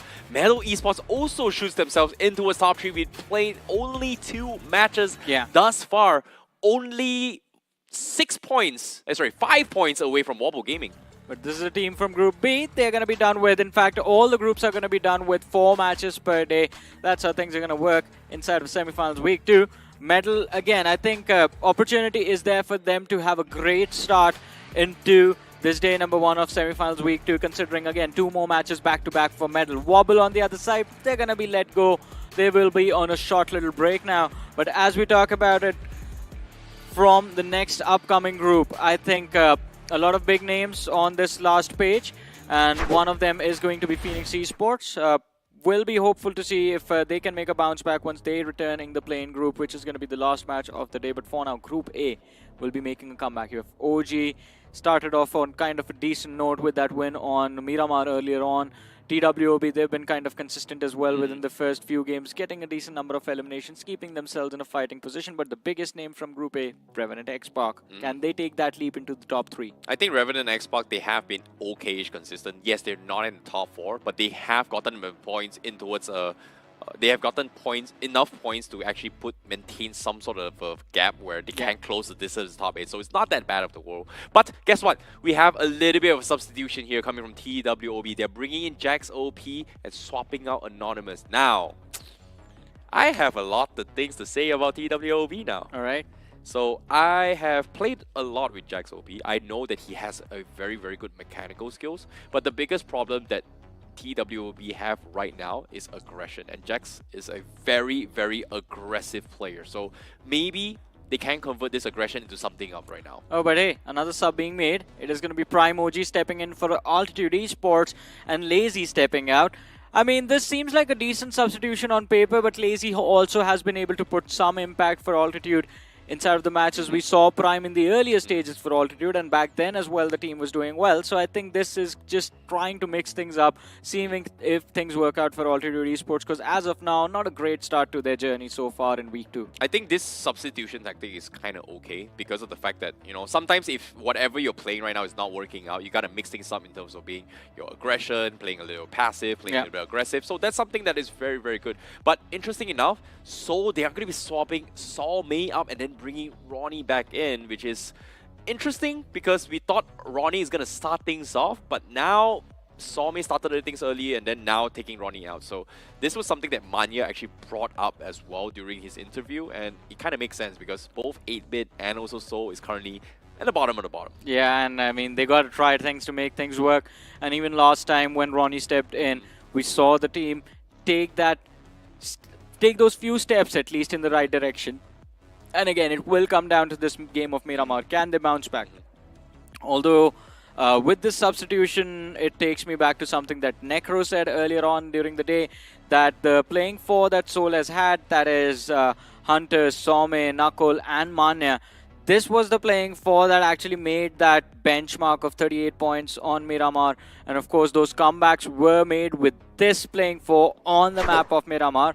So again, with Ronnie on Miramar, we'll have to see how things work out for Sol now. Well, before we get into the conversation here, let's introduce the teams once more on screen. Group A, we have Orangutan, we have Hail Inferno Squad, Vasista Esports, Bot Army Esports, TWOB, Diesel Esports, Revenant X-Park, and Altitude. And of course, for Group B, it is Ryder, Team Tamilas, Troy Tamilian Esports, Likita Esports, Metal, Soul, Glitch Reborn, and Hades H4K. As we talk about it, by the way, Group A is going to play their last match for today. So the benchmark for being in the top 8 or outside of the top 8 will be set with this game. So again, last opportunities for teams like Revenant X-Park, for teams like Vasista Esports, Bot Army Esports, who had a great start to the day. But since then, the consistency that we wanted to see has kind of faded away. I agree. But now I really want to talk about these 3 substitutions coming from 3 different teams, right? So Seoul, obviously, they have game time before with Ronnie. For Altitude, they have game time with Lazy as well. We've seen them how kind of mix things up. But for TWOB, this is the first time we're seeing Jax playing. So I'm a little bit more concerned on how TWOB is going to be able to adapt, because this is their first time having Jax play with them and then coming towards a scale where can he play with the best of the best? Because Jax, I personally know him as a very skilled player, but is he a really, really good under God or not? That's going to be very, very important for TWOB. Did you get some insights from Jax about TWOB as well? Yes. What they talk about that, I see. Give us some scoop. That's the thing, right? He told me that the reason why he's not playing is because their playstyle doesn't really fit with the team in general. All right. And TWOB, their playstyle has been very consistent, and it's kind of in a shaky position. So I feel like now's the time to mix things up. So maybe giving Jax's opinion or his ideas a try might be the saving grace for them. But again, this is a hit or miss, and all things considered, only 8 teams qualify to Grand Finals. Exactly. It is time to go YOLO, kind of. If you want to start, I think day 1 is the safer way to experiment on. If things work out in this last game, you have a big performance, you can still make that bounce back. So I think a good time to take that decision to make a substitution, but let's see how this match works out. Again, it's the last match for Group A on the map of Miramar. Things can be tricky, but if it works out, it's all well. Well, hopefully it's going to work out for them here, because there is a lot on the line and only 8 spots is available for the Grand Finals, and it all begins here in day number 1. Now, without further ado, let's jump into Miramar.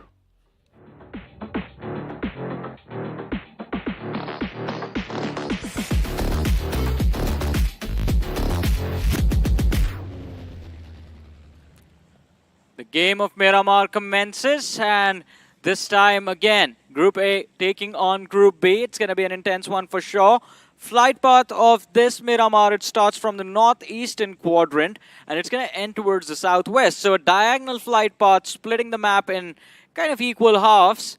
And this one, I believe, does allow the opportunity for almost every single team to take over wherever they want. The map is going to be available in its entirety. Now, I want to see how the fights are going to be happening between both Seoul as well as Orangutan later on, because I know they haven't been drop clashing for quite some time now. Like, it's usually 8-bit and Seoul, but 8-bit out of question. I feel like OG might be able to pull a bigger comeback, and will they be the obstacle that Seoul needs to overcome? Because we know Seoul is very, very good in Miramar, but so far, I don't know what happened to them. Yeah, today has just not been a great day, but hopefully with this Miramar, especially the flight path also enabling that La Cobriera drop, things can take turn for the better.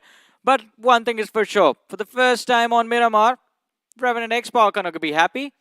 They do not get drop clashed by anyone in San Martin Hacienda del Patron. They take a nice little spread, and look at the map control they have been able to gain in the early stages of this match. As you were talking about it, OG, though, they drop clash the players of Likita Esports. Bodies falling on either sides, and it is Likita that have the upper hand. Wizgod, he has no weapon, so he's running around in circles trying to survive, and Hector, with just a pistol, is trying to see if he can gain the edge. AKOP shows up with the UMP. He's jiggling left and right. Hector, as the pistol, has that hollow sight equipped as well. AKOP finds a knock on Neo. Come on, headshot. And this could be the fall for Likita Esports in this game. Oh boy, Orangutan, what is going on here? Likita Esports has no business coming Ouch. in. Goblin, he came from Picado, saves the day, goes in for the car swap and was able to get the knock. This is the most important save coming from Likita Esports. And now the reset comes through. Wizgod is close by, but they are able to get those pickups. And just like that, Orangutan, they're losing members. And Wizgod, hiding like a bush. 19 bullets on the Vector, not even the extended here. Oh, you hate to see things like this for Orangutan. What happened? Why? Why is Likita here? I think they came here looking for vehicles, and OG want to go towards Chumasera, so they also wanted a few vehicles for those mid-game stages, but it was a vehicle spawn drop clash between the two sides, and only Goblin was in Picado. As you mentioned, I see he made the long rotation. He was the savior for his team, but Orangutan, oh man, this is just turning out to be a nightmare, isn't it? Well, speaking of nightmares, well, I thought Likita Esports is going to have the nightmare against Hyderabad Hydras all the way through, but who would have thought they would actually clash against Orangutan? But all things considered, Orangutan was the ones that actually take the chicken dinner in the previous Miramar map, and this time, all hope is on Wizgod, and even then, what can he do?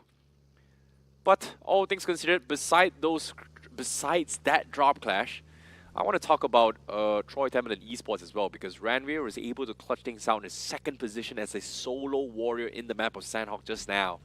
They were able to get themselves 6 placement points, and they are doing decently well, but we haven't seen a big game coming from them from a very, very long time, actually. That is true, but in this particular match, I think with OG out of the way and this early rotation coming in from Troy Tamil and Esports, if they move towards Chumasera, they're going to find it empty. And that is close to the center of this western circle that we have in front of us, at least in the early stages. So this actually might turn out to be the game that Troy Tamil and Esports are hoping for. A good one, in fact. Yeah, so, well, hopefully. But seeing the circle is going to be favoring on towards Monte Nuevo here, TWOB has the prime position to gatekeep it in that crossroad itself. And I want to see if TWOB will improve after this substitution, because this is going to be very, very important here. And this match will help them get a little bit of a gap to actually chase for the top 8. But hey, if you want something that helps you in your matches, check out the realme P3 Ultra 5G, smartest AI gaming control, world debut of the Dimensity 8350 Ultra chipset, and of course, 90 FPS BGMI gaming. So go on to Google search for the realme P3 Ultra 5G, and you can stand a chance to win some exciting rewards for yourself. Now, speaking of consistency here right now, Revenant X-Park has by far, in the second week of semifinals, been very, very consistent, at least 4 to 5 finishes per game. And currently in the map of Miramar, we saw Spray God being as the star when it comes to farming those finishes. Yeah, they look a little bit disconnected, but he is the one that has been keeping things alive for the team. But look at this replay. My goodness, the pistol swap spam. All right. I mean, I was surprised though. I mean, with Goblin showing up, what was OG doing? There was no communication, it seemed like, between the players with how they wanted to approach that drop fight. They weren't able to adapt to the circumstances before them. And look at the esports. That one player sent in that off direction. Goblin picking off AKOP. The fight was done and dusted right there. Revenant X-Park, as we spoke about them in the early stages. San Martin in control. It is the northeastern edge of the circle as well. So Revenant X-Park off to a decent start. But I wonder if they are missing those 4 points that Sarang spoke about during the interview a few days ago. Well, for now, they're doing okay. You know, I don't know much about the interview, but I'm just going to keep it there.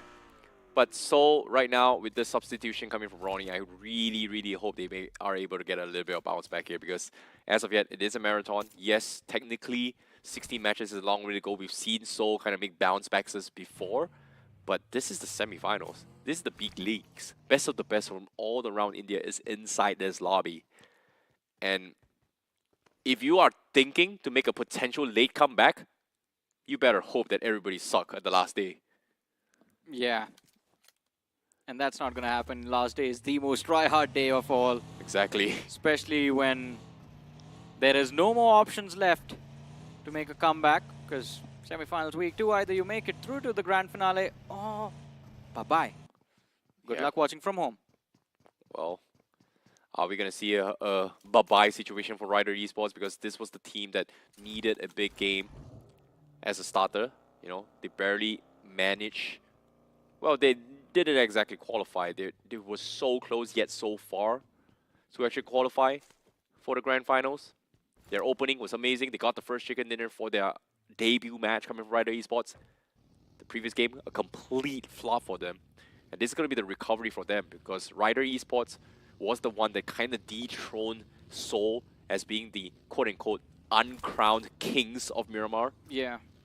And this is a Miramar game. Rider Esports was able to dominate a lot of it in the map of Miramar during the entire first week of semifinals. Yeah, they were very consistent on this map, and even this time around, I think that consistency can be brought back in, considering it's a southwestern circle. They like to start from Los Leones, not too far away from the zone itself. And of course, even the terrain allows them to find at least the breach into the earlier zones of this game. But Hades H4K, they're moving in from the northern half of the circle. We'll come back to that in a bit. It turns out Ball Army Esports clash against Diesel. Diesel are going to be the ones with the opener. But the trade comes through from Scary Jod. He's looking for the second, and he finds it as well. Can he find the third? The shots connect, and that's the third knock for Scary Jod.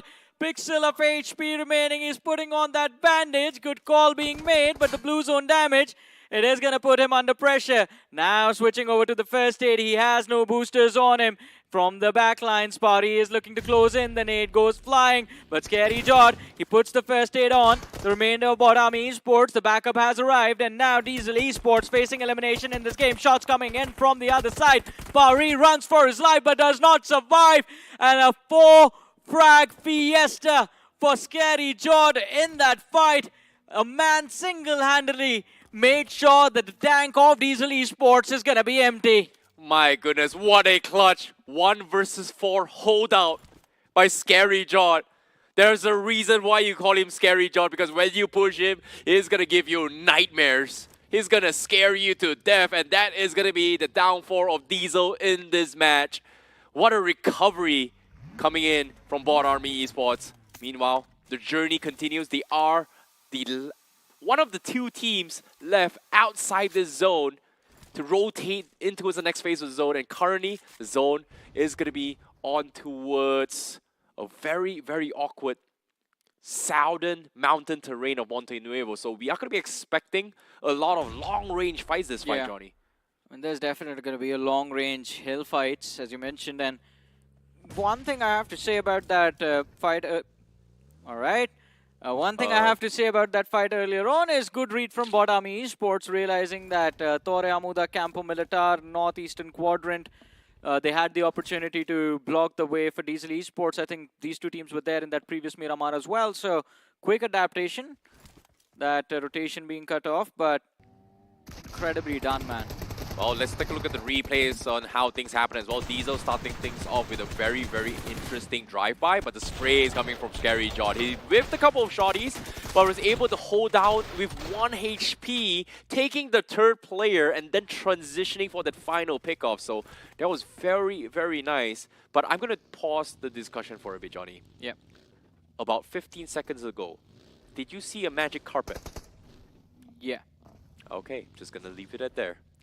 I thought I was blind. I thought I was seeing things. No, we don't talk about I thought it. I was hallucinating. No, we don't talk about it, buddy. I thought I was hallucinating from the heat, man, of Miramar. Yeah, you gotta stay hydrated. I know, right? I mean, hydration reminder for everyone. Don't forget to drink water. Well, fair enough. But all things considered, Ronnie playing a little bit passive here, coming from Seoul. I thought they would get a little bit more aggressive. They have a very decent spread on the west side. Ronnie right on top of the western walls. So they do have one of the highest points in this play here. They're just waiting for the right moment to strike. Meanwhile, Likita, they scout out members coming from Glitch X Reborn. Oh, but it's Glitch who find the opener, and Likita, they might just feel the pressure for this. Goblin is drawn some attention to himself, but the blue zone is gonna add that extra bit of pressure that they do not need. But hey, look at this. You were talking about the circle. The players expected the Ladriela Hills to be in contention, but the circle just takes a northern shift, and now half of the northern zone is just empty. In the meanwhile, Likita Esports taking a beat down at the hands of Glitz Reborn over here. This is just, I believe, Akshat toying with his former teammates. He's just going after them one by one. Oh boy, that's a weird one for Likita Esports, but Glitch X Reborn, definitely great start for them, for sure. Like, coming late in the zone is very, very, very hard, but considering it's a very big map, it's going to be okay. But the hunt continues. Hector's Wiper down, Neo and Goblin, the iconic duo from Likita Esports. Can they make wonders right now? Is now or never, and yes they will. Goblin finds the knock, finds the confirmation. 2 versus 3. Neo is going to try and fend them off. A big nade connecting on 3. As Likita Esports might look to try and wrap things up. Another nade comes through. Does it connect? No knock. Glitch X Reborn forced to have a little bit of a delayed reset right now. But Neo, he finds one more! Reset denied. Neo finds the third. And it is going to be odds turned against the Glitch Reborn squad. Nade goes flying, but Avi will struggle to find contact. No HP, he finds a knock, but Goblin with the finishing blow. Glitch Reborn, they are going to glitch out of existence on this map of Miramar. And look at the esports stay alive with 6 eliminations secured. The iconic duo, just 2 versus 4. Glitch X Reborn out of existence. Goblin and Neo. What was that hold? But despite winning the fight, guess what? We've got greedy vouchers on the sides, and that's gonna be Meadow Esports. Thunder is about to strike. Shots being fired from the side of Likita Esports. They know that there are vouchers and they are surrounded. Legit from the flank. Sarvid from the left. 3 different angles from the side of Meadow Esports and Likita Esports. They have to make a run. Goblin is gonna try to make the first push, but seems like he wants to go in for the fight. But decides to say, you know what, Neo is not there to provide me any assistance. He needs to play this a little bit more careful. Nades comes through. Tries to find the angle. Does he find connection? Ooh, Thunder actually getting knocked by Goblin. Yeah, brilliant play from Goblin. The nade to flush out Thunder. And this might have just given them the fighting chance in this duel. But no, Sarwit takes it away. Neo, he makes the move looking for a revive. But I think Likita Esports might be done as soon as Metal recovers. Even if they don't try to recover, I think the zone might just be the collapse of this team. Oh no, the zone. This is stage 4 zone as well. It's down towards the last stage. Can they get the reset in time? It's gotta be close. Goblin might be re-knocked from stage 4. Oh, he's so unlucky, Neo. He tried his best. But his best is not enough. Neo now only has one option. Play alone or commit to the fight. And Metal, they're also bleeding out the zone. 2 knock. And Neo, he might just go in for this 2 finish and just call it quits. Yeah, I think the best case scenario for Neo, but he needs to make that aggressive bounce, and he will get those finishes, by the way. So he's not too far away from those so fallen close, bodies. So close, so close. But Metal Esports. No, Oh, he didn't get what? the legit. He was hiding in the bush. Yeah, legit. That was what was that, man? Both these teams. That is just a hilarious, a comedy of errors, if you will, between the two sides. First Metal, there was no point in going for a revive for Thunder, because you know stage 4 damage. He's not even gonna get that first aid in. And then the second player got knocked out for no reason, and his finish, Legit's finish, Neo did miss out on it, but again, Neo had no hope of even getting one finish in that conflict, walking away with 1 extra point. That's good for them. They have 7 finishes now. Well, all things considered, Ooh, and the first aids from the crates, by the way. Can't forget about those. yeah, there's a lot. He has a lot. I think before he left, he had about 6 first aid kits. But all things considered, Nikita Esports 7 finishes, but 14 teams remain, so no placement points yet for them. Meanwhile, Ryder Esports, this is the team that we have to watch out for when it comes to Miramar, because this is the most amount of points they've gathered in a single map. That is by the hands of Ryder Esports. Yeah. Let's see how much further can they go. Metal Esports, I think journey might be coming to an end. The clash happens. Prince, he's swinging left and right, and he finds the last man from the side of OG. Oh boy. Just a fumble there. Wizgod with a Hail Mary push. Thought it was a single player. It was a single player, luckily for him, but he loses that 1v1. Hey. And Princey has made a lot of commotion, by the way. His teammates get shut down by Ryder. And I think Team Tamilas or Altitude actually might make the push to finish off Prince. Oh, Meadow also losing a player themselves in the hands of Ryder Esports. So Meadow Esports down towards the last player. The commotion outside the zone is just not worth it. And Prince, last man standing. Well, he's got to carry on the torch of what Orangutan is trying to do as well. Yeah. Last man standing just now. Fell a little bit short, and now he's got to carry the torch over as a solo warrior. And you know what? He's right in the middle of the zone. So it's not the greatest spot to be in, but it does give them a little bit of time to hold on unless the circle shifts away in stage 5. But all things considered, Ryder coming from the southeast corner. Bot Army going to be taking from the northwest corner instead. This compound gives them a little bit of safety net, but it does not have a lot of vision from the south side. It sees everything from the north, but nothing from the south. Oh man, they have to be careful about Worcester Esports. If from the distance, Rage God and Tapata find the opener, then the other two lads are just going to make that bounce. But Pucar waiting patiently. Goten spotted out, few shots committed. But it's just going to be a trade of information between the two sides. I genuinely feel bad for Pucar. Because there are sometimes, in terms of distance, in terms of rendering issues, you can see the guy, but there is actually sometimes an extra layer of cover that protects him. So unfortunately to say, no connections coming from Pucar. But let's take a look at the circle. Seems like it's going to shift in between the two planes divided by the road in Ladrela. And a majority of them are on the northwest side, while on the southeast we have Team Tamilas, we have Ryder Esports here. So a majority of the traffic is coming in from the north side and from the southwest corner. This zone usually comes to an end on that roadside as well. Just a little bit towards the west between the road and the hill that was in control of Hail Inferno squad. And Ryder Esports, I was looking at their position towards the southeastern edge. They got to hold on to that spot for their dear lives. If they move out, try to force fights, they might get taken out early. But look at the Esports. We're talking about them. 7 eliminations. Neo has somehow gotten very close to the northern edge of the zone. Unfortunately for him, there's Revenant X-Park waiting for him on the other side. So the moment he gets spotted, he's going out. The best possible outcome from Neo right now is just play placements. Yeah. You just got to play as safe as possible. They've already done the groundwork, right? 7 finishes is the groundwork. Getting into the top 8, top 7 is pretty good enough. But all things considered, I want to see how TWOB and Revenant X-Pac plays this circle, because both of this team have not made a huge mark yet in this game. And Revenant X-Pac needs to play offense. And TWOB right now has to play defense. Oh no, Kana is just playing too far back. And because of that, he can't really get information of Shadow closing in the distance on this hill. And TWOB, they are suffocated for information. They can't really see anything on the other side. Revenant X-Pac, the fight initiated on the flank. They are looking for those frags. Wow. Oh, that's gonna be a long distance connection on the lad from bottom esports. Scary Jord clutched out a 1 versus 4.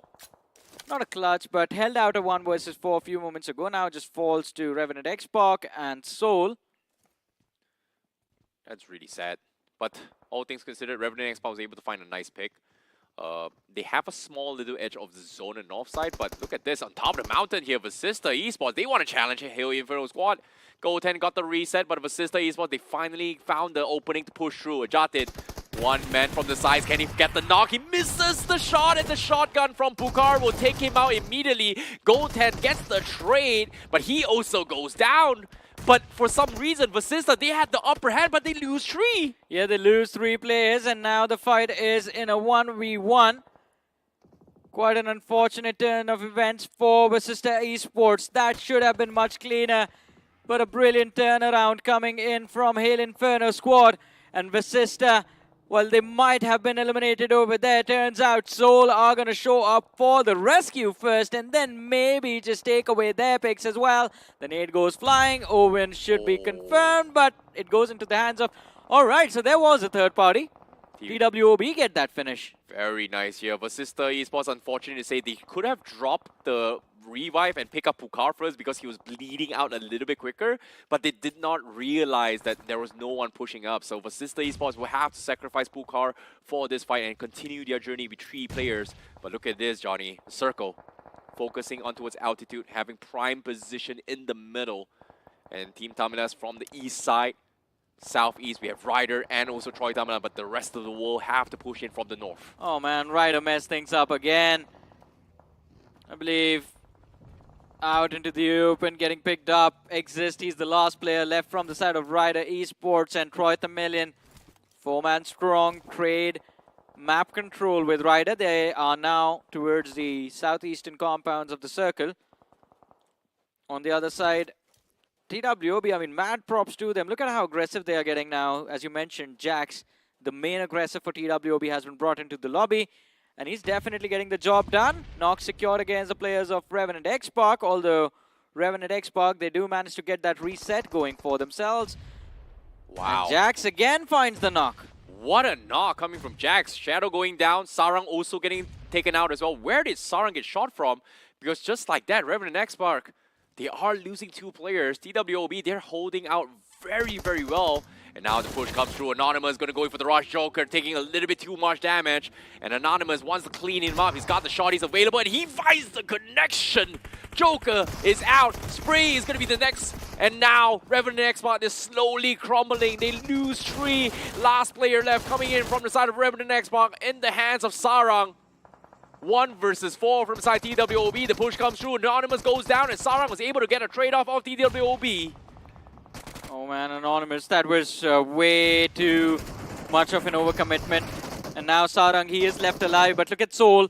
They have the line of fire for the players of TWOB, but Sarang gets claimed by Kana. The point in the hands of TWOB, but no time to celebrate. Celebrations will be cut short. Soul, they show up knocking, and they believe they should be able to clean house over here unless Kana just falls back and just plays for survival. Spotted out, gunned down. 5 eliminations on the board for Soul. Oh my goodness, this is so unfortunate of TWOB and Revenant Xpark. Defense, offense, gameplay between these 2 teams, and Soul had to say, you know what, you can play all you want. The moment you fight, I'm gonna pounce on you guys, and just like that, Soul finds themselves 5 finishes in total right now. Perfect timing from Soul. This is gonna be a major comeback coming from them, Johnny. This is, and again, it is Manya that puts the other 3 lads on his back and just carries them inside this match. 3 eliminations for Manya. Let's see if he can help his team secure the chicken dinner, though, this time. Vasista Esports, they do manage to get a reset, but Monty from bottom Esports does not like seeing them happy, it turns out. Well, he's the last man alive, right? And they are in a very, very sneaky position. So Vasista Esports knows exactly what he's going to be doing here, but Fierce What does that mean? is going to go in for the scout. But oh my goodness, what a nade from Tabata. That was perfectly tossed coming from him. Yeah, that was a shot that hits the backboard and then just goes in the basket with nothing but net in contact. Brilliantly done from Vasista Esports. Just beautiful. But From here on out, things are going to be quite difficult, to be honest, because Seoul is climbing that hill from the northern side. And Vasista, they have no other option but just to make that mad dash inside of the circle. And as soon as they get to the slope, they will be in a third-party line of fire to Troy Tamilian Esports, Team Tamilas, and Altitude as well. And a fight against Seoul is not going to be an easy one either. Oh wow, what a pick coming from Nako as well. They know Vasista Esports wants this high ground, and as soon as they get the knock, Ronnie continues with the pressure. Nako finding a second one, top, he's gonna get knocked as well. What a nade from Hunters. Where did the nade come from? Because the nade parade is coming in, and Vasista Esports only fierce remains. But all things will be put on a pause right now because Troy Tamilian from the other side of the map, 400 meters from the southeast corner of the map, was able to get a knock onto his Hunters. We'll put this at a stalemate between both Vasista as well as Seoul. Difficult for Seoul to actually move further in this game. Oh, that nade, Fierce. It's on the other side. Fierce still alive. And Seoul again, they've caused a lot of trouble for the players of Vasista Esports. Fierce is going to try and negate this pressure, but it is the teams on the other side of the hill that will cause a lot of trouble. Fierce almost finding a knock over there, has 4 first aid, so he can re-engage into the players of Seoul again and again. But the blue zone pressure, I don't think he will be able to handle that. Well, let's play for a little bit of placements here. He is going to play the medic for now. He's going to be A-okay. Just keeps holding the button as much as he can. There's no way he's going to be making the next phase zone, but as of yet, same can be said for Troy Tamilian as well. They're slowly bleeding out from the southeast corner. So, trying to make a run for the zone. And unfortunately, they say Altitude has got the entire compound locked down. And Fierce, he's going to play spoilers. He doesn't have ammunition, but he will go down. Unlucky for him, but Seoul survives. Seoul, they make it into the top 3 with all 4 players intact. And with the southeastern edge of the circle all cleaned up, all they have to do to win this game is actually pick off the players from Altitude Esports. So from being a team that had the least odds of winning this game, they bring themselves into a position where they have the man advantage, the high ground advantage, and of course Hades H4K, who are going to play the spoil sport for Altitude Esports, since they are at the same altitude as Altitude Esports, and by that I mean ground level. So they should be able to find those angles better than Seoul, but that distraction, that's the only thing Seoul needs to secure the chicken. Based on what I'm seeing right now, Altitude doesn't have the angles to pick Seoul because of that barn house itself. So they are going to get overexposed. But the question here from Seoul is that they have to fight against H4K first, because they do have visions against each other. So as soon as they run down, I'm pretty sure Hades H4K is going to shoot them as well. So the moment this fight between Seoul and H4K happens, Altitude is going to pounce. But guess what? H4K, they actually run down first. So looks like that's not going to happen.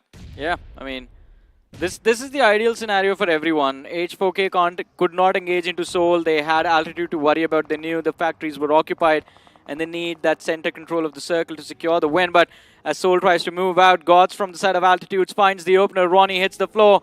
Knuckle, he's on the move as well.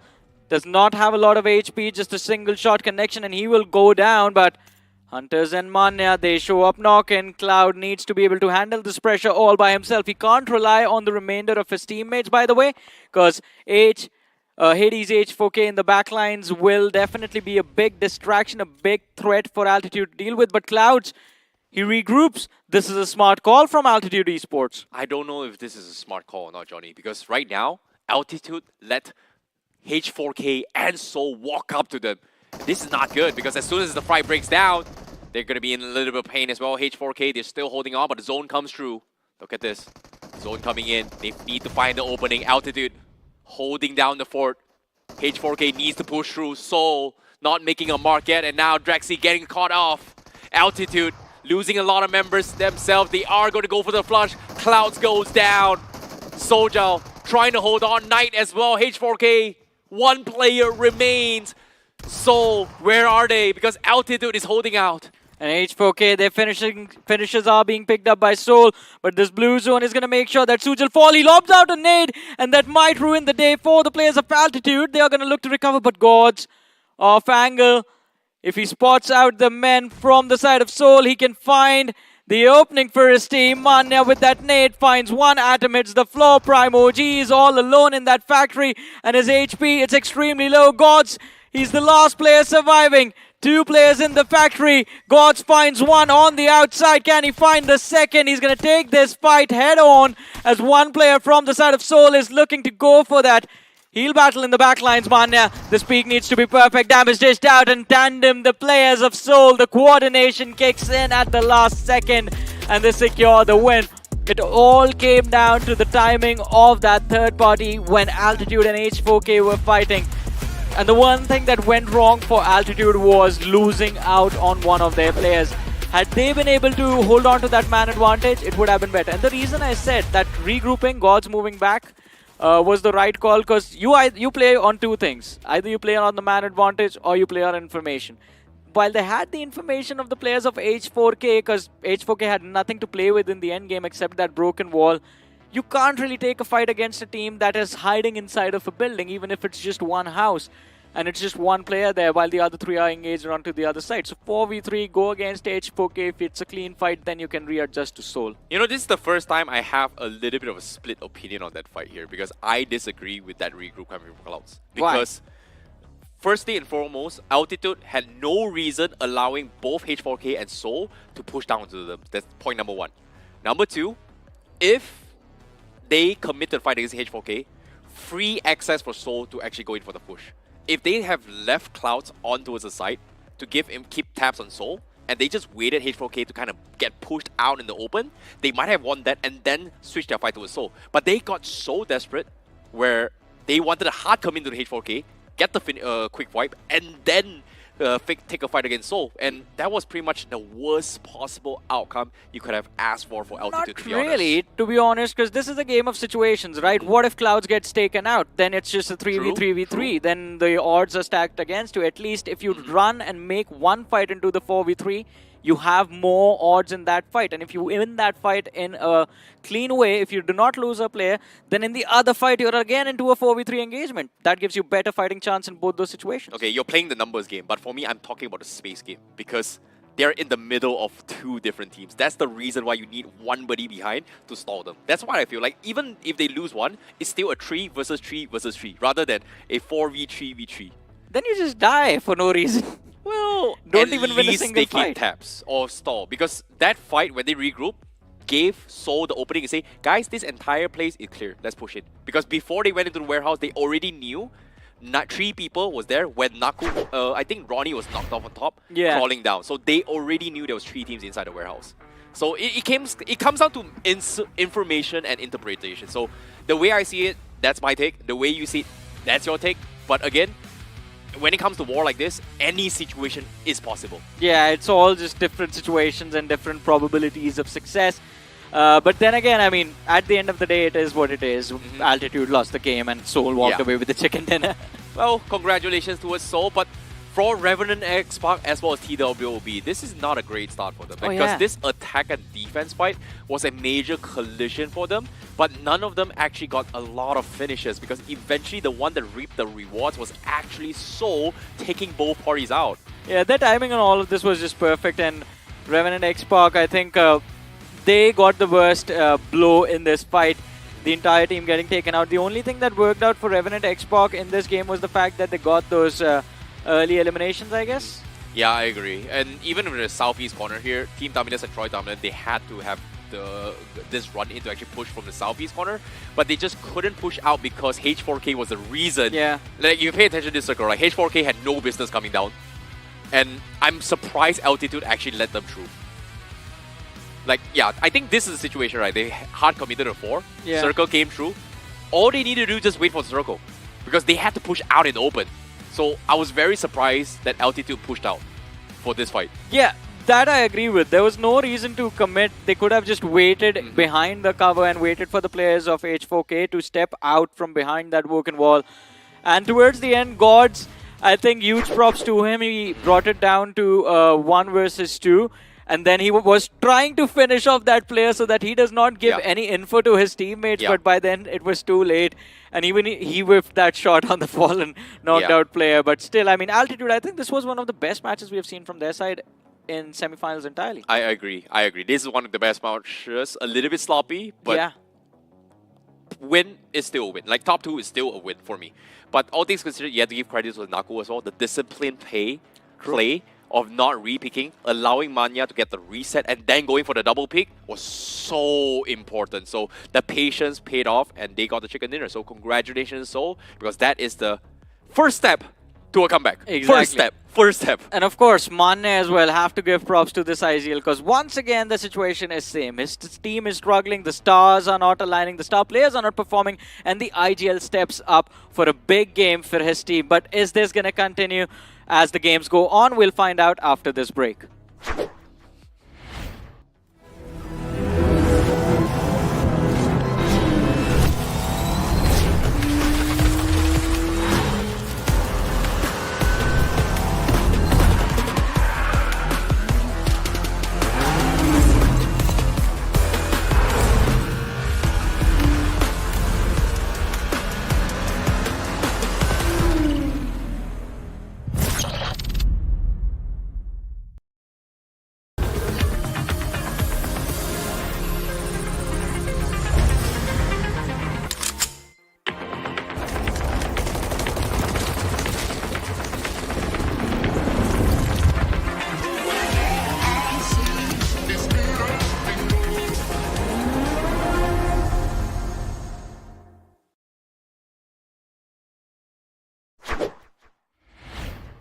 Welcome back after that break, ladies and gentlemen, to the realme BGIS 2025. This is Super Johnny, joined by Necro alongside with me as we head towards the last match of the day, which will be played between the groups B and C on the map of Erangel. But Necro, before that, Seoul making a comeback on Miramar, and it's Miramar once again. Yeah, that's what we expected, right? Seoul once again bouncing back. It's one of those moments all the fans were waiting for as well, and finally that happens. And we all know, the moment Seoul gets a chicken dinner, that's the moment where we're going to see the team go up in the overall rankings. Yeah, unfortunately, the upcoming game is also going to be the final game, so that's also a bit of a bummer. We're not going to get to see Seoul for too long. But another important factor is also the realme P3 Ultra 5G, Johnny. Have you heard about it? Yeah, I have. I mean, it's an amazing device. We had a few with us, but we got 4v3'd by the Hindi desk for those devices. So I pulled off a heist, Johnny. Did you take both of them? Yes. Oh, I no. Both of them. But you know Without what? me. You guys as well might just get your hands on the realme P3 Ultra 5G. If you move on towards Google, search for the realme P3 Ultra 5G, you might just stand a chance to win the device. Oh, and also I think, I know for a fact that the players on the finale are going to be playing on realme devices. Wow, the GT7 Pro, right? Yep. That's what I've heard too. So yeah, one thing is for sure, they're definitely going to be having the smoothest gaming experience out there. Of course, it is going to be amazing to see how the players play, because you and I mean, we tried the device, and even the smartest AI gaming control does not help us too much. Yeah, we're just that bad. But you know what? Jokes apart, let's have a look at the MVP of that previous game. Got to be someone from the side of Seoul, but there were so many heavy hitters in that previous game in general, right? Yeah, true. So many teams doing really good. Even Bot Army Esports tried to go frag heavy in that game. Unfortunately, things did not really work out. But this time it's going to be Seoul Manya with 5 finishes racked up and 28-41 survival time. Of course, that was the team that got the chicken dinner. Then you've also got Knuckle popping up with 4 finishes on the board. Altitude Esports is God Z as well, getting 4 finishes. I guess Knuckle now finally showcasing some signs of life. Even that's a good news. Yeah, you were too harsh on him on the pre-show segment, I guess. But toxic motivation always works. But I have to say, I mean, Manya, beautifully done. And this goes to show why this man has been the IGL for what was hailed as one of the most aggressive teams 2 years ago when they won the Pro Series 2023. And of course, 24 as well, lifting a few trophies here and there. Not the officials though, but again, this man deserves to be at the top. Always the reason for the comeback for his team, even when 2 of the best mechanical players in the country that are there in his team are not getting those finishes. Hey, look, the overall standing second page is on the screen. Altitude Esports is not doing too bad. With 23 points in the overall board, really close to cracking inside of that top 8. They're doing decent. Hail Inferno squad, pretty much the same thing too. The concerns really do arise on the third page though. GlitchX Reborn, Team Tumblers, Genesis Esports, Mastermind Mavericks, Phoenix Esports, Forever Red Ross, 8-Bit, all these big names on the latter half, Johnny. Team Tamilas, Phoenix, Forever Red Ross, Mastermind Mavericks. There were moments in this tournament where these teams were topping their groups. They were destroying the competition. And now the struggles are just like too much. I have no explanation for what is happening to them. Straight up, it's mental break at this point. Because in week 1, they were so close to that qualification part that just choking those games up has made them overthink a lot at this point. But hey, I mean, last map of Erangel, we are going to see a few of these names step back in, especially Phoenix Esports in particular. And you and I, we have been really big fans of this team, but now I think Necro, you got to motivate them. Last time you motivated them, they did well. It's day one. Go already. Listen, the motivation is pretty much the same. Copy pasta. Oh, that's all I'm going to say, man. Pretty much just go back to that same clip, listen to it, because if you're not going to perform now, you are pretty much eliminated from the tournament. There's no week 3, boys. I was hoping you would bring in some new form of toxicity. No, I don't really want to do that because sometimes it can also put a lot of pressure on the players, and I don't want to put that pressure, at least on the day one. If you do not play well, if you do not qualify, this man is going to pull the heist on your devices. Oh yeah, those will be yoinked. But jokes apart, now Group C and B will be stepping inside of the action. Once again, we've got teams like Seoul, Metal Esports back in the flow. Metal Esports has been doing really good. It's not even a question. Even Seoul pulling off a comeback in that previous game just gives a new ray of hope to the fans as well. Now the real concern, as you mentioned, is going to be around Group C. Phoenix Esports not doing that great. Yeah, Phoenix Esports, I think huge signs of concern for Phoenix Esports. And if we talk about Group B, I think Glitch Reborn is going to be that one name from Group B along with Team Tamilas that I expected a lot from. But again, I think the grind was something else. And as soon as this team is there in the main tournament, their struggles are not slowing down or stopping. Group C is absolutely cursed. Just look at how many teams are there on the last page from Group C. You've got Phoenix, Mastermind, Mavericks, THW, Non-X, Genesis, Forever Red Ross. All of them. Yeah, pretty much. They're right there on the last page of the overall standings. The only team that did well from Group C is Wobble Gaming. All thanks to that one win on Sanhok. Exactly. All thanks to the Circle.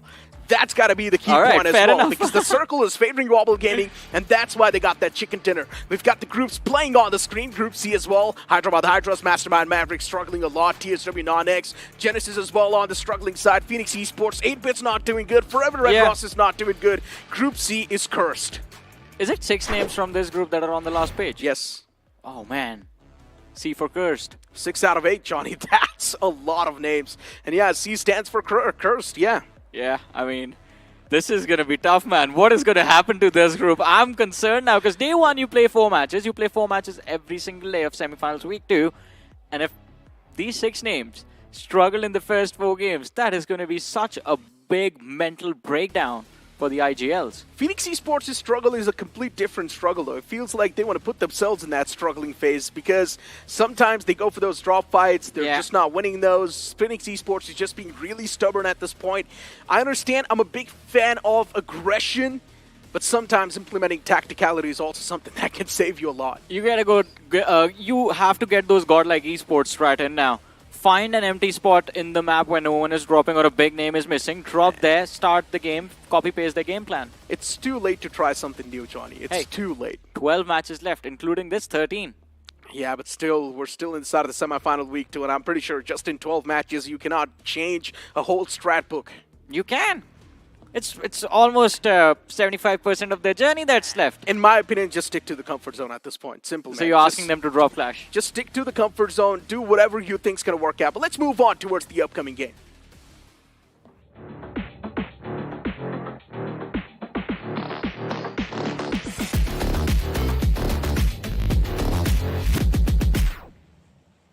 The final game of the day 1 of the week 2 in the semifinals begins now. Group B and C will be duking it out against each other. And as the plane flat path begins all the way from Stalbert towards down south, which is going to be Sanhok military base, this is going to be interesting. A little bit tilted on the right side, but still it's fine.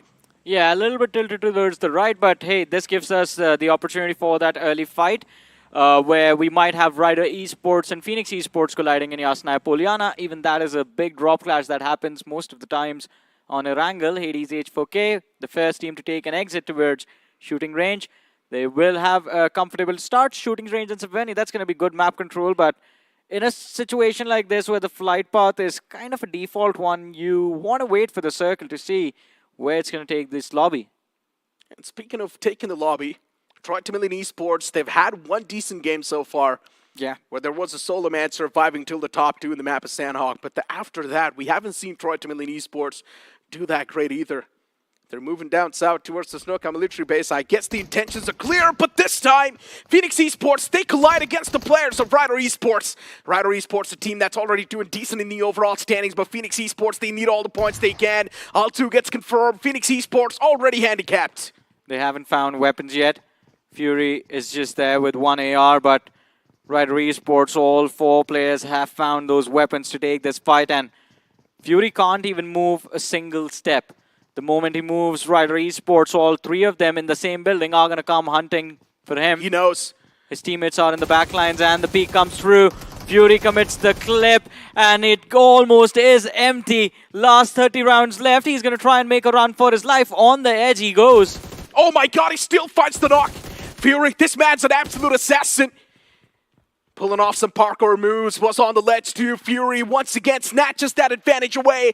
That was a big play right there, but he also whiffed a lot of shots on Devanch. The moment that happened, I was concerned a lot for Phoenix Esports, but now that rebound that they got, even that's important. Taking the fight down to a 3v3. Yeah, good trade over there coming in.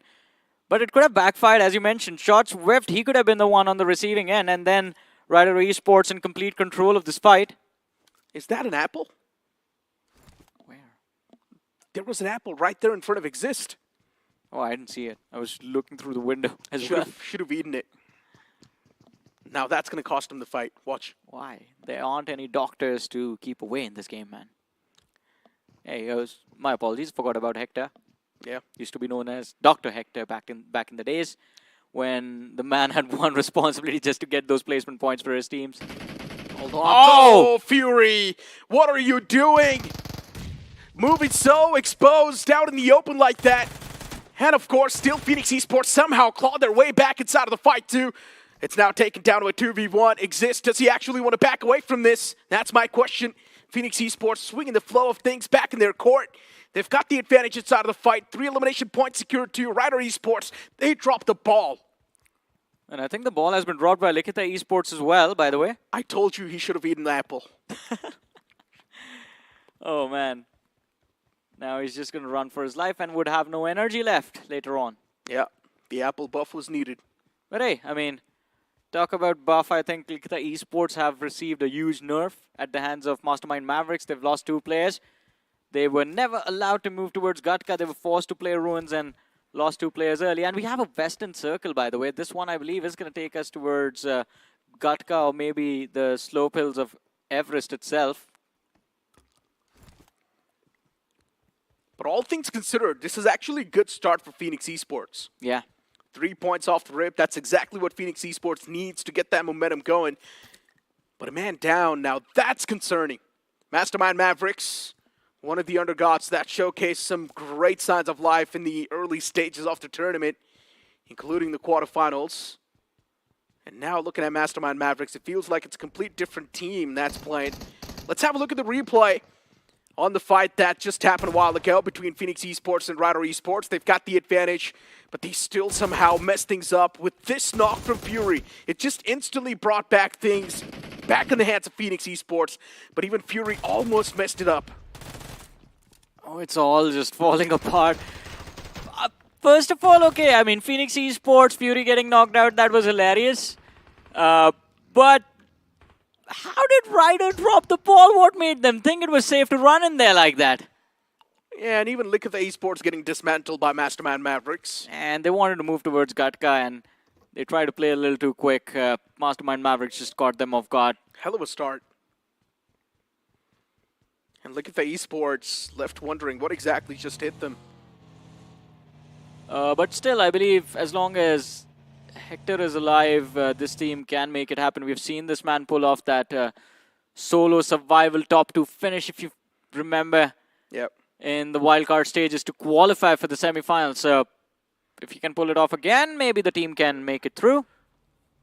Recently, I've been loving the way Metal Esports plays. Oh yeah, today has been a good day for Metal. Really good.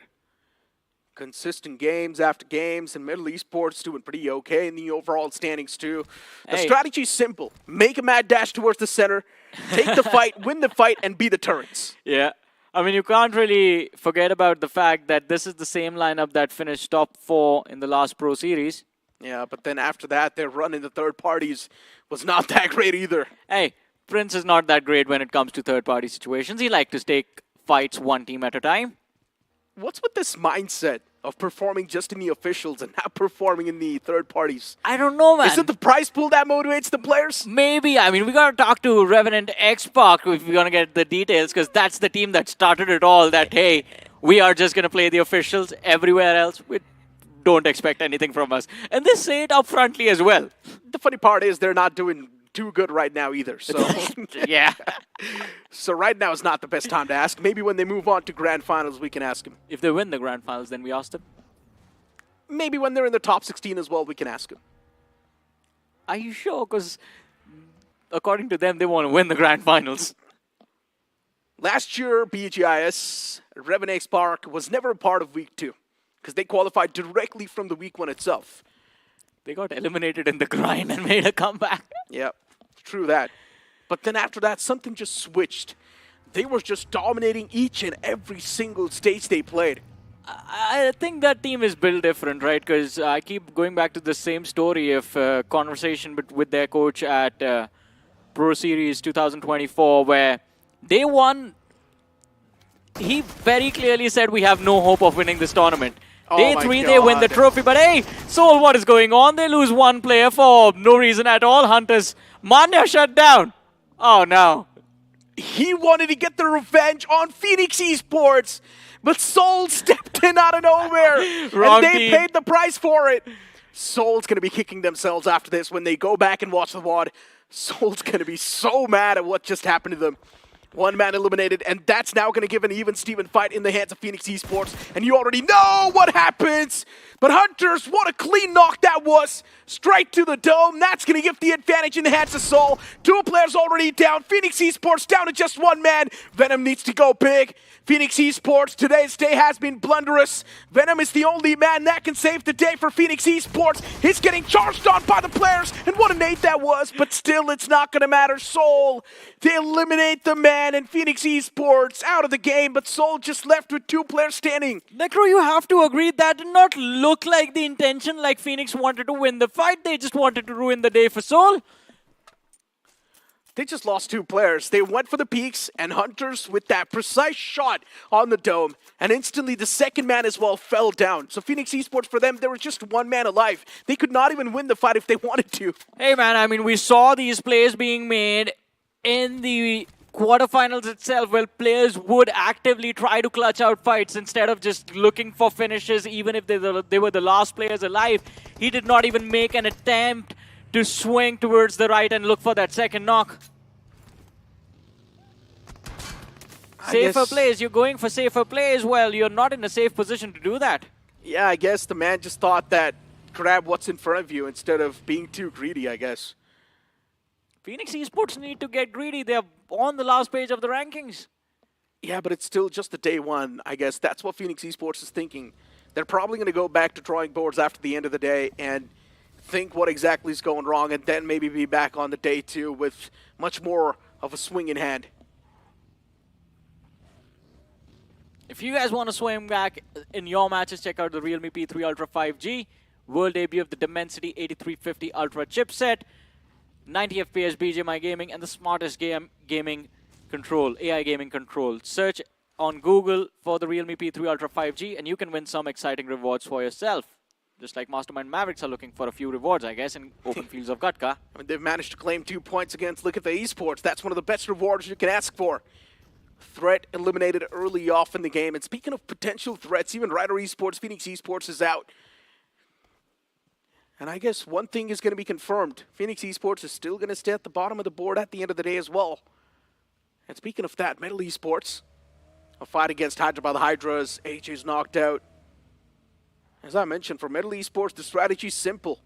Make the mad dash towards the centric part, and that's where Metal Esports are once again. Yeah, they've managed to get themselves towards the center, but since they're late to the party, I think getting cover, unless they play the trenches, it is going to be a big challenge. But I believe even the trenches are going to be occupied for now. Metal Esports will have to fight their way to gain solid ground for themselves, or maybe just keep their heads down in those open fields and hope nobody sees them. How does Metal Esports does this, though? It's not even like Metal Esports moves out of their drop location instantly. Yeah. They dropped all the way towards Milta, took their Merry Vadel to rotate inside of the circle, and still somehow found themselves in the smack center. But look at this, they're surrounded from every single direction, and That's what they exactly want, right? They're the turrets. yeah, just get those finishes, one after the other. Although, Likita Esports, they're close to the center as well, and Metal Esports making a bounce on this ban house actually might work out. That's going to be a 4v2, and it gives them a decent control of the next zone as well. Wow. Even GlitchX Reborn, they've got a good positioning. TSW Non-X2 playing 2 grouped up. I'm not exactly sure how well that's going to work out. Soul, even they make the breach inside of the circle. Down to a 2-man squad. Knuckle and Hunters. Let's see how much these 2 players can actually do. Mastermind Mavericks now getting challenged by Genesis. But Genesis, they move away too from that spot. Everyone's trying to make it inside of the upcoming circle in a better spot. Once again, it's a splash of colors in the Smack Center. Metal Esports too repositioning themselves towards the centric part. It's too much out into the open. Luckily for them, still not spotted out. Genesis, though, just now moving south of Everest. They are going to look to find a breaching point inside of this stage 3 zone. But 3 more seconds, the blue zone is going to start to collapse, so they have to be quick about this. Soul, in the meantime, they were able to gain some map control from the northeastern quadrant. There are a few hills for them to play with, a few compounds as well. Not really a bad position to be in, to be honest. You can make things happen from here as well. Soul with a 2-man squad. They have to play on the edge and hope for the best. Cross their fingers. Hope that the circle's not going to move too far away from them. Look at Metal Esports looking so comfy. Prince is knocked out though the moment I said so. And I guess he's also going to get confirmed. It's quite rough for Prince. This should have never happened. Metal Esports taken down with a 3-man squad. It's fine though. Still a 3-man squad in the Smack Center. That's really good. Yeah, but it's again quite exposed. You will not have movement opportunities in the future stages of the game unless the circle just keeps forming right on top of them. That is the only thing I'm concerned about. Otherwise, there's high ground. There's one house for them to work with as well. It's quite a decent spot. Hades H4K on the low ground. They will be able to hear any commotion made by Sarwit, so he needs to be careful about that. And I'm pretty sure they would have heard the players of Hades H4K move in. Seems like it too. And with that, information is given away. Shots taken against the man, Team Tumulus. Out in the open, trapped towards that shack. Team Tumulus has always been a team that likes to play for the bare minimum.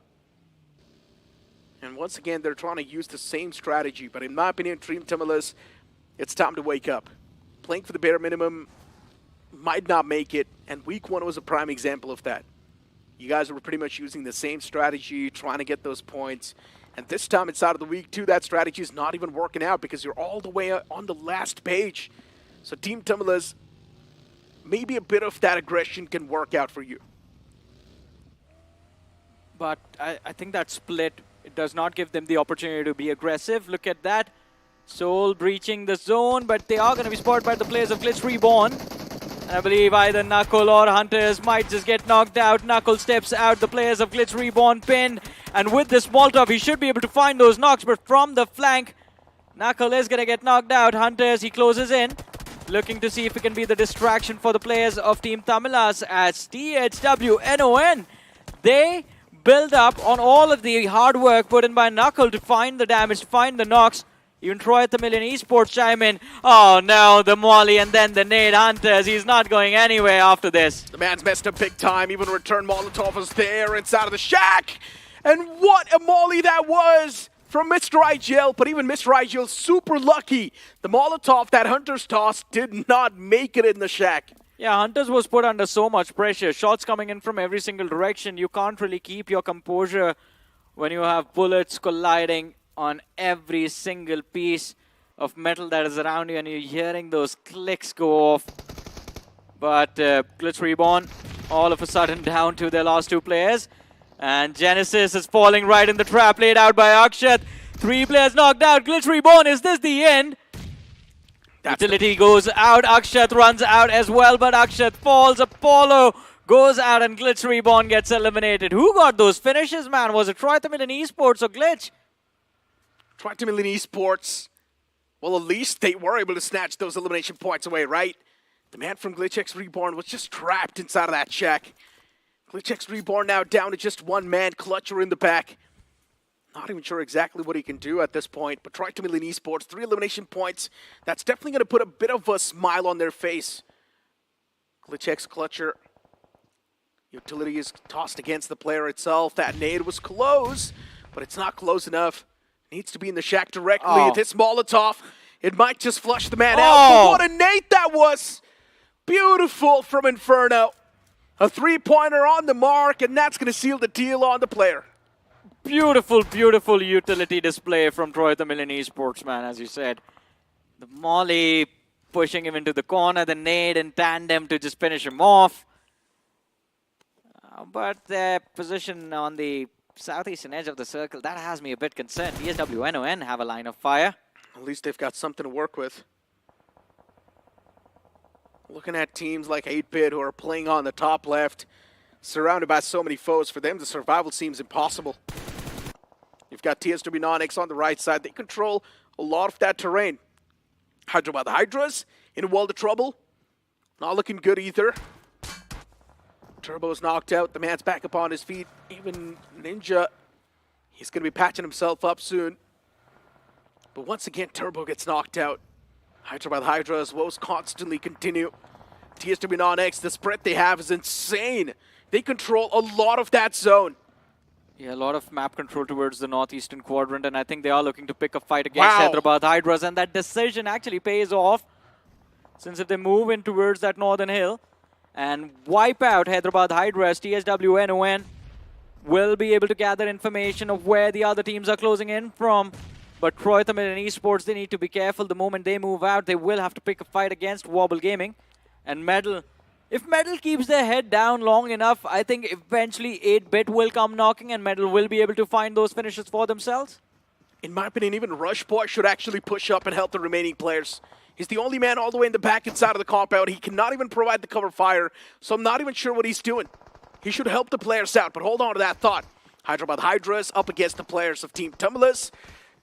3 players right next to each other around that small shack. Wobble Gaming, they make the pounce on Troy Tamil Esports. And Wobble Gaming as well, doing decent so far. But Troy Tamil Esports, if they get eliminated right here, this is going to be a moment where they will regret. But for Wobble Gaming, it's a new shot at life. And they definitely do want to take it. Yeah. You can see the players just rotating out in the open. At the end of the day, a lot of the shots will be taken against both the teams, but they do not really have a lot of options available. But I think Troy Tamil Esports in the worst possible situation of the two. Jins has lost a lot of HP, but the other 3 lads from Wobble Gaming, they gain control of a shack inside of the zone. While Troy Tamil Esports, it's going to be that wooden shack that they will have to work with. Open positions, you got to jump through those nades to find any closer over there, but TSWNON, that high ground advantage, putting pressure on the players of Troy Tamil Esports, and I think this might be the end of their journey in this game. In my opinion, TSW should have someone looking up north as well. Nah, there's no one going to be coming up north. For Red Ross, if they actually know that the surrounding lands are clear, they can move up. But for Red Ross, is 2 tunnel visioned on 8-Bit. And speaking of tunnel visioning, Wobble Gaming, they needed tunnel vision on Troy Tamil Esports at this point. Pekka, Ranveer, the last 2 glimmers of hope still standing. Ranveer's catching a bit of that hurt upon himself. But what a nade that was. Another one follows up that same line. Is it going to find the knock? No, it's going to be the answer. The trajectory a little bit short. But the shots from the smokes are now finding success for THW Non-X. And Troy Tamil Esports, big time on the receiving end. Now Wobble Gaming got to make a bounce back from this. Otherwise, pressure from Troy Tamil Esports is going to be back up on them. The nade is going to fall short for sure. They have a wall of smokes to work with. Sporter pushes up further. This one will be able to find contact. Wow. And it does. Ranveer confirmed. And Pekka very, very low. The second one, if they throw those 2 nades in tandem, it is going to be a knock and a finish. Overcooked, 100%. Nah. But no, it still does enough damage. Since Pekka was taken down so low, even a little tick was more than enough. And Wobble Gaming, they've done the job. taking down the players of Triton Esports, but let's transition towards 8-Bit. I mentioned this too a while ago. 8-Bit, they need to get rid of the players of Forever Red Ross, and Forever Red Ross, the battle was quite awkward. The man was inside of that hovercraft, but for how long could he keep himself safe? But now 8-Bit's also getting pounced on by the players of Metal Esports. This third party, it might just pay off, but the nade's really good. Legit can be knocked in that instance, but he instantly made the decision to back out as well, so that's going to save his life for a while. 8-Bit always takes a lot of damage on the vehicle. 8-Bit, 3 players down. Oasis the only man standing, and he dashes into the squad of Hyderabad Hydras. Still, somehow the man's alive. Now the vehicle spins out in the open. He cannot survive. Oh man, it was a game of who sends 8-Bit back to the lobby, and Hyderabad Hydras find that final finish for themselves. But Metal Esports, man, that was a brilliant game sense put on display over there from Legit. Just gets up and run, takes the risk of getting knocked out, but he knew his teammates were there alongside with him. But Sarwith takes a massive risk, moves quite close to the players of Wobble Gaming and Hyderabad Hydras, and he might just have to pay for that with his life. Luckily, there's a ridge for him to work with. Hyderabad Hydras, they've taken control of the hilltop. Wobble Gaming, they're playing the flat surfaces down below. So Metal Esports will have some breathing room to work with, but Hyderabad Hydras, they're going to turn their heads and charge towards the players of Metal. Looking at the map, the game just seems so unpredictable, so unorthodox. Anyone can actually take the cake and win the game. It all comes down to those third parties. That's going to be the main difference maker. The moment a fight breaks out, someone's got to take the advantage. I would not say anyone. I think 2 teams stand a big chance of winning this game. TSW, NON, and Hyderabad Hydras. No one else. Watch TSW just drop the ball. That's definitely going to happen. Revive is going to come through over there. Metal Esports. 6 finishes racked up. Let's not forget, even Metal Esports is in quite a dominating position. The only thing that can sort of hold them back is the man number. Thunder knocked out from TSW Non-X. That's quite a crucial knock too. And look at Hyderabad Hydras instantly moved up to steal that elimination point. Can that be stealed though? That's the real question. And no, Hyderabad Hydras, they move out in the open instead. And now for TSW Non-X, Hyderabad Hydras is in the line of sight. They're taking too much damage upon themselves at this point. And Levi's just going to spray it down the lawn. Thunder gets knocked out, confirmed. Metal Esports down to a 2-man squad. Hyderabad Hydras as well down to a 2-man squad. Everyone's just choking this end moment. But Turbo has already taken a lot of damage. And he eliminates the existence of Metal Esports from this game. And now with Metal and Hyderabad Hydras out of the way, even Wobble actually has a good chance of winning this match. They just completely ignored the conflict up the hill, just played their game, were patient, kept their heads down, and because of that, they have the numbers advantage to work with. But all of this map control in the hands of TSWX NON, the only thing they need is a little bit of information that Team Tamilas is there in the mix. If Team Tamilas, they keep their heads down, if they act as the element of surprise, then the chicken dinner can be gifted to the players of Wobble Gaming, but no, they lob out those utilities, their information compromised, and now Rush Boy, it's that information insurance policy left in the backlines by the players of TSW NON that is going to pay off dividends in the form of those finishes from the shack down below. Team Tamilas are playing so passive. All the players around that one shack, the next zone's going to pop up as well. Wobble Gaming, all the 4 players on the court. This is the only team that can be a spanner in the works for TSW Non-X. Team Tamilas, maybe not so much, because they're going to be stepping inside of the action late. They're not going to try to take any sort of risk just yet. 2 elimination points secured. Team Tamilas, concerning fact, they need to step up when it comes to the elimination aspect.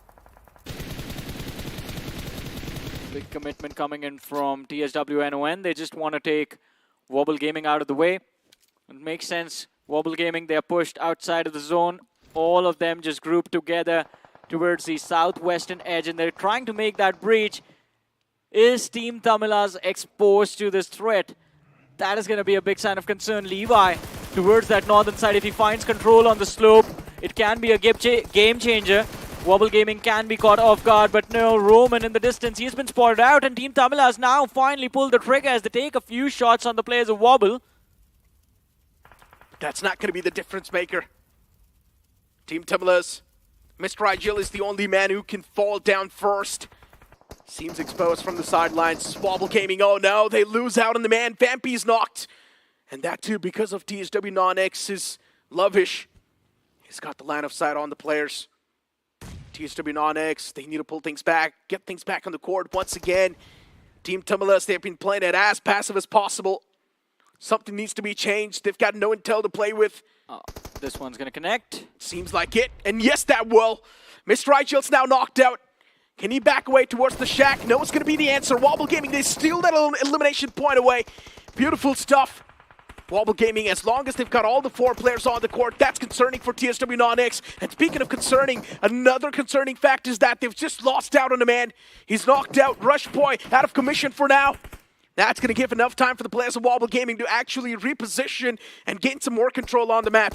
Ragnar is out of util. Does anyone else from the side of Wobble Gaming have anything left? Because they are forced to make the pound. Sporter, look at him run out into the open in a few moments.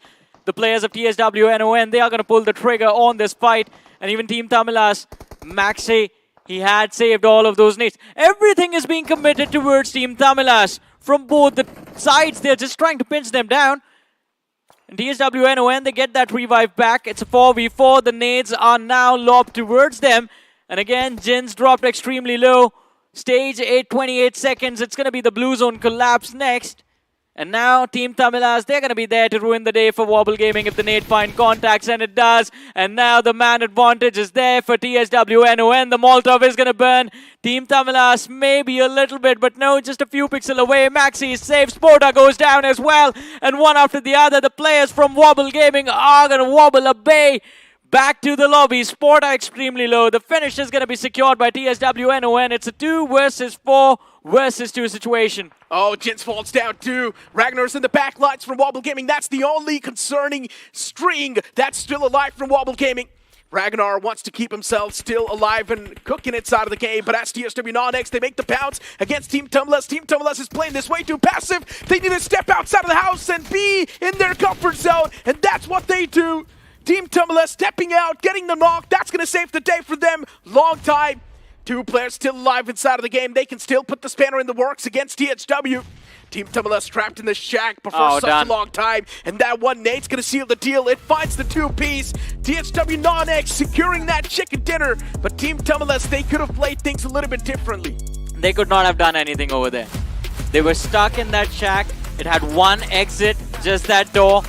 And Mr. IGL, I think the game plan was that if TSW NON tried to push down the hill, then Mr. IGL finds one opening.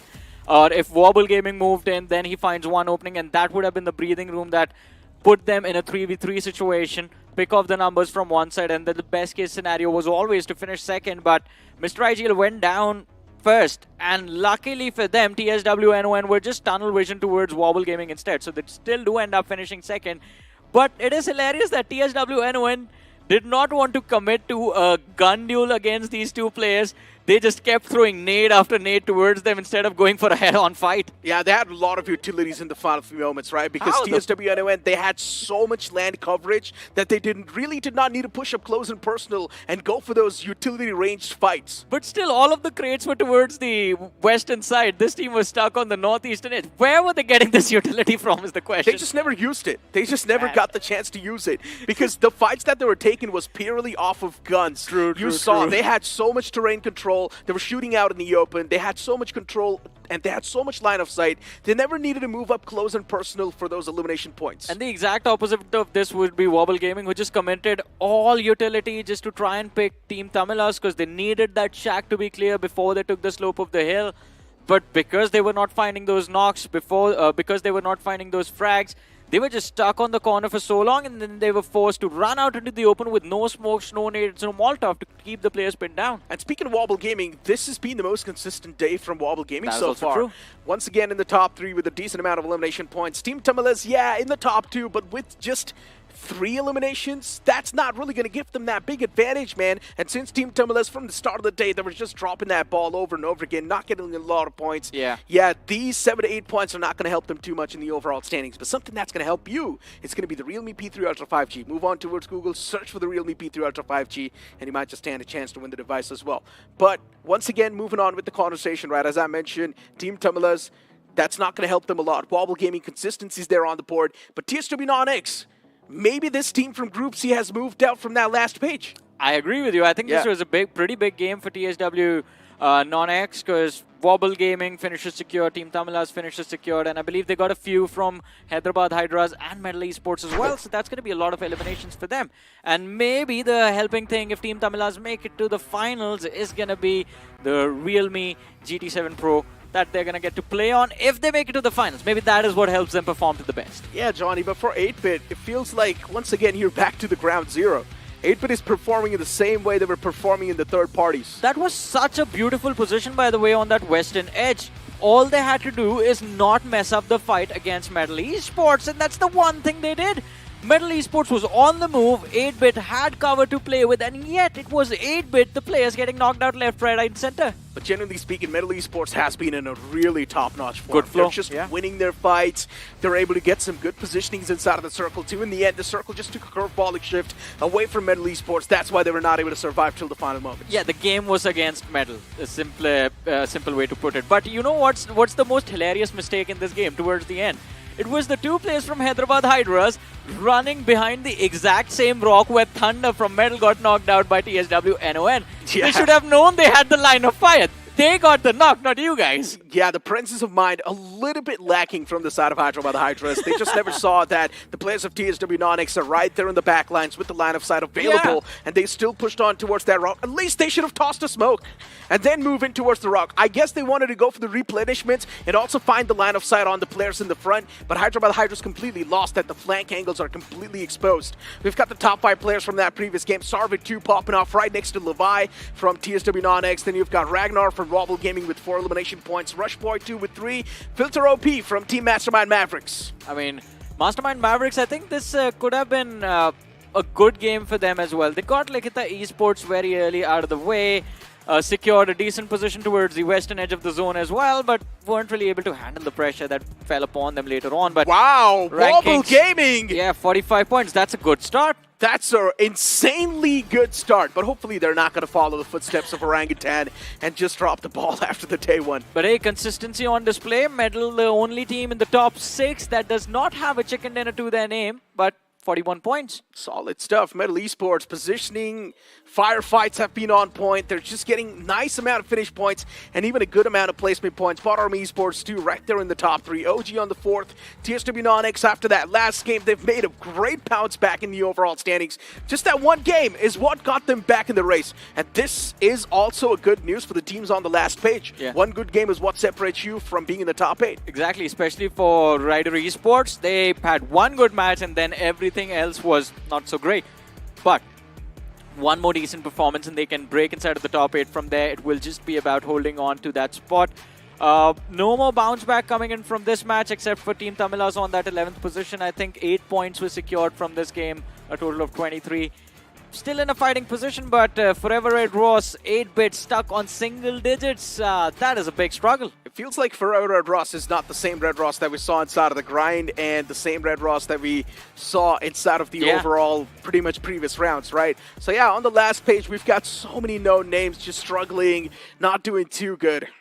Yeah, I mean, and the big name here is going to be Likita Esports. We did not expect Likita to have a start like that. 3 placement points, 14 finishes, that's it.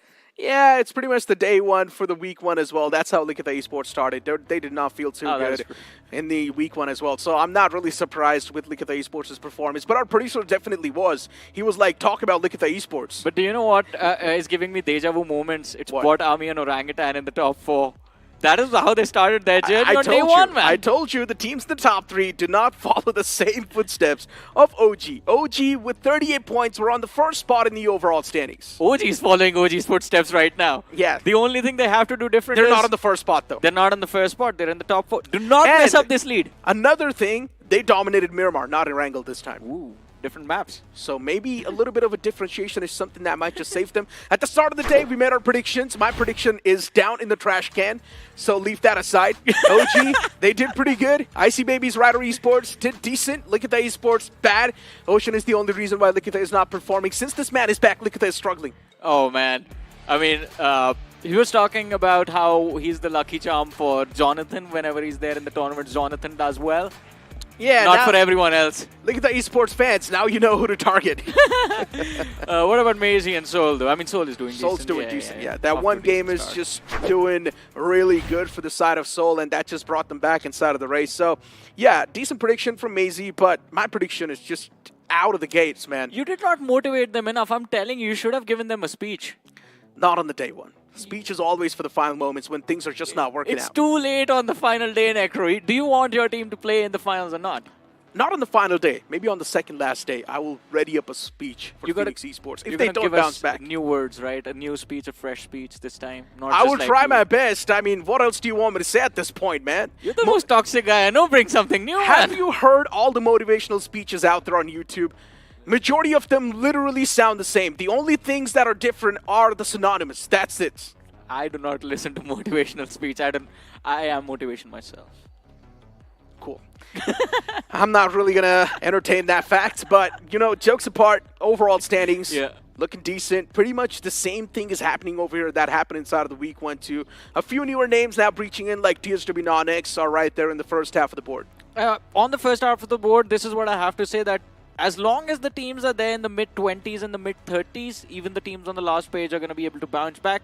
If the teams in the top 8 get to those 40s, which is going to happen tomorrow, then all hope is going to be lost for anyone who's stuck in the bottom 4. Then it becomes the bottom 5 game after game. That bracket just keeps on getting bigger.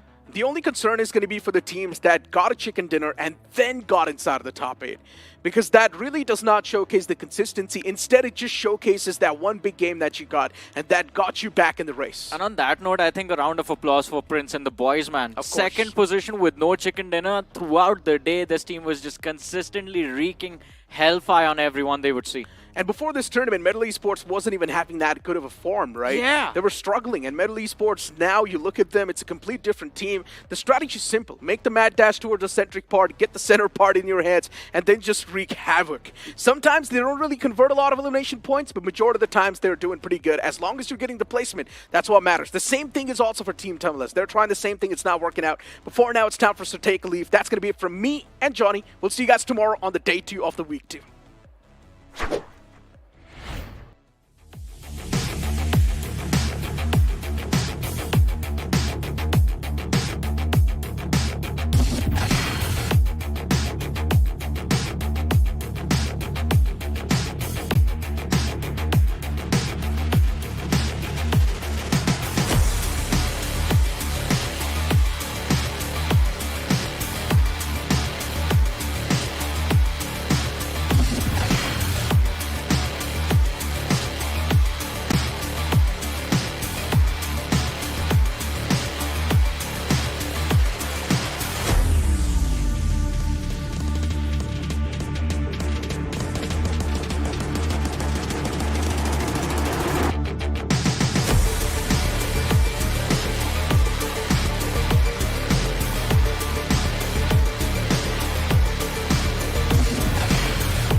है